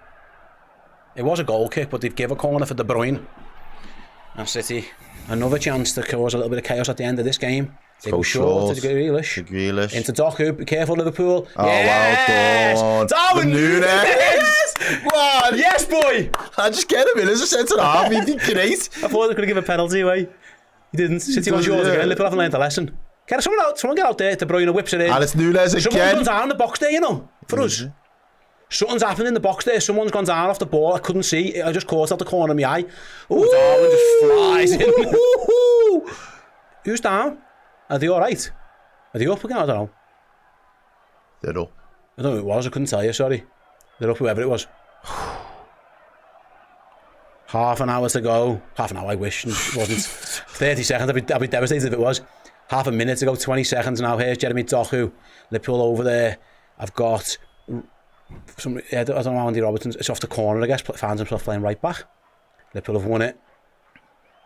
kick it long for Harvey Elliott to chase down all the way back to Ortega, and that should be that, surely. We've played those 4 added minutes now. We're all just looking at the ref, and there we go! Can you believe it? It's Liverpool 2. It's Manchester City 0. Liverpool go back 9 points clear of the chasing pack. It's 11 points clear of Manchester City. Cody Gakpo and Mohamed Salah deliver the goods for the top of the league, Reds. And now, only now, am I going to have the bottle to read out the super chat from Josh. You deserve it, Josh. You deserve it. Waited patiently for this one. Some Go fans on. wanted us to lose against Madrid and win against City. We won both of the games this week. Never doubt this club. You'll never walk alone. No one wanted us to lose against Madrid. They want us to rest a few. It didn't matter in the end, though, because Liverpool claim a wonderful 3 points, and all of a sudden Liverpool have put major distance between themselves and Manchester City. More than daylight now, isn't there? It's 9 points clear of Arsenal and Chelsea.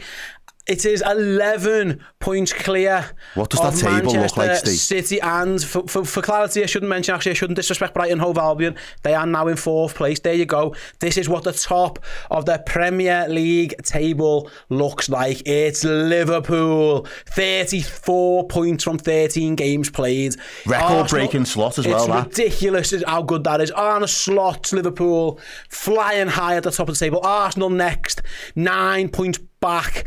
Then it's Chelsea, also 9 points back, the exact same figures as Arsenal. It's basically joint second for those. And then it's Brighton, who are on the same amount of points. Well done to Brighton, albeit they have a slightly worse goal difference. And then it's Manchester City, who are level on points with them.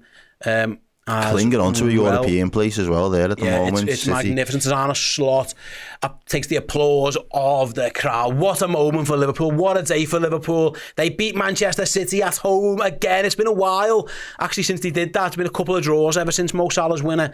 But what a moment for Liverpool. And there's the king. As Pep Guardiola holds up six to his fans, says, sorry. Oy. He's reminding them. He's saying, he's having to remind them, isn't he? He's going to his fans to say thanks very much. It's that resignation from Pep Guardiola that he can't quite do anything. He won't be doing this. That he's not going to be doing 7 this year anytime soon. The City fans applaud their manager and applaud their players, but they've been beaten again. They're on such a bad streak at this moment in time. Guardiola takes his players off as he gives them all. It's another drum. Do you reckon that is like a 6, yeah. And fair play to him, like he has won a lot of things. He's been excellent. Do not make that a mistake about that. But that felt he might not be in the Premier League to represent themselves. That felt like a man conceding the title race. I don't know if he was, and he'll never say he was, but that's what it felt like for sure. Anyway, guys, stick here right now because Dan Club will be in this chair in a few moments. Well, Pep's he's doing a round of applause for Anfield, which is odd. Anyway, Dan Club will be in this chair very, very shortly with your reaction. Get your thoughts in straight away, whether you're in the Discord, like all the wonderful people who've been watching in the Discord have been, like Johnny, like David, like Idad, like Scott, like Quad Bob, like Luffy. You guys are the best. Yeah, fan reaction show and the player ranking show as well will be on after that. Meanwhile, me and Errol will be over on redmenplus.com with the player ratings show. If you head to redmenplus.com, sign up now. Use the promo code TOP, You'll get 50% off. You can join us for the entire season. And as things stand, it looks like it's going to be a pretty spectacular season for Liverpool. All fingers crossed on that one. Mate, shall we go and chill out, have a break? That's been... Yeah, let's have 10. Let's have a breather. Lots of fun. Oh, aye. Stick around. Don't go anywhere. Have your say. Bask in this one. Liverpool 2, Manchester City 0. Stick around. Dan will be back after this break. See you in a bit. Hey, coming up, we've got week 1 of our incredible festive giveaway for all of our Redmen Plus Legend tier subscribers. This week, we're going to be giving away a signed Bruce Grobbelaar t-shirt, 4 of these incredible knitted Redmen TV jumpers. We've got a Merwolves Robbie Fowler t-shirt and a signed Michael Owen print. That's just this week. Sign up, get your name in the draw each and every day with a chance to win. And don't forget, at Christmas itself, it is this bad boy, the main prize, a Liverpool shirt signed by the King, Mr. Sir Kenny Dalglish himself. So head to redmenplus.com, sign up or upgrade to Legend tier status now.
Hey, I am absolutely delighted to say that The Man Who Stole the World Cup, the book written by my dad, published by myself this year, is available now to buy. You can get the limited edition signed version exclusively on redmenmerch.com. When they are sold out forever. There was a simple way of getting it as well. You can get it on Amazon in a hardback print to order version, or the Kindle edition is available on there as well. The Man Who Stole the World Cup is a fun, adventure-packed time travel story about kids from Liverpool pulled from Liverpool's double-winning season in 85-86 into the plot to steal the Jules Rimet World Cup trophy in 1966 that would ruin football for all time. And three adventurers set about making sure that they can save football in their time and in all future times as well.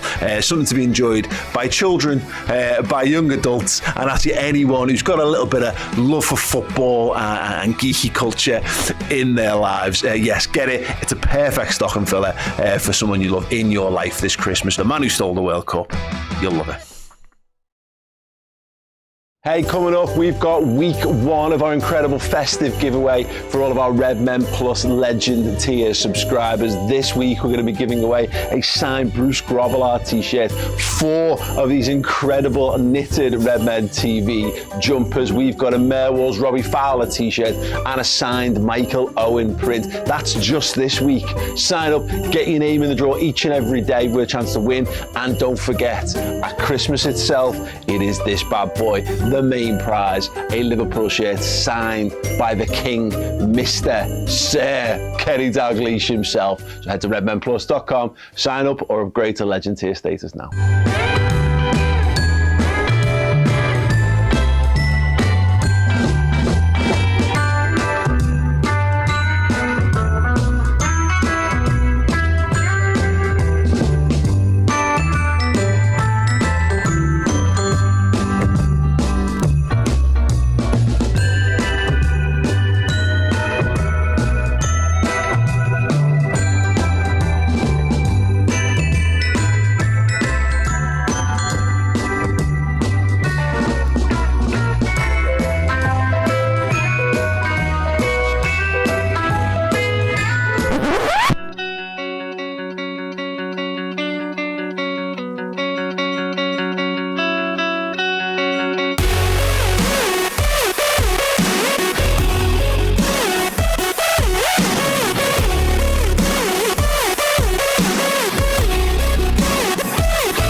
Hello everybody, welcome back to the Redmen TV, and this is the part of the day when we sit here and we just bask in the glory of supporting this wonderful, wonderful football club after Liverpool beat is an understatement, Manchester City 2-0 at Anfield. The scoreline well and truly flattered Manchester City. Liverpool ran riot this afternoon, ladies and gentlemen. It was a humbling of the most extreme level. We were all over them like a cheap suit from the outset. It was unbelievable, ladies and gentlemen, and we're going to talk about it for the next half an hour or so, whatever it may be. Get your chat in as you are doing in your dozens stroke hundreds. It is unbelievable. What a time to be a Red. What a time to be alive. Exactly this. Lee Baker gets us going.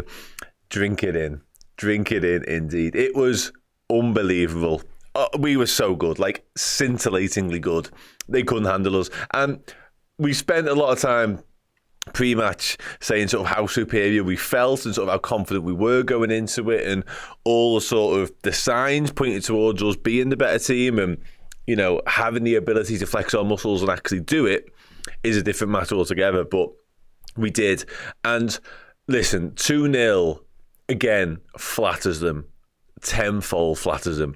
It could have been 4, 5, 6 comfortably, and that's just in the first 20 minutes. We were honestly so good to watch. They shit themselves. Their heads are in the bin. And there's a moment, and this is such a minor detail of the entire game. We'll talk more about the big moments and the reasons we won the game in the next few minutes. But when they had that free kick, City, after they did get a little bit of a foothold after our initial sort of just superiority and that initial dominance as I spoke about, they had a set piece, had a free kick, and you thought, okay, if this comes into the box, you never know. And they play it short and they do something mad and they end up back at their own keeper. And it's like their heads are all over the place here. They're in the bin. They do not know what day of the week it is. Anfield, Liverpool, etc. They were all over the gaff. And Dickie says here, they were pish. And they were like, I don't think, it's miles easier than Real Madrid, by the way, Lee. Miles easier. I don't think we let them be any better than what they showed today, but at the same time, they're a mess right now, an absolute mess. Like, many more teams will take points off them if they don't fix what's broken and quickly, because they're miles away from what they've been in recent seasons. And we're boss, and we're capitalising on it, but at the same time, they are not. They've been a force to be reckoned with for a long time. Not anymore. Not anymore. Not by the evidence of what we've just seen today. Just, yeah. Thank you very much, BM, for the support. And all of you in the chat for your support as well. I'm blown away by what we've just been able to do there. Like, what a week it's been as well. I'm fucking Real Madrid and Man City, European champions, champions of Spain, and then the Premier League champions. And for everybody going into the season, probably the Premier League champions elect as well. People were talking City, Arsenal, who's going to win? They're going to fight it out again. Liverpool will be also Rans. Not a fucking bit of it. Not a single bit of it. Arne Slot very much had different ideas. And yeah, again, we were miles clear. Pep can't manage when he doesn't have a checkbook. Yeah, listen, he can't manage without Rodri. I think that's become pretty sort of self-explanatory over the last month or so, hasn't it? Ever since he went missing, injured. And to be fair, Rodri is Ballon d'Or winner. You know, he's two players rolled into one ultimately, isn't he? But yeah, without him, they look a shell of the former selves. And it's just so glorious to watch, because I despise them. Absolutely despise them. Veronica says, beating the champions of Premiership and Europe in 1 week is something we'll remember in years to come. It is.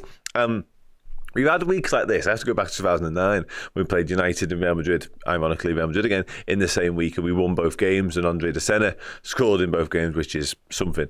But yeah, and that's 15 years ago, and I've just remembered it like that. So you're absolutely spot on. These are the sort of weeks and sort of days that you should and will remember, no matter what it means between now and the end of the season. I feel like it'll mean a lot, to be honest.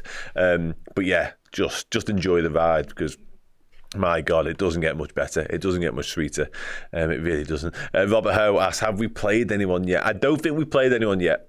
In spite of playing the entire top 5 or 6 now in the Premier League, the champions of Germany, champions of Spain, and a few other teams along the way as well, I don't actually think Liverpool have physically played anybody yet. So yeah, remember that when you're going into work tomorrow, that narrative will remain. And we've got no injuries, despite not having Alisson Becker, Diogo Jota, Federico Chiesa, Ibrahim Konate, Kostas Tsimikas, and a couple of others I feel like I forgot, Conor Bradley. We have no injuries, clean bill of health. So we're actually, we're getting away with it a little bit, guys. God, it gives you shivers, doesn't it? Thank you, MK, for the chat. As a Liverpool Football Club, the Redmen, love you all. You're English champions, European champions, Real Madrid Sister Week, 2 clean sheets as well, and 2 dominant performances. There was phases in today's game. I was more frustrated with today's game. We'll circle back around to actually talking about it, because we were so much the better team. We were so far in the ascendancy. Honest to God, I'm not over-exaggerating when I say Liverpool could have been 4-5-0 up inside the opening 20 minutes. Van Dijk hits the post. Trent, if we played Forest, yeah. Trent clips the post a little bit later on as well. Ortega has to make 1 or 2 good saves. There's the Gakpo chance when it breaks for him in the edge of the area. There's obviously the goal itself, which is a goal. There were so many moments in the opening 20, and there were so many, nicely done, they were just in the bin again. They were panicking, they were just good, they couldn't get out, they were dwelling on the ball, we were nicking it, we were all at the press from us, we were, honest to God, like wasps just buzzing around them, and they didn't have time to think. Their heads were in dishwashers, they were all over the gap, and I think Anfield contributes to that, but Szoboszlai, that is performance of the season for me from Dominic Szoboszlai for him. Like, absolutely phenomenal. And what a selection from Arne Slot to throw him in. Just knowing that City are in such a dark place right now, psychologically, having somebody like Dom just to harry them and be a nuisance and to not give them a single second to think on the ball was going to cause problems. And my word, did it cause problems, because they couldn't cope. They just could not cope with us from minute one to the very end. Yeah. And even... they're such season winners in that Man City side. Like, they've been there, done it, got the T-shirt, won numerous things. But even then, with all the muscle memory they've got in their very fibres, even they couldn't live with Liverpool today. With too much to handle right now. And, yeah, boss. I did see... I seen Salah say something and then the camera cuts Carragher, but I don't know what was said because I've got it on the screen but I can't hear it. If anyone can give me sort of the transcript of what was said, I'd absolutely love to know. Jog says Robbo and Don, both best performances of the year. Yeah, absolutely. They were both sensational. And defensively we were a boss as well. Like Joe Gomez, big shout out to Joe Gomez coming in and playing the way he did and handling, Erling Haaland the man that he did. And Van Dijk, that bit defended over his head. Ridiculous. And also I want to make mention, and we'll talk about the better details in a minute, but Joel Quansah coming on at right back right at the end there and playing brilliantly when he did so as well. He's been not the forgotten man, but a little bit the forgotten man. He's actually been sort of outcast ever so slightly in that when he has played, he has had a couple of mistakes, a couple of things that led to goals and all that sort of stuff. He's obviously came off in the first game at half time, so a lot of people have been questioning Joel Quansah and his future. And he comes on 15 minutes to go in that and sees it out with us perfectly. Yeah, made it of him. We'll do man the match stuff and play a ranking show a little bit later on where you have your chance to rank every single Liverpool player. We should just be boss, won't it? Let's be honest, it'll just be fun. And it always is recently. I'm really enjoying these post-game shows in a minute. If Liverpool could keep winning, it makes my life far easier. Simon Cook says Kelleher man the match. He did bail Virgil out a little bit, didn't he? We can all gloss over that now because we got away with it and we won 2-0. But we can also, be thankful for Kevin Kelleher once again. Drog16 says the Grav turn is a new Cruyff turn. Yeah, I mean, Phil Foden, he was left floundering trying to get hold of Ryan Gravenberch, wasn't he? And again, honestly, to a man, I had a hard time deciding who was my man the match, and we'll do this in more detail later on. But we were so good today. I thought Trent was exceptional coming back in as well, by the way. Defensively, once or twice, Jeremy Doku got the better of him, but Jeremy Doku will do that. Like, he wouldn't be a winger in the Premier League if he wasn't beating his man at least once or twice. I think generally Trent handled him brilliantly when he came on, but I thought first half in particular, it's Trent's pass that allows us to score the first goal. He releases Salah, who in turn picks out Cody Gakpo, of course, and then Trent plays another ball a few minutes later to get Salah in behind, which is... it shouldn't be allowed, to be honest with you. I'm a sucker for a technician and a pass that, quite frankly, just it's on the wrong channel. Let's put it that way. It shouldn't be on Sky Sports. It should be on something that you have to type into Google and it starts with P and then it asks you if you're 18 or older when you go onto it. I don't know what it's called. I don't know the details other than that. That's my only knowledge of this particular site. But that's where that second pass belongs. And I'm not willing to comment on it any further. So instead, I'm going to go into the chat. Nat Nunes sliding in our box, Sandy, Darwin Nunes at the end. A couple of defensive moments from Darwin. Oh, yeah, another one, Matthew McCarthy mentions it. Love Nunes at the end, defend corners and trying to slide tackle off at the pitch 2 seconds later. He was, one thing you can never doubt with Darwin is his commitment to the cause. And even though he probably was a bit pissed off to come off the bench today and not start the game, once he comes on, he does not hold back. He gives everything to make sure Liverpool get over the line and get over the line with a clean sheet as well. So, just phenomenal. Absolutely phenomenal. Simon Cook, it very much was an X-rated pass, my friend. Does anyone know what Mo said? Yeah. Because I'd quite like to know. Dickie Red says the foot Trent did well considering his lack of footy. I thought he did brilliantly, to be honest with you. Oh, here we go. Jerome Wise said, Salah said it's probably his last game against City at Anfield. But what Owen says makes sense. If he didn't want to stay, we wouldn't even be talking about it. Okay. I mean, do you mean Michael Owen? Because not often that's the case, is it? Let's be fair. He said his last game against City. Okay. Well, yeah. I'm not going to dive into that right now. But listen, ultimately, It kind of is right now. That's kind of the truth of the matter. Like that, as the facts are laid out on the table, that will be Mo Salah's last home game against City, unless we get them in the FA Cup or something like that. But let's hope not, eh? Let's all hope and pray not. Just coming back to the performance today. The only annoying factor out the whole afternoon really was that we were so good and we were so dominant, and it looked so easy and so effortless really for us to get at them time and time again, that I wanted it to reflect more in the scoreline, because the longer it went on 1-0, the more it felt like all it takes is a moment. The ball breaks in the box, Erling Haaland gets away. Like, to be fair, Van Dijk stopped that happening one time, but like that's all it is. One bit of quality, one moment of magic from somebody. And you know, for all their problems right now, City definitely possess players that can do that to you. So yeah, it was just an annoyance, a frustration, but ultimately, thanks to Luis Diaz nicking the ball, winning the penalty, and Mohamed Salah's goal. Although Mohamed Salah, well, the penalty was exceptional. The penalty was absolutely cold, pinpoint. I thought it was a brilliant pen, especially on the back of missing one in midweek. But my God, like, he should have put it to bed beforehand. He had a glorious chance, and it's him who makes the chance away. Nicks it on the halfway line, away goals. He's 1-on-1 with Ortega. I think it's Szoboszlai up with him. Never for 1 second did he look like he was going to pass it. And yeah, he missed. He missed, and that was it. I thought that was the moment where we can put the game to bed, because, again, 1-0, dangerous, properly dangerous. 2-0 was never likely to be a dangerous scoreline in that game. And I know De Bruyne has a chance, which Kelleher saves. And again, I know City are what City are, but we were so much better than them. I felt like the minute we got a second goal, what that does to them mentally would have been too hard to come back from. And I actually think I've seen some of the post-game stuff like immediately after the final whistle as well.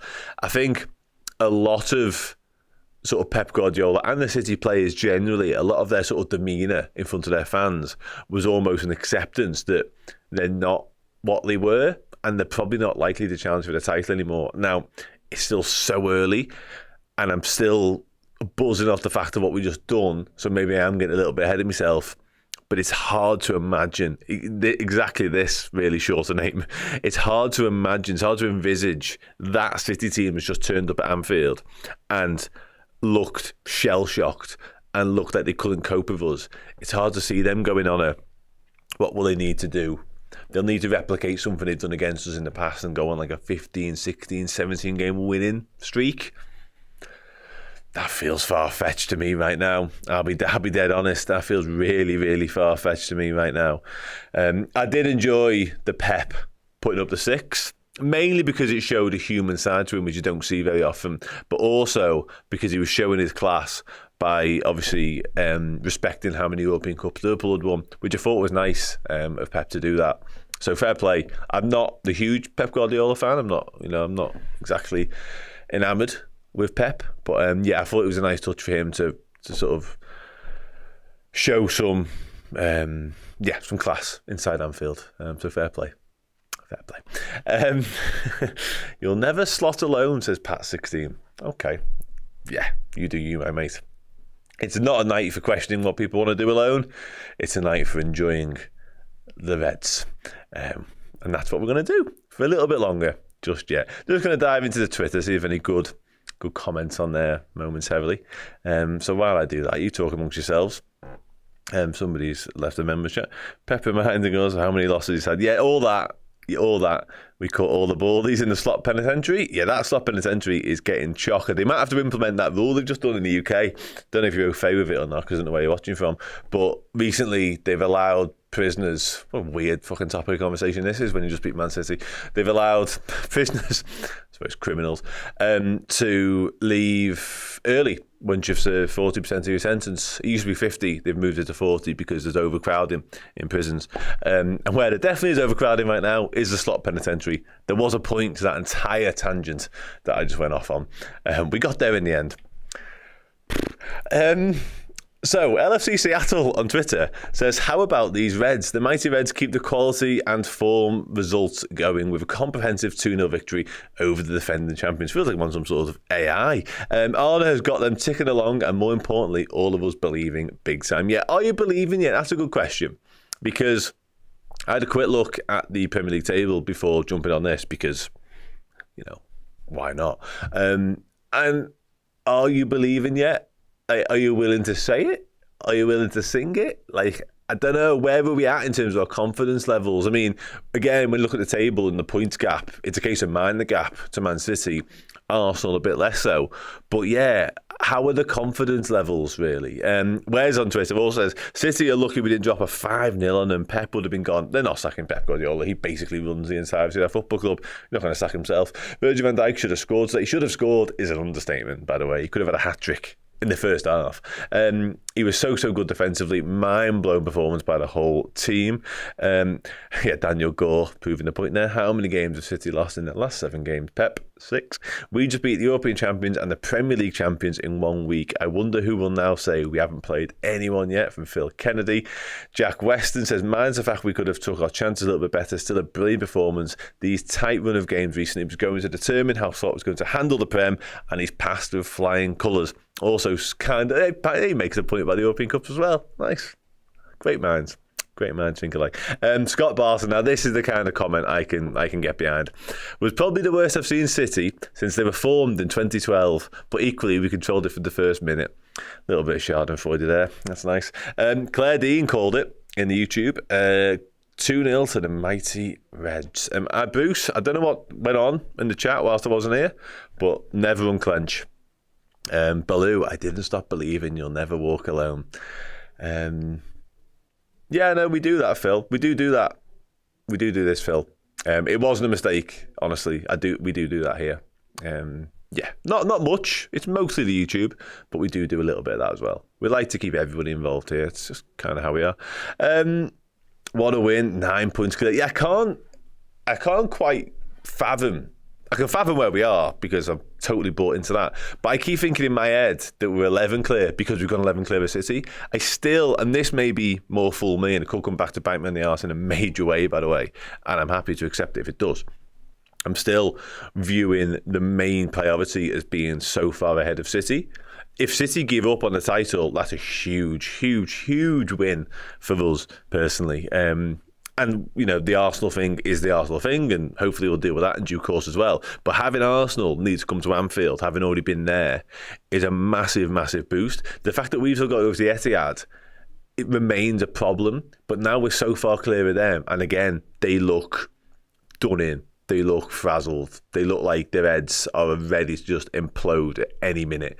And tests are going to keep coming thick and fast for them. Like, the way they played today, and with how mentally fragile they look, they could lose to Ipswich, for instance, next week if they were playing them. I've got no idea. Southampton caused them problems a few weeks ago, remember that? Like, they're not it. They're not at it at all. Hitchin Baz says, I said it during the game. Can you come pawn it now? I don't know what that means. And neither does anxiety. So I dread to think what you're doing while I was watching this stream, if that's the word that popped in your mind. But listen, mate, it was good. It was confirmed. Oh, okay. That's some spelling mistake. That is either some spelling mistake or some autocorrect. Either way, listen, mate, we all have needs. I'll read it again, but with, the proper words. Said it during the game. Can you confirm it now? Virgil pocketed Haaland, 2 shots, 1 blocked, 1 on target, 0.19 XG. Tell you I'm wrong. I'm not going to tell you you're wrong. Well, I could tell you you're wrong, but not because of what you've said, more because of one of the words. I could call you a wrong un for one of the words, if truth be really told. But it's a hell of a spell check, Lee. Yeah, Josh. You've been done dirty there. You've been done dirty. We're all friends here. Come on, let's drop it now. Tom Uri? Apologies. I've had a whole life of people saying my surname wrong, so, we move. Pep holding 6 fingers like he's done something special is utterly ridiculous. You cheated to win the title 6 times. Yeah, and maybe... Oh, voice text, okay. A little bit dirty, yeah. Pep Hub, that's a nice touch. Yeah, maybe that is a thing. I've not experienced that myself, but Whiter than white. What was I saying then about this super chat? Sorry, let me get back up. Yeah, listen, hopefully, before too long, we will know exactly how much they cheated and they will be punished accordingly. However that is. Hopefully it's all fair and above board, of course, because that's what we want. We want justice to be done, ladies and gentlemen. No bias, no favours here. But yeah, let's just wait and see. No, I hate him, Jerome. I really hate him, honestly. I think he's an excellent manager, obviously, because I'm not an idiot. And what he's done can't be argued with. But for me, I can't look beyond the fact he's done it with everything laid out in front of him for which to do it. Man City were preparing for the arrival of Pep Guardiola before he got to the football club. And then when he got there, what's been able and what's been possible has just gone up and up and up and up. And a lot of it seemingly whilst bending or at least playing fast and loose with some of the rules, hence why they're in court right now. In Barcelona, the best player in the world, the best players ever existed, in my opinion, in Lionel Messi, short of Mohamed Salah, of course. And then he went to Bayern Munich, treble winners Bayern Munich, and Bayern Munich pretty much always win the league, and yet still. And then he arrives at Man City, again, with everything laid out in front of him, said, go on then, what do you want to do? Oh, Mr. Krabs, this is nothing. Mr. Krabs, by the way, nice name. Listen, the guy's a sensational football manager, sensational football coach, of course he is. What he's been able to do, despite what I've just said, with the teams and the riches he's been given, has been nothing short of sensational. However, there is a little bit of me that would like to see him, not so much this, Diane, I take your point on it. This is kind of where I'm at a little bit. The problem has always been, and everyone spends money, of course you do, but the issue and the difference with City was they could spend 60 million on someone, and if it didn't work, it didn't matter. They just went and did it again the next window. He had all the wiggle room in the world. He didn't have to get it right with a transfer. You could just buy Calvin Phillips, and then when Calvin Phillips isn't the answer, you go, all right, we're going to get Matthias Nunes instead. Like, it makes no fucking odds to him whatsoever. How easy is that? You know what I mean? Like, what a piece of piss. The lower league point is a point. I will come back to Liverpool in a moment. But it's not even that. I just like to see him go somewhere where it isn't all one way and he hasn't got everything at his disposal. And, like, I don't know, like a team that historically finishes fourth, maybe, for argument's sake, and they aren't the richest club in the league, somewhere in Italy, maybe France. Try and take on PSG in France if that's special. Anyway, rant's over. And again, he's boss, of course he is, but, not really for me. They are Forest in the week. Like him, back at Barcelona's a good shout, and that feels like a good fit, of course. Although, to be fair, Hansi Flick is doing a pretty good job of that right now. Sound. So, I'll start to wrap up in a minute, and I'll dive over to the other chat and the other board before I do so. Wasn't it nice, though, just to sort of round off on today, wasn't it nice to see a team that's caused us such heartache? Not necessarily always at Anfield, of course. Our record against them at Anfield is really, really good. But it was just glorious to watch some of the players, and in particular Bernardo Silva, who's just the worst human being. But it was really nice to watch us and watch them sort of mid-demise come to Anfield in what is a sort of a new look, a newly refurbished, part of Arne's evolution Liverpool team, which is purring, firing on lots of the cylinders, not all of them just yet. And then just Kyle Walker, Kevin De Bruyne, even when he come on, a little bit of Erling Haaland, even Phil Foden's not in form right now. Just players like that who've won so much and been such a thorn in our side down the years. Wasn't it just glorious to watch them come and be like, I don't know what the fuck's happening here. And Liverpool are too good for us, and we outclassed them, and we outran them, we outworked them, we out-everythinked them. That was just nice. Like, it was just glorious to watch. Nobody's getting carried away, says Lee Wizkid. Yeah. We're just enjoying the Reds winning and being top of everything. Yeah, and that's what it all boils down to. I think anxiety, that's getting carried away, that. I was just about to say, it's just got to keep taking it one game at a time. We've got a massive week coming up. Newcastle Wednesday, the Ev on Saturday in the Derby. Like, those are two games. Newcastle, admittedly, aren't enjoying their best moment right now. Just lost Alexander Isak as well. So that game's taking on an ever so slightly different path, really. But the Everton game, albeit they got absolutely done by United today, which tells you a lot, that has a different, a higher level of importance and a higher level of sort of treachery for lots of different reasons. So yeah, it's difficult. Salah just posted a pic on Twitter that would fit the earlier typo. Has he now? Well, between shows, I'll be sure to check that out because I will start wrapping up in a moment. Diane, but I was going to say this, Diane. You took the words out of my mouth before I went off on a completely different tangent, which happens a lot on this show. It took one game at a time, 1920, so the same again this time. Yeah, 100%. I do wonder who from the Liverpool ranks will be the one to keep saying it. Will it be Slot? Will it be Salah? Van Dijk? Because I remember Jordan Henderson and a little bit of Andy Robbo as well, sort of week in, week out during our run in 1920, just keep coming out and saying it was a mantra. They had it like written on the foreheads by the time December come around. One game at a time, one game at a time, one game at a time. And it's right. It's the right approach to take. Inwardly, they might be sort of getting a little bit more excited than that, but outwardly, you have to just keep plugging away, business as usual, working every single day, keep learning. Because again, I say this every single week, next Saturday, by the way. I say this every single week. The best thing about this Liverpool team right now, and peek behind the curtain for Redmen, once I'm done here tonight, I'm actually not going home for a good couple of hours after I've got 2 shows to record, one of which is going to be sort of looking into what this Liverpool team are right now and what else is to come for this Liverpool team by speaking to somebody who knew the final team very, very well. And just how far away from being what Arne Slot wants are we? Because we're sitting here having beat Real Madrid and we're sitting there having beat Man City, and I'm still prepared to say in front of you beautiful people on YouTube that I don't believe we're anywhere near the finished article yet. And that is such a luxurious position to be in, like we're top of the leagues, and yet still we're probably not quite what Arne wants. I mean, my God, like, hitching baz. I'll start to wrap up now because I've said that a few times. Mo needs to sign, give him what he wants. Yeah, listen, I've said that. I've said it more than Jordan Henderson said one game at a time in 1920 by this point. We absolutely are. So the work in progress. Nico, I think they had one shot on target right at the end of the game. In fact, I'll check that now while I'm talking.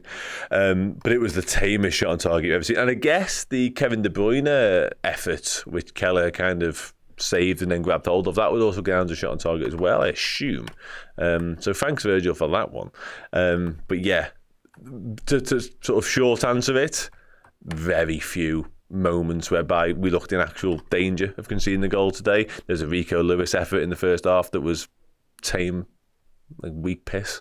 Am I too pessimistic or does it all feel too good? Listen, I think you can allow yourself to feel the way you feel right now. Feel all the feels right now. I think we've earned that down the years. As Jurgen Klopp told us in the same room, by the way, Liverpool have paid the bill numerous occasions now, so we are allowed to enjoy nice things when they come around. We've had seasons absolutely derailed by injury. Touch wood, that clearly isn't the case right now. We've had seasons whereby we were pissing the Premier League and something's come along and made it not quite as fun as it once was. Fingers crossed that doesn't happen right now for everybody's sake. So yeah, I think we've been through enough hardship even in the modern era. I'm not talking about when I grew up because that was rough at times as well. There were some incredible moments on the way.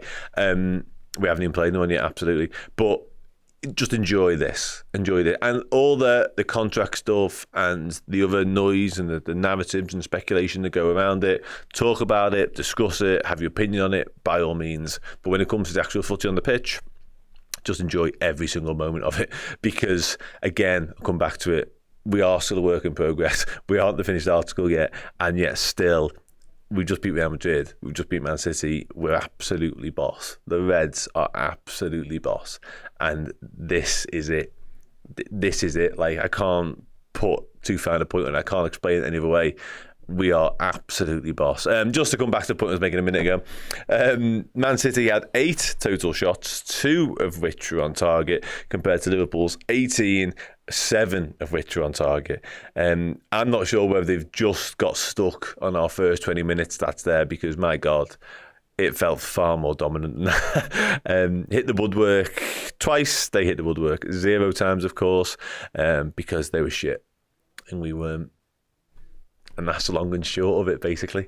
Last couple of chats now before I wrap up. lucky you, Dave's and the videos, because if we think this was good, you should have been around back then. Shout out to every Liverpool fan in the chat. Says Fender, love you all. Yeah, we love you too.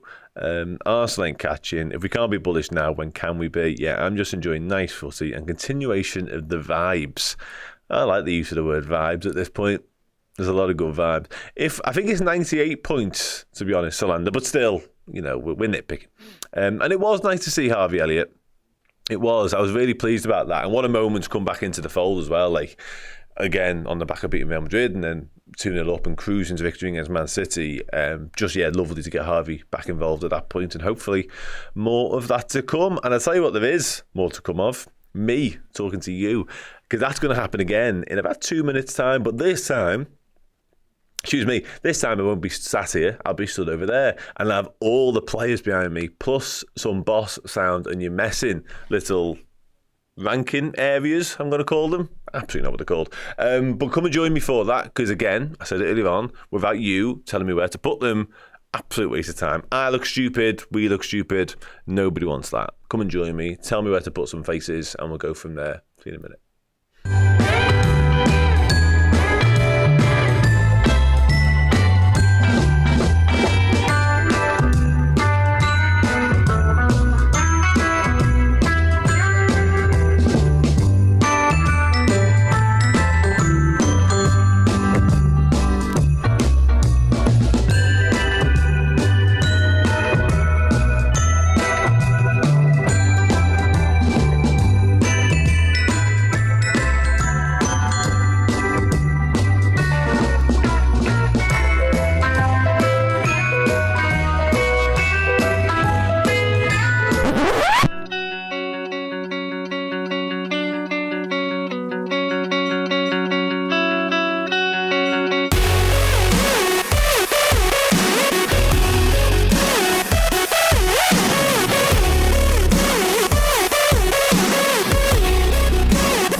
Hello everybody, welcome back to the Redmen TV and your player ranking show after Liverpool absolutely battered Man City 2-0, and even that feels like an understatement, to be honest with you. We were miles better than them, properly outclassed them, outplayed them, outfought them, outran them, everything outed them. We were brilliant. They were not.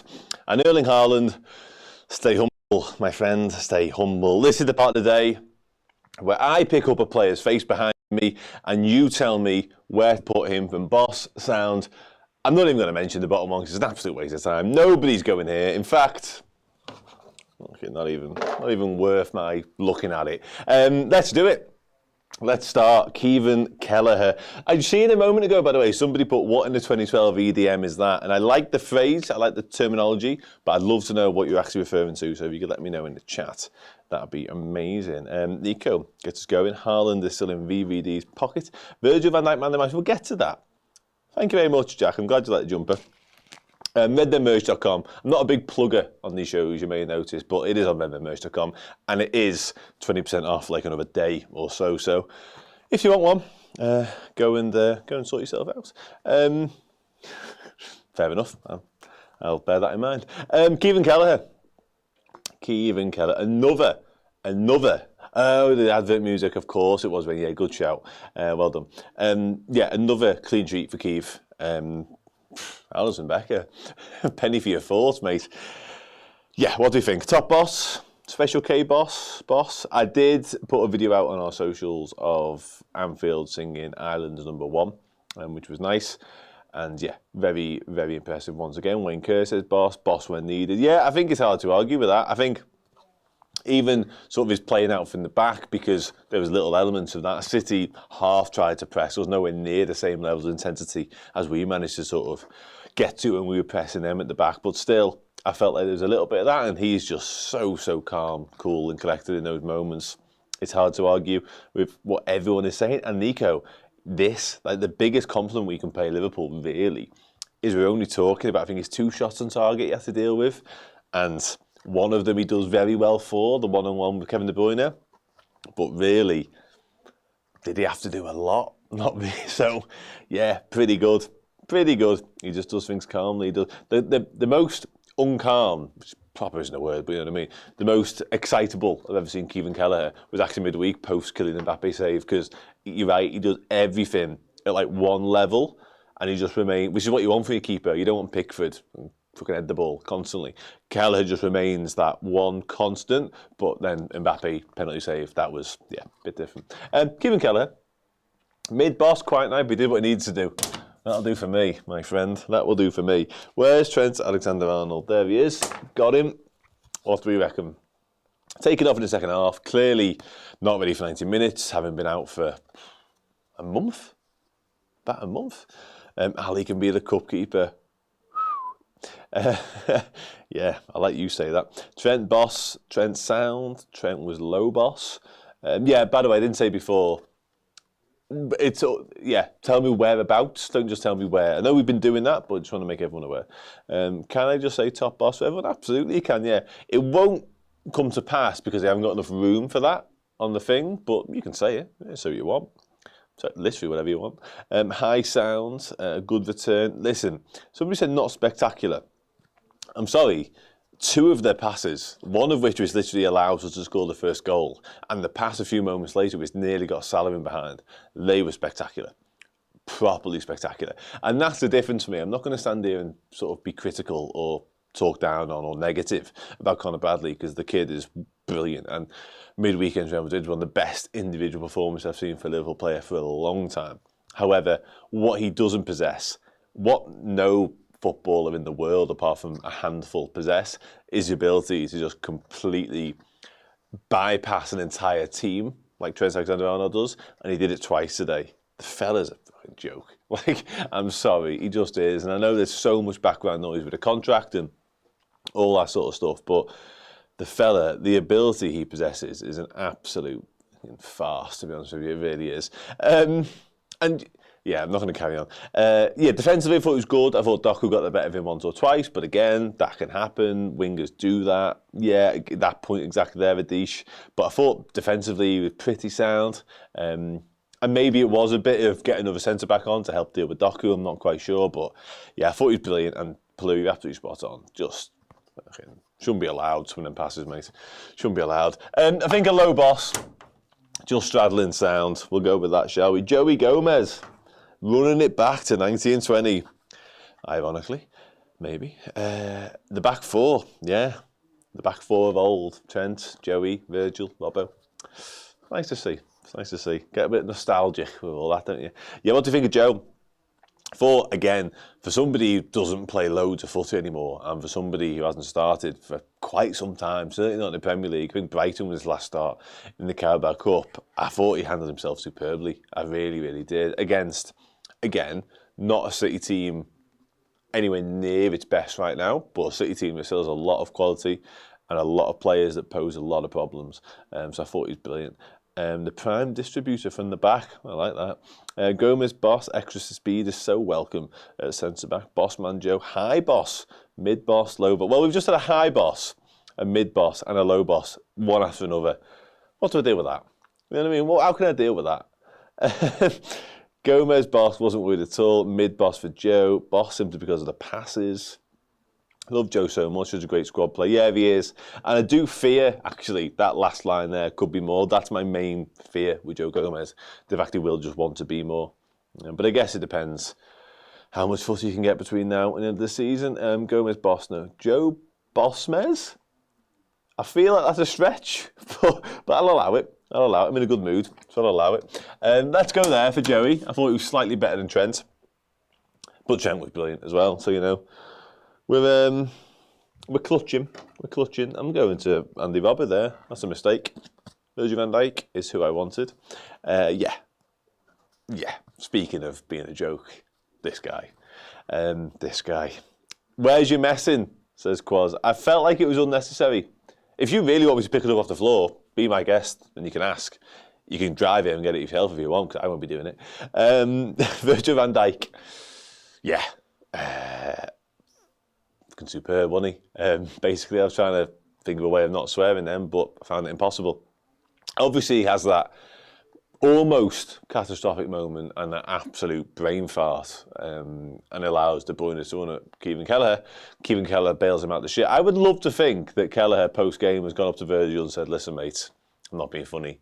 Don't try that shit again. Not on my watch. When Alisson's back, you do what you want to do, man. But you jeopardise my clean sheet like that again, we're going to fall out. All right? Because other than that one stupid moment, he was exceptional. The only other slight criticism I've got of Virgil is the fact that he didn't score like 4 goals because he could have, and he probably should have. I think this is the second header in particular where he's completely free. He's unmarked. What City are doing, leaving this guy with the freedom in a 6-yard box, I don't quite know, by the way. And he did everything but score. I think even he, when he was getting back up, was like, how have I not scored? Because it's a powerful header down. No, Steve Tomlinson, no, we're aware of that, mate. We're just taking it in our stride, one game at a time. We're not getting carried away. We'll just wait until the big teams actually come, and then we'll see where we're at. But for now, yeah, just enjoying it. Just enjoying the ride. Yeah, Virgil, anyway. The highest of the lot so far, please? Someone tell me. Arguably man of the match, Van Cruyff. Yes, there was a watch-along, John. That exists. You might want to wait off on the goal reactions search, because I think, I might be wrong, I think a video with the goal reactions by itself is coming out soon. So yeah, maybe don't go scrolling through. Just wait. Patience is a virtue. He was worse than Joe, says Crystal. I'm not sure. Highest boss, says Sam. Boss. I like that. Virgil, top boss. Okay, let's pop in there for now, and then we'll deal with the man of the match things later, which will give us a clearer picture of what exactly we thought.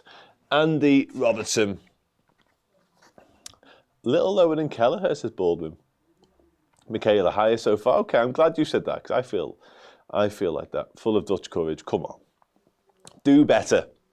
But you've been very vocal today, Peanut Butter, and a lot of it's been better than that. That's bang average, I'll be honest. And I'm all for a terrible pun, or play on words, or whatever, but that's shite, that. Robbo, mid-boss, boss. High boss, but not top. Okay, we'll deal with that later. You know what? That is such a good point. The pass he plays to Cody Gakpo around the corner from what must be 50 yards is an absolute joke. Andy Robertson of old is what that is, to be honest with you. But it's actually better than anything he used to do. If we'd have scored from that, I wouldn't have done these shows, because I'd still be out there watching it now. I'd have been with the Hitch and Baz before with the porn comment. Like, I couldn't have done the show physically. Certainly not from the waist down. Yeah, fucking ridiculous. Absolutely ridiculous. And even Gakpo's touch on the back of it was brilliant as well. And the shot just gets blocked or saved. I can't remember quite which one. But honest to God, like, that deserved an assist. It deserves Ballon d'Or. Chat, to be honest with you. Yeah, I thought he was brilliant, honestly. I think he's angry, and Andy Robbo is what I want. I made the point earlier on, actually. Diane says an amazing game, and I will put him on the board in a second. Boss around Trent level. Thank you very much, Hitch and Baz. Sorry if I threw you under the porn bus a minute ago. It might not have been you. But I made a point about Robbo, what feels like hours ago now, but it actually was not long ago. Pre-season, when he didn't play in the first of the double headers of the pre-season games at Anfield, he was fuming because he felt like, I don't know, Costas was ahead of him, usurped in the pecking order, whatever. And I feel like he's heard a lot of the speculation and the noise around his future, and that's made him angry. So I actually quite like your point. He's got a point to prove again. He wants to show people that he isn't done, and his best days aren't behind him, and he's still very much got a role to play in this team, this squad, this first 11. And I think today was a performance like that, actually, because I thought he was brilliant. Absolutely brilliant. I thought he was more, again, back to his old self, which is nice to see. I'm going to pop him there for now. Nice beard on that picture as well, Robbo. We've done him well there. You should be pleased with that. Where's Ryan? Here he is. Do you know what's funny with Gravenberch, right?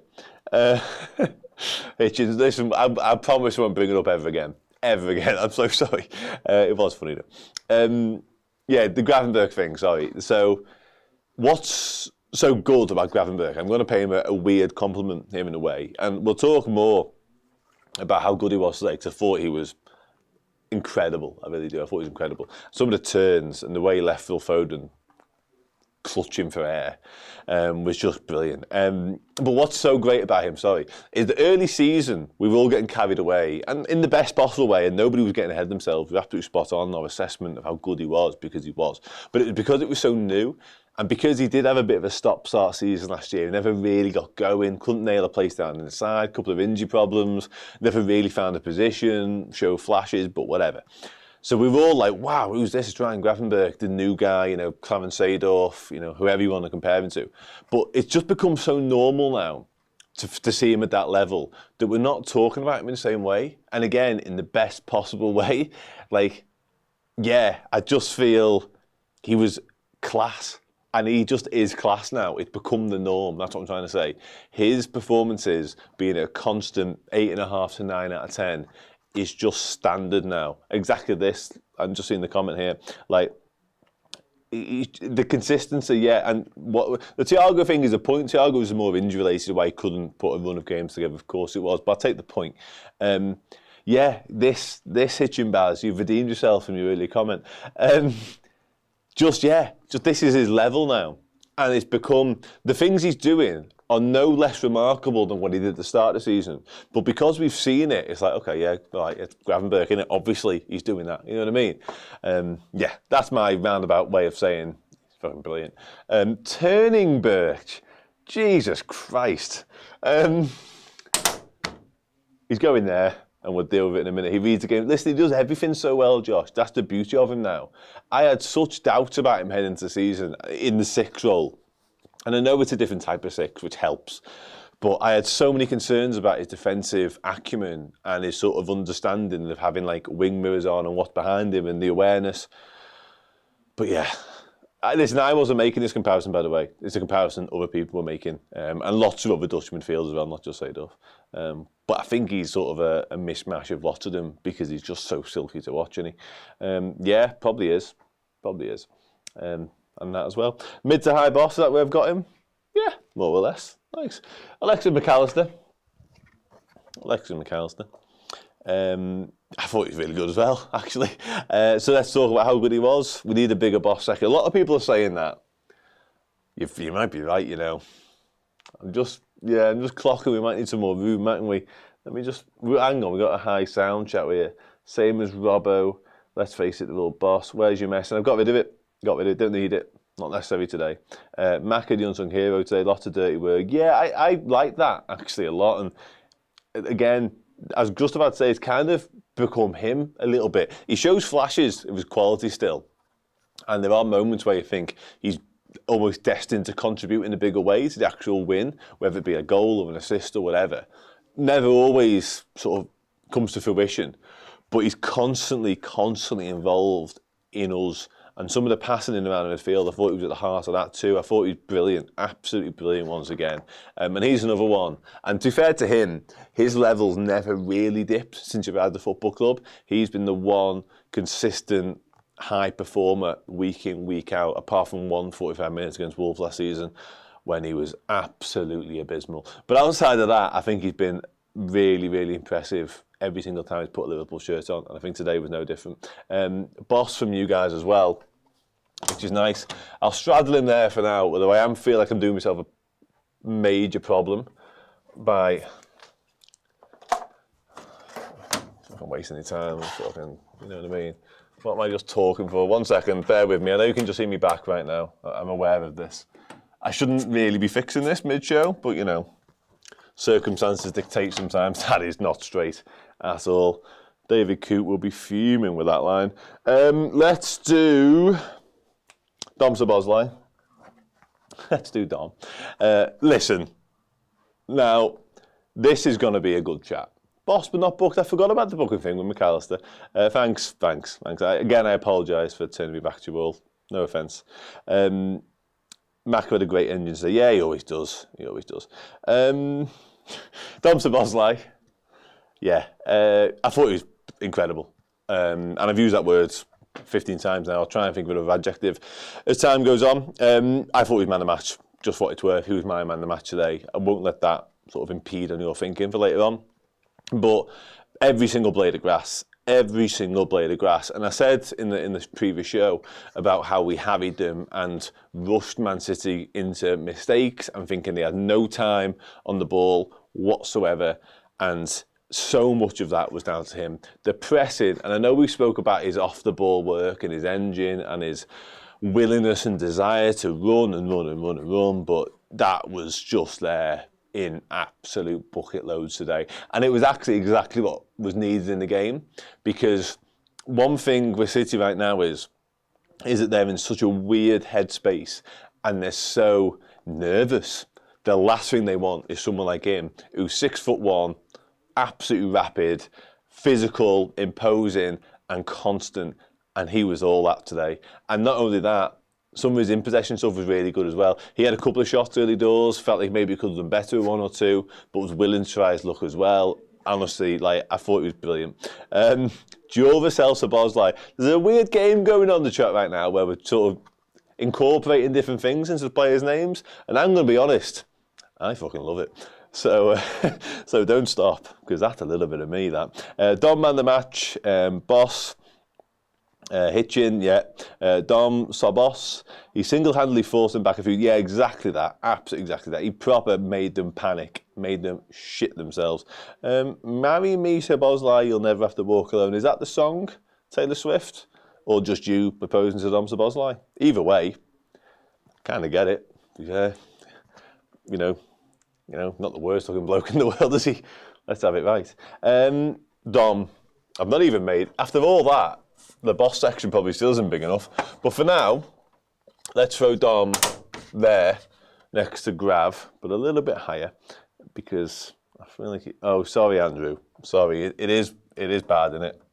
It is bad. I'll try and, that looks a little bit better if we just do that. Yeah, slightly better, I think. Let's do, who's next? Mo Salah. Let's get the negative one out of the way first with Mo, shall we? How's he missed? How did he miss? I would have lost everything I own on Mo Salah scoring that goal. But he never, and then he made up for it later by scoring a penalty. So all's well that ends well. Benny, not anymore.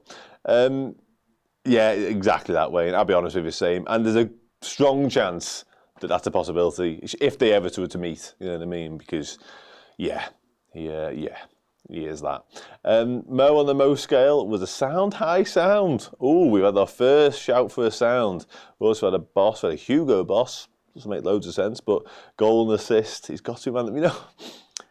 It's so funny, isn't it? Because somebody a minute ago suggested a sound, high sound for Mo Salah, which, I didn't laugh at, I didn't dismiss out of hand instantly.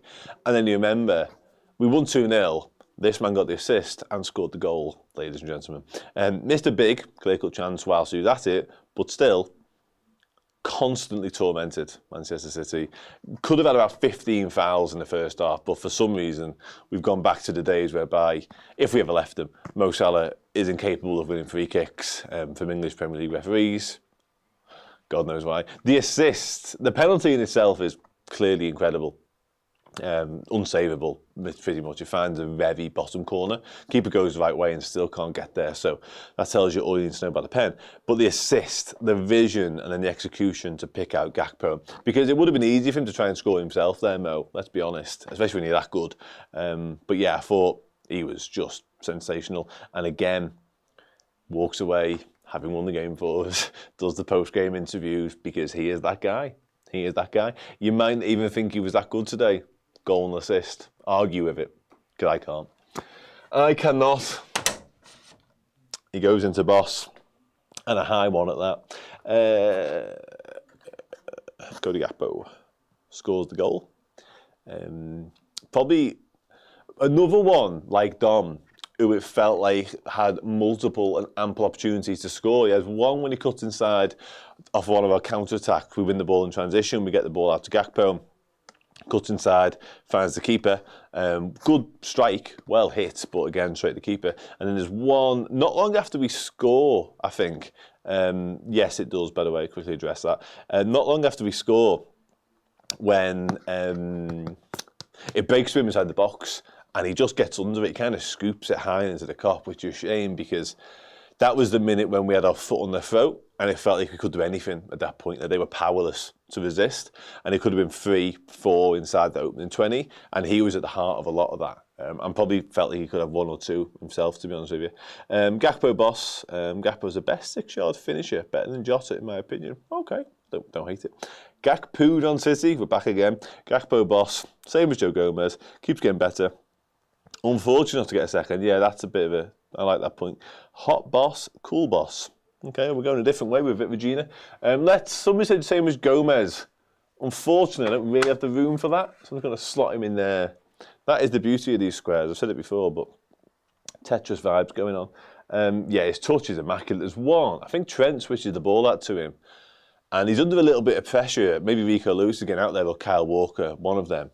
And Gakpo controls it like the outside of his right foot, and it's, oh, God. You do something to me. Luis Diaz. Cody's honestly man of the match out, says Robert. Well, we'll deal with that in a second. For now, let's just do Luis Diaz. In the 9, Luis Diaz makes the penalty, wins us the penalty. Yeah, just so alert to that situation. Capitalises on, again, a little bit of uncertainty, a little bit of dallying from the Man City defence, and you can't do that with him around it. You can't do that with Liverpool full stop, because we'll press the life out of you, we'll swarm, we'll be all over you, like that cheap suit that I referenced earlier. But Diaz is the last person you can afford to take a second with, because he will not give you that second to settle at all. And he nicks it, drives away, gets the ball ahead of Ortega, knocks it round him, buys the pen a little bit, but listen, nailed on penalty. Once you've Ortega and you've committed, you've thrown yourself at Luis Diaz. It's just a nailed on penalty. You just can't do it. Pam Donald says Lucho boss next to Robbo. Luis Diaz boss as well from Christopher.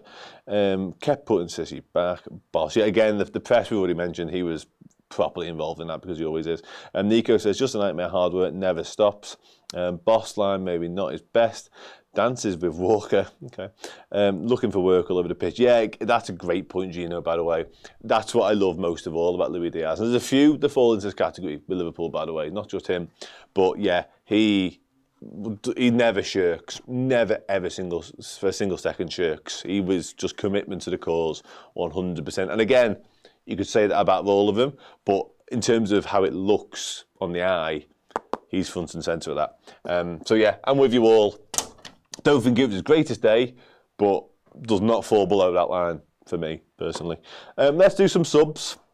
Jurel comes on. Harvey comes on. That was nice. Darwin Núñez comes on. And Curtis. Let's do Darwin.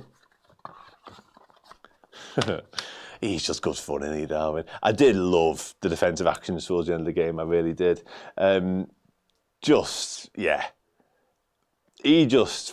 And you know what? This is a great. I was going to say, like, encapsulates everything that we want, everything we would be playing for Liverpool in terms of the effort and the pure joy of doing it, and just the overriding sense of, like, how up for it you are. We'd be all of that if we were on that pitch. Darwin embodies all of that when he's on there. He's not anything like a defensive-minded player. He clearly does it because he's willing to, you know what I mean? But that isn't his way. That's not who he wants to be as a footballer. And yet still, when he makes defensive contributions, it's almost as if like he's been playing centre-half for 15 years. And it's like his bread and butter and what he does for a living. Just boss. Yeah. Cracks me up, boss. All heart and legs, love him. But yeah, okay. And the slide tackle was just... He was offside once and then missed a chance with offside because of course he did, because, you know, Darwin Núñez, isn't it? Can't put Darwin below the line, boss. Núñez, boss, felt like he just took the piss out of City. Yeah, he was revelling in what was going on at that moment. Let's whack him there. Love you, Darwin. Joel Quanta. I'm not going to put him below boss. I don't care what you all say. And there's that run he does down the right-hand side, by the way, not long after he's come on as a right-back. But I love that, and Robert makes a point here, actually. And you actually make a different point, but I'll bring it up anyway. Because it does help to bring on an out-and-out centre-back against someone like Doku, who is very tricky, very hard to handle, for all of his problems when it comes to his end product, and, he's all fart, no shit a little bit, he's hard to stop. So bringing on a proper defender against him in terms of somebody whose only aim really is to defend, smart, really smart. But I actually think bringing him on, having had such a tricky start of the season, is really, really smart. And in such a precious situation as well, with like 15 minutes to go against Man City, yeah, really nice, really nice. And yeah, I think you all make the point there. A right back in the making, possibly. Just nice to have more strings to your bow, isn't it, ultimately? We've seen Joe Gomez. He hasn't sort of been able to play right back, centre back, and of course left back. So, yeah, why not? Why not?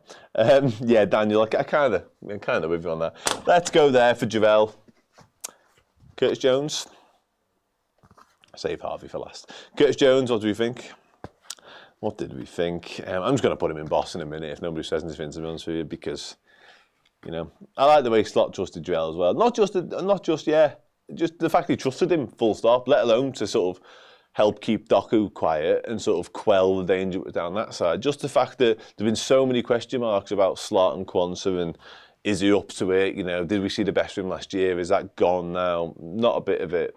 Arne Slot clearly trusts him enough, clearly backs him to throw him on against Manchester City in that absolute powder keg of an atmosphere.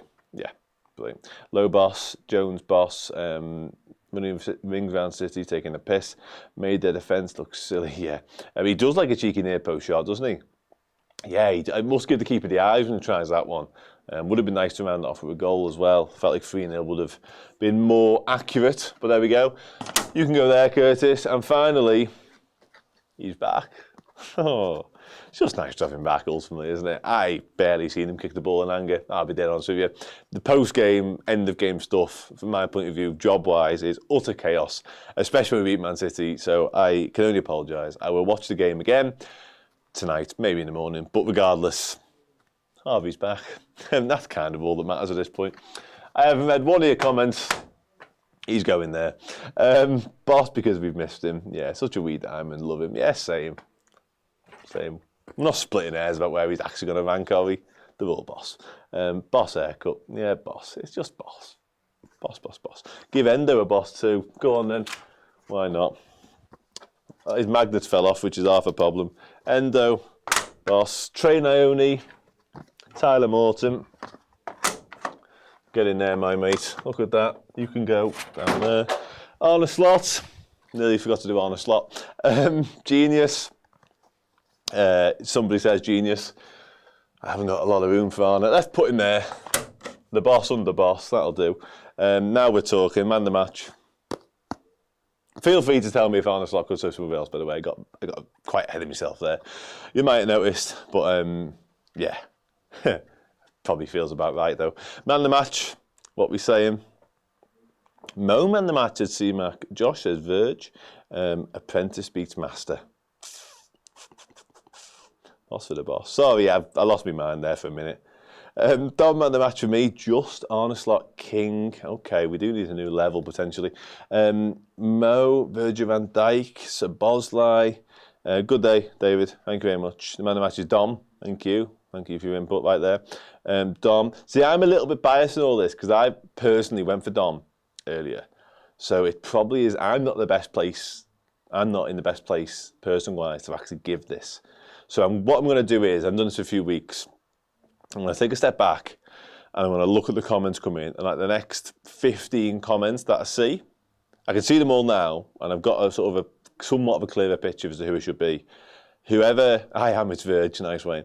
Whoever I see most of all, like the next 15, that will be the answer, okay? So let's go now. Tyler Morton's a good shout. DJ Marky Mark, yeah, didn't really think about him. Has to be Mo, Dom, absolutely. Give it Dom, Sobbo.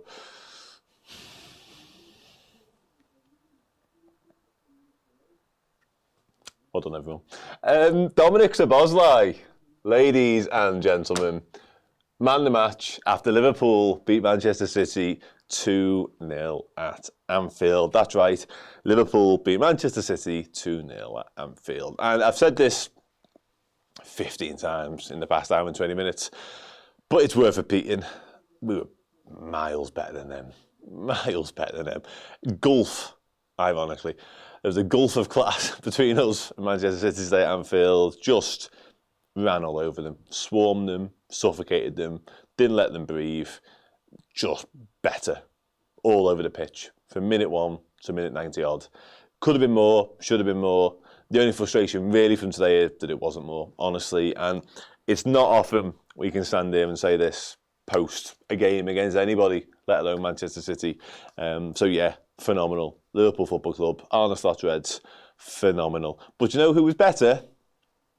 Tyler Morton. No, I'm joking. It was you guys. Thank you so much once again, all day long, for doing this bit, the last bit, the bit before, and the bit before that, which was ages ago.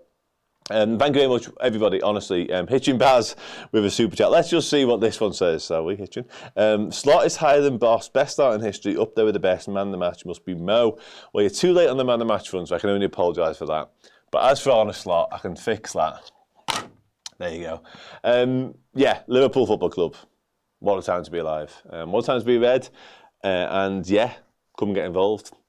Get involved any way you can. But if you do want more Redmen Liverpool content in your life, head to redmenplus.com, sign up in whatever way you want. I will tell you now, though, if you are such inclined, then do so using the code TOP when you can become a captain yearly, because you get it for half price. It's Christmas, times are hard. If you want to save some money, go and do that. If you want to save some money on Redmen merch, go and do that now as well, because you've got a day or so to do it. Black Friday weekend stuff going on. And after that, you know, the world's your oyster. It's Christmas time. Liverpool top the league, Newcastle in the week, Everton next weekend. Let's just enjoy it. I know I will. And I will see you all again very soon as well. Enjoy the rest of your Sunday night, whatever you are doing. Take care. Goodbye. Love you all.